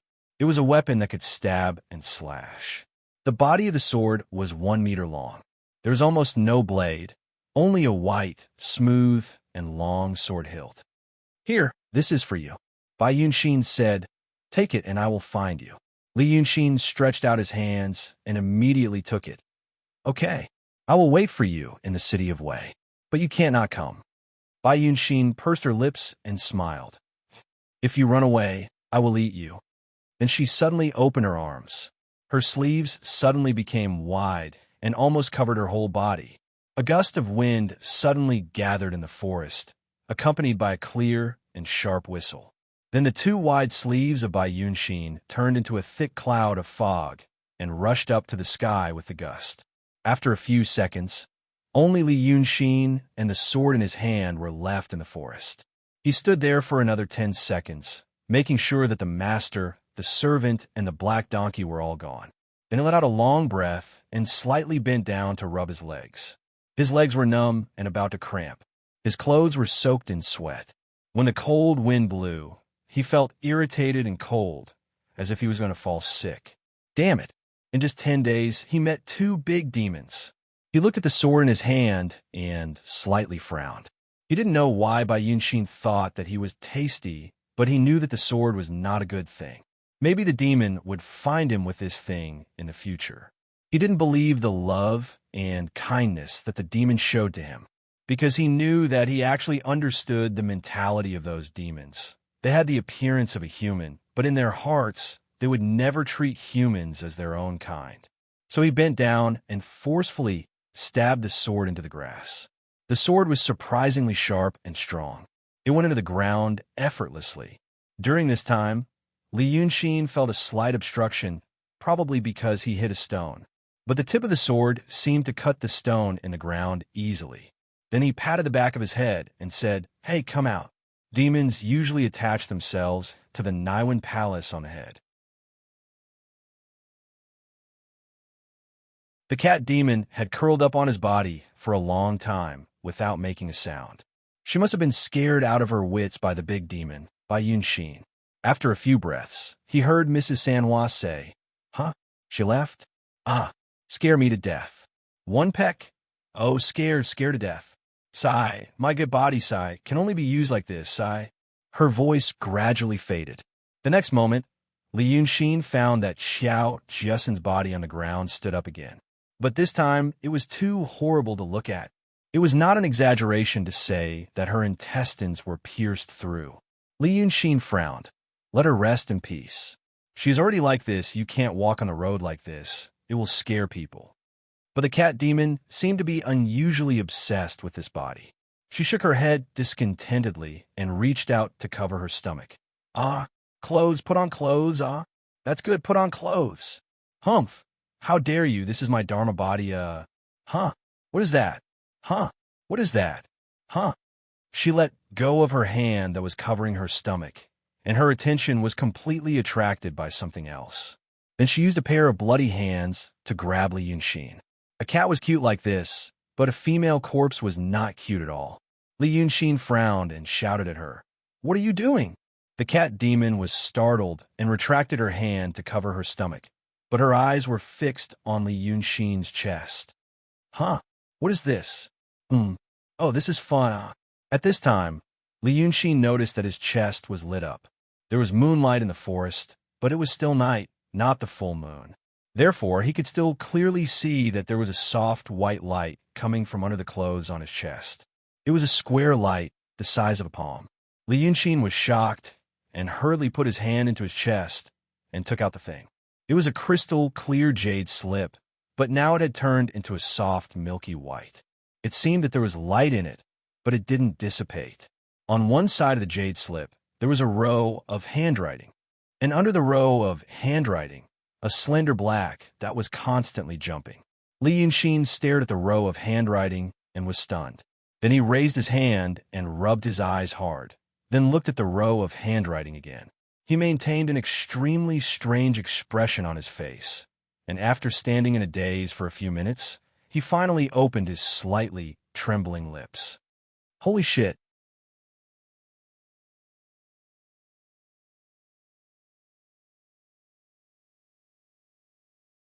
Chapter 25.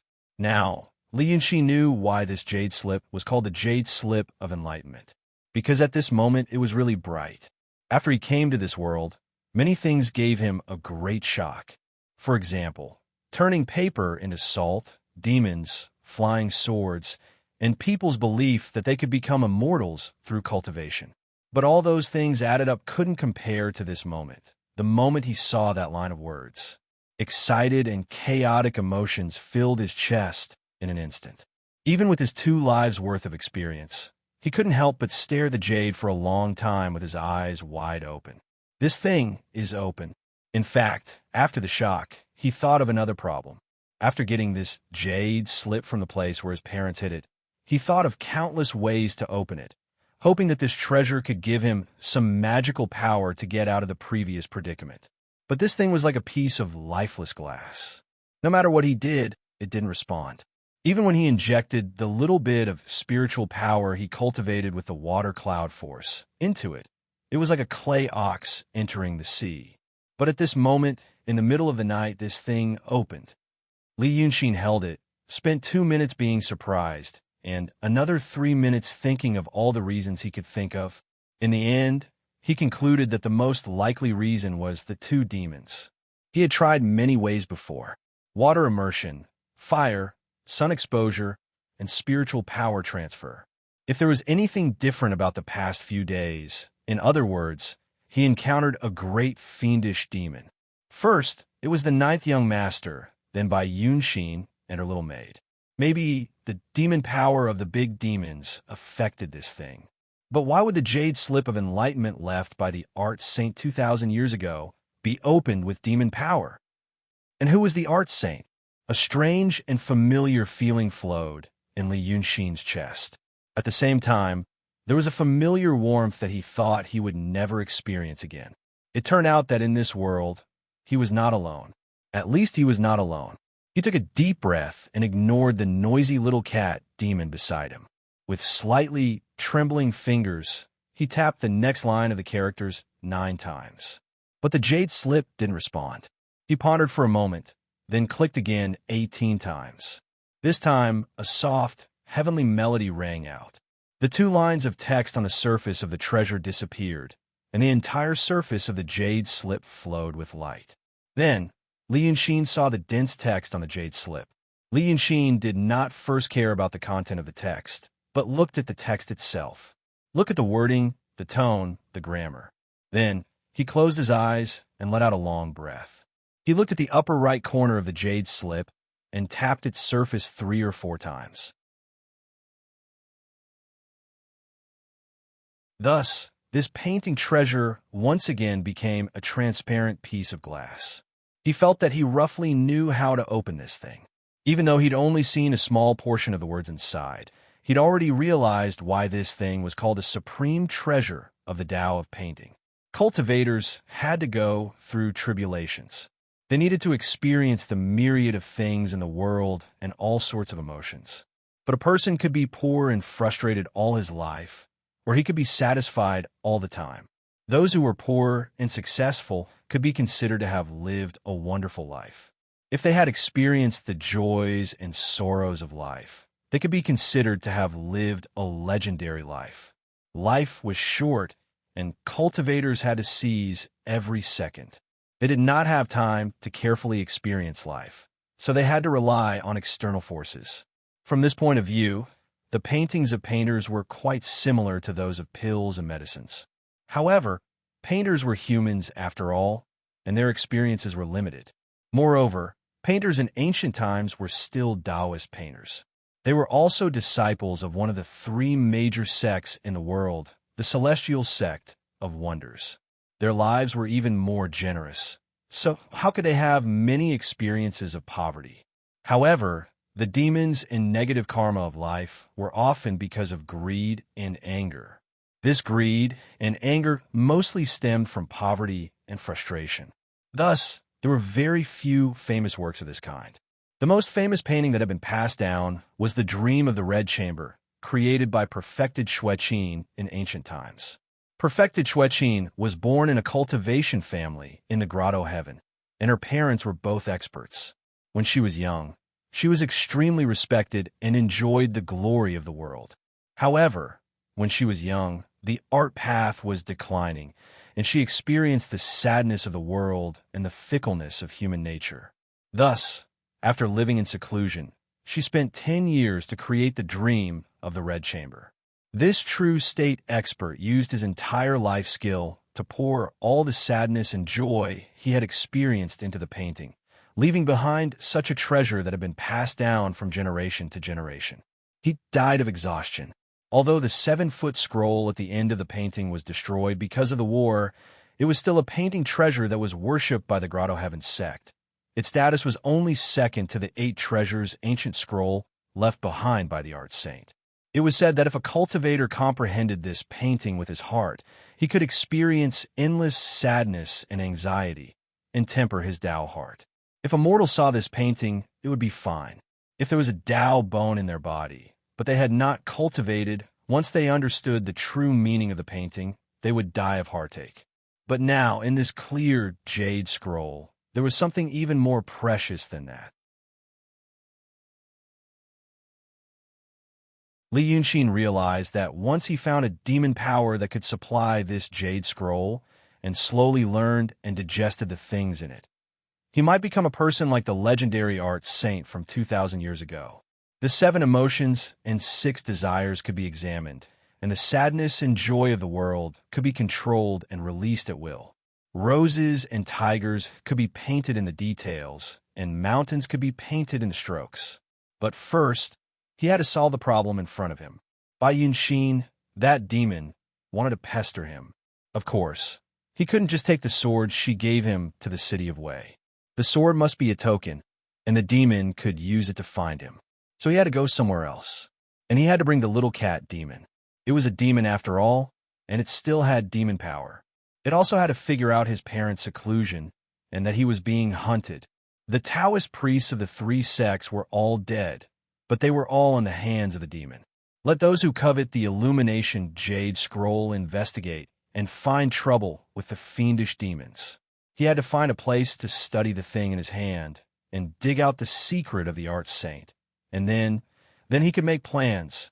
So he took a deep breath to calm himself down and put the jade scroll back in his arms. Let's go.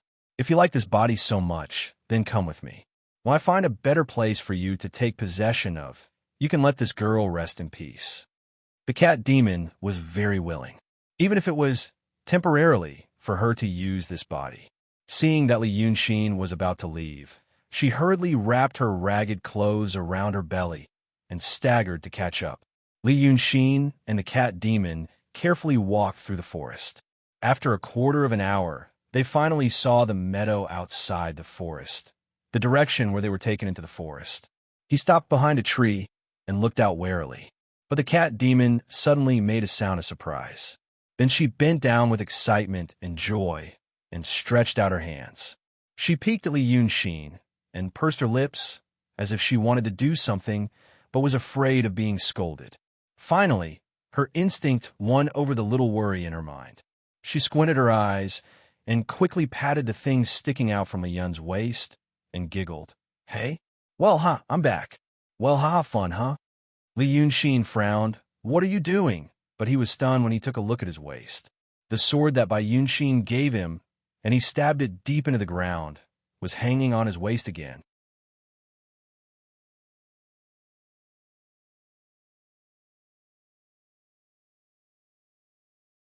Chapter 26. Li Yunshin's expression changed. He stared at it for a while and sighed softly. It was much easier for him to accept this kind of thing than anyone else in this world. There were many similar plots in movies and novels. Immortals teasing mortals and giving them something. No matter how he threw it away, it would always appear in his arms or on his body. Now he finally saw this kind of supernatural power. He put his fingers on the hilt of the sword at his waist and stroked it for a while. He sighed again. Let's go. We still have to go to the city of Wei. Since he couldn't throw it away with his current power, he could only bring it with him. But if he ran away with it, if Bai Yunshin found him, she would probably be angry. Maybe she would tear him apart the moment she saw him. That kind of demon was temperamental and couldn't be judged by ordinary people's standards. So he took out the sword from his belt and held it in his hand. He whispered, "Let's go." The sky was still dark, but the moon was not covered by the clouds. There was a breeze on the meadow, and the wild grass swayed slightly, like a dark green ocean.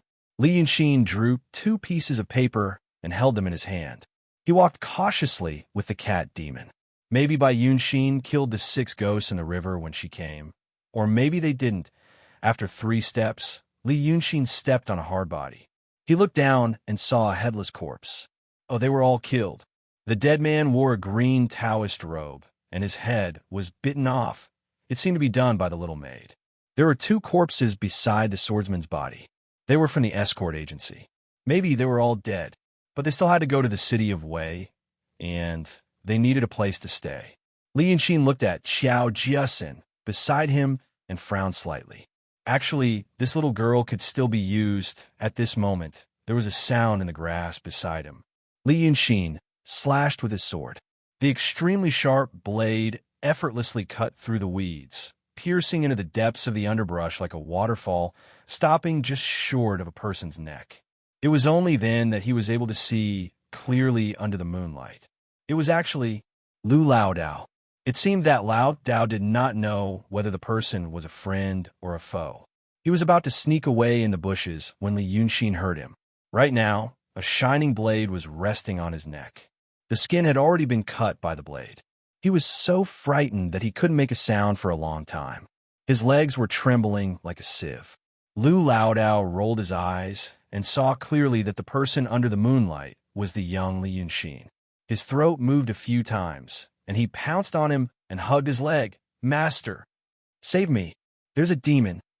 Li Yunshin quickly covered his mouth. "Don't shout. Let me ask you, are those swordsmen all dead?" "Dead, all dead." Lu Lao Dao rubbed his eyes.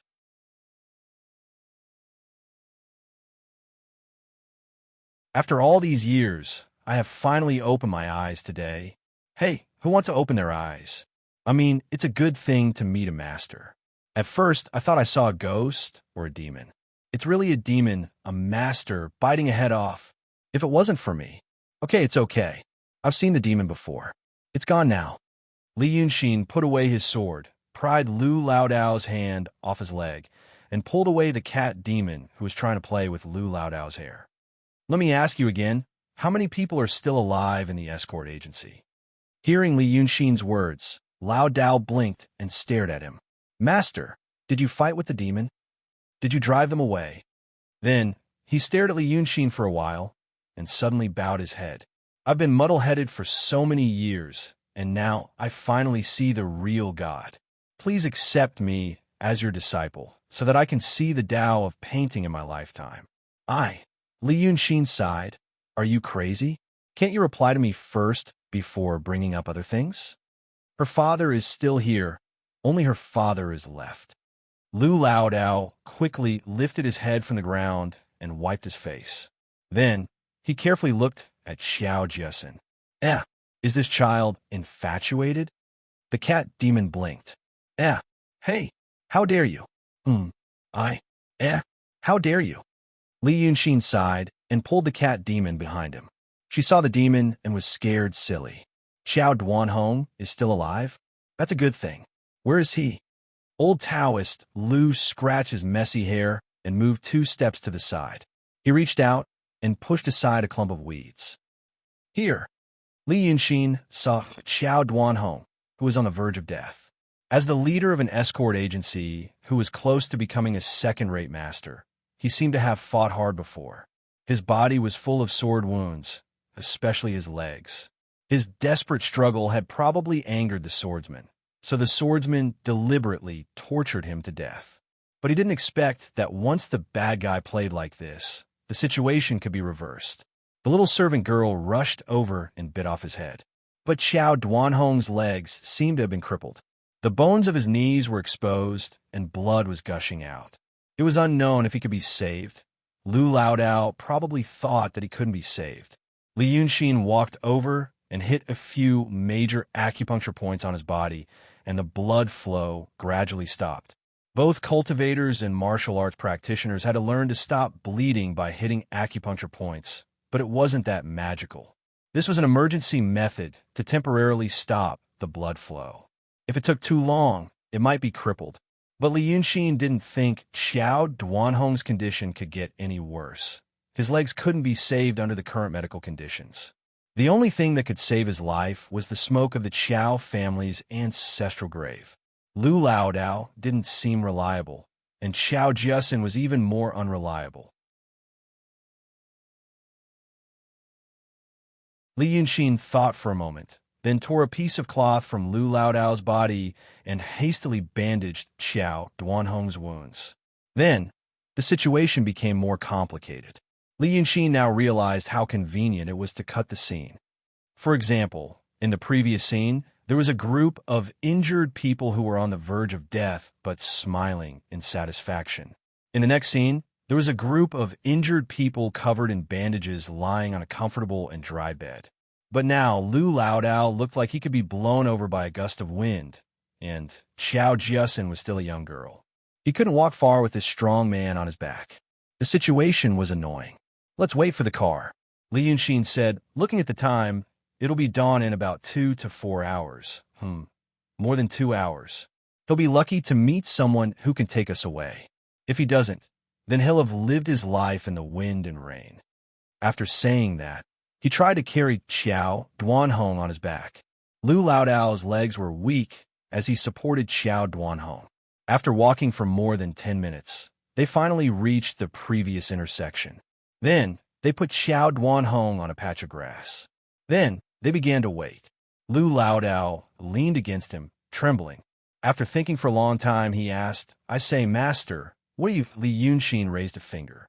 "Listen to me. Don't ask about my background, and don't mention what happened tonight to anyone. I don't want anyone to know my identity. I'm out for a trial. If you want to learn something, I can teach you.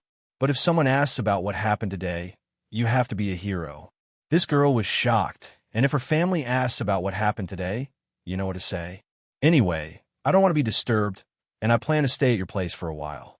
Be good, and I'll teach you the night walk in brocade, okay?" That you're tuning in to the Romance Rendezvous YouTube channel. We're so grateful for your support, and don't forget to subscribe to join us on this incredible journey through captivating stories. Your generosity through donations truly makes a world of difference, as it's the primary source of revenue that allows me to expand and enhance this channel for you. Thank you from the bottom of my heart for being a part of this adventure.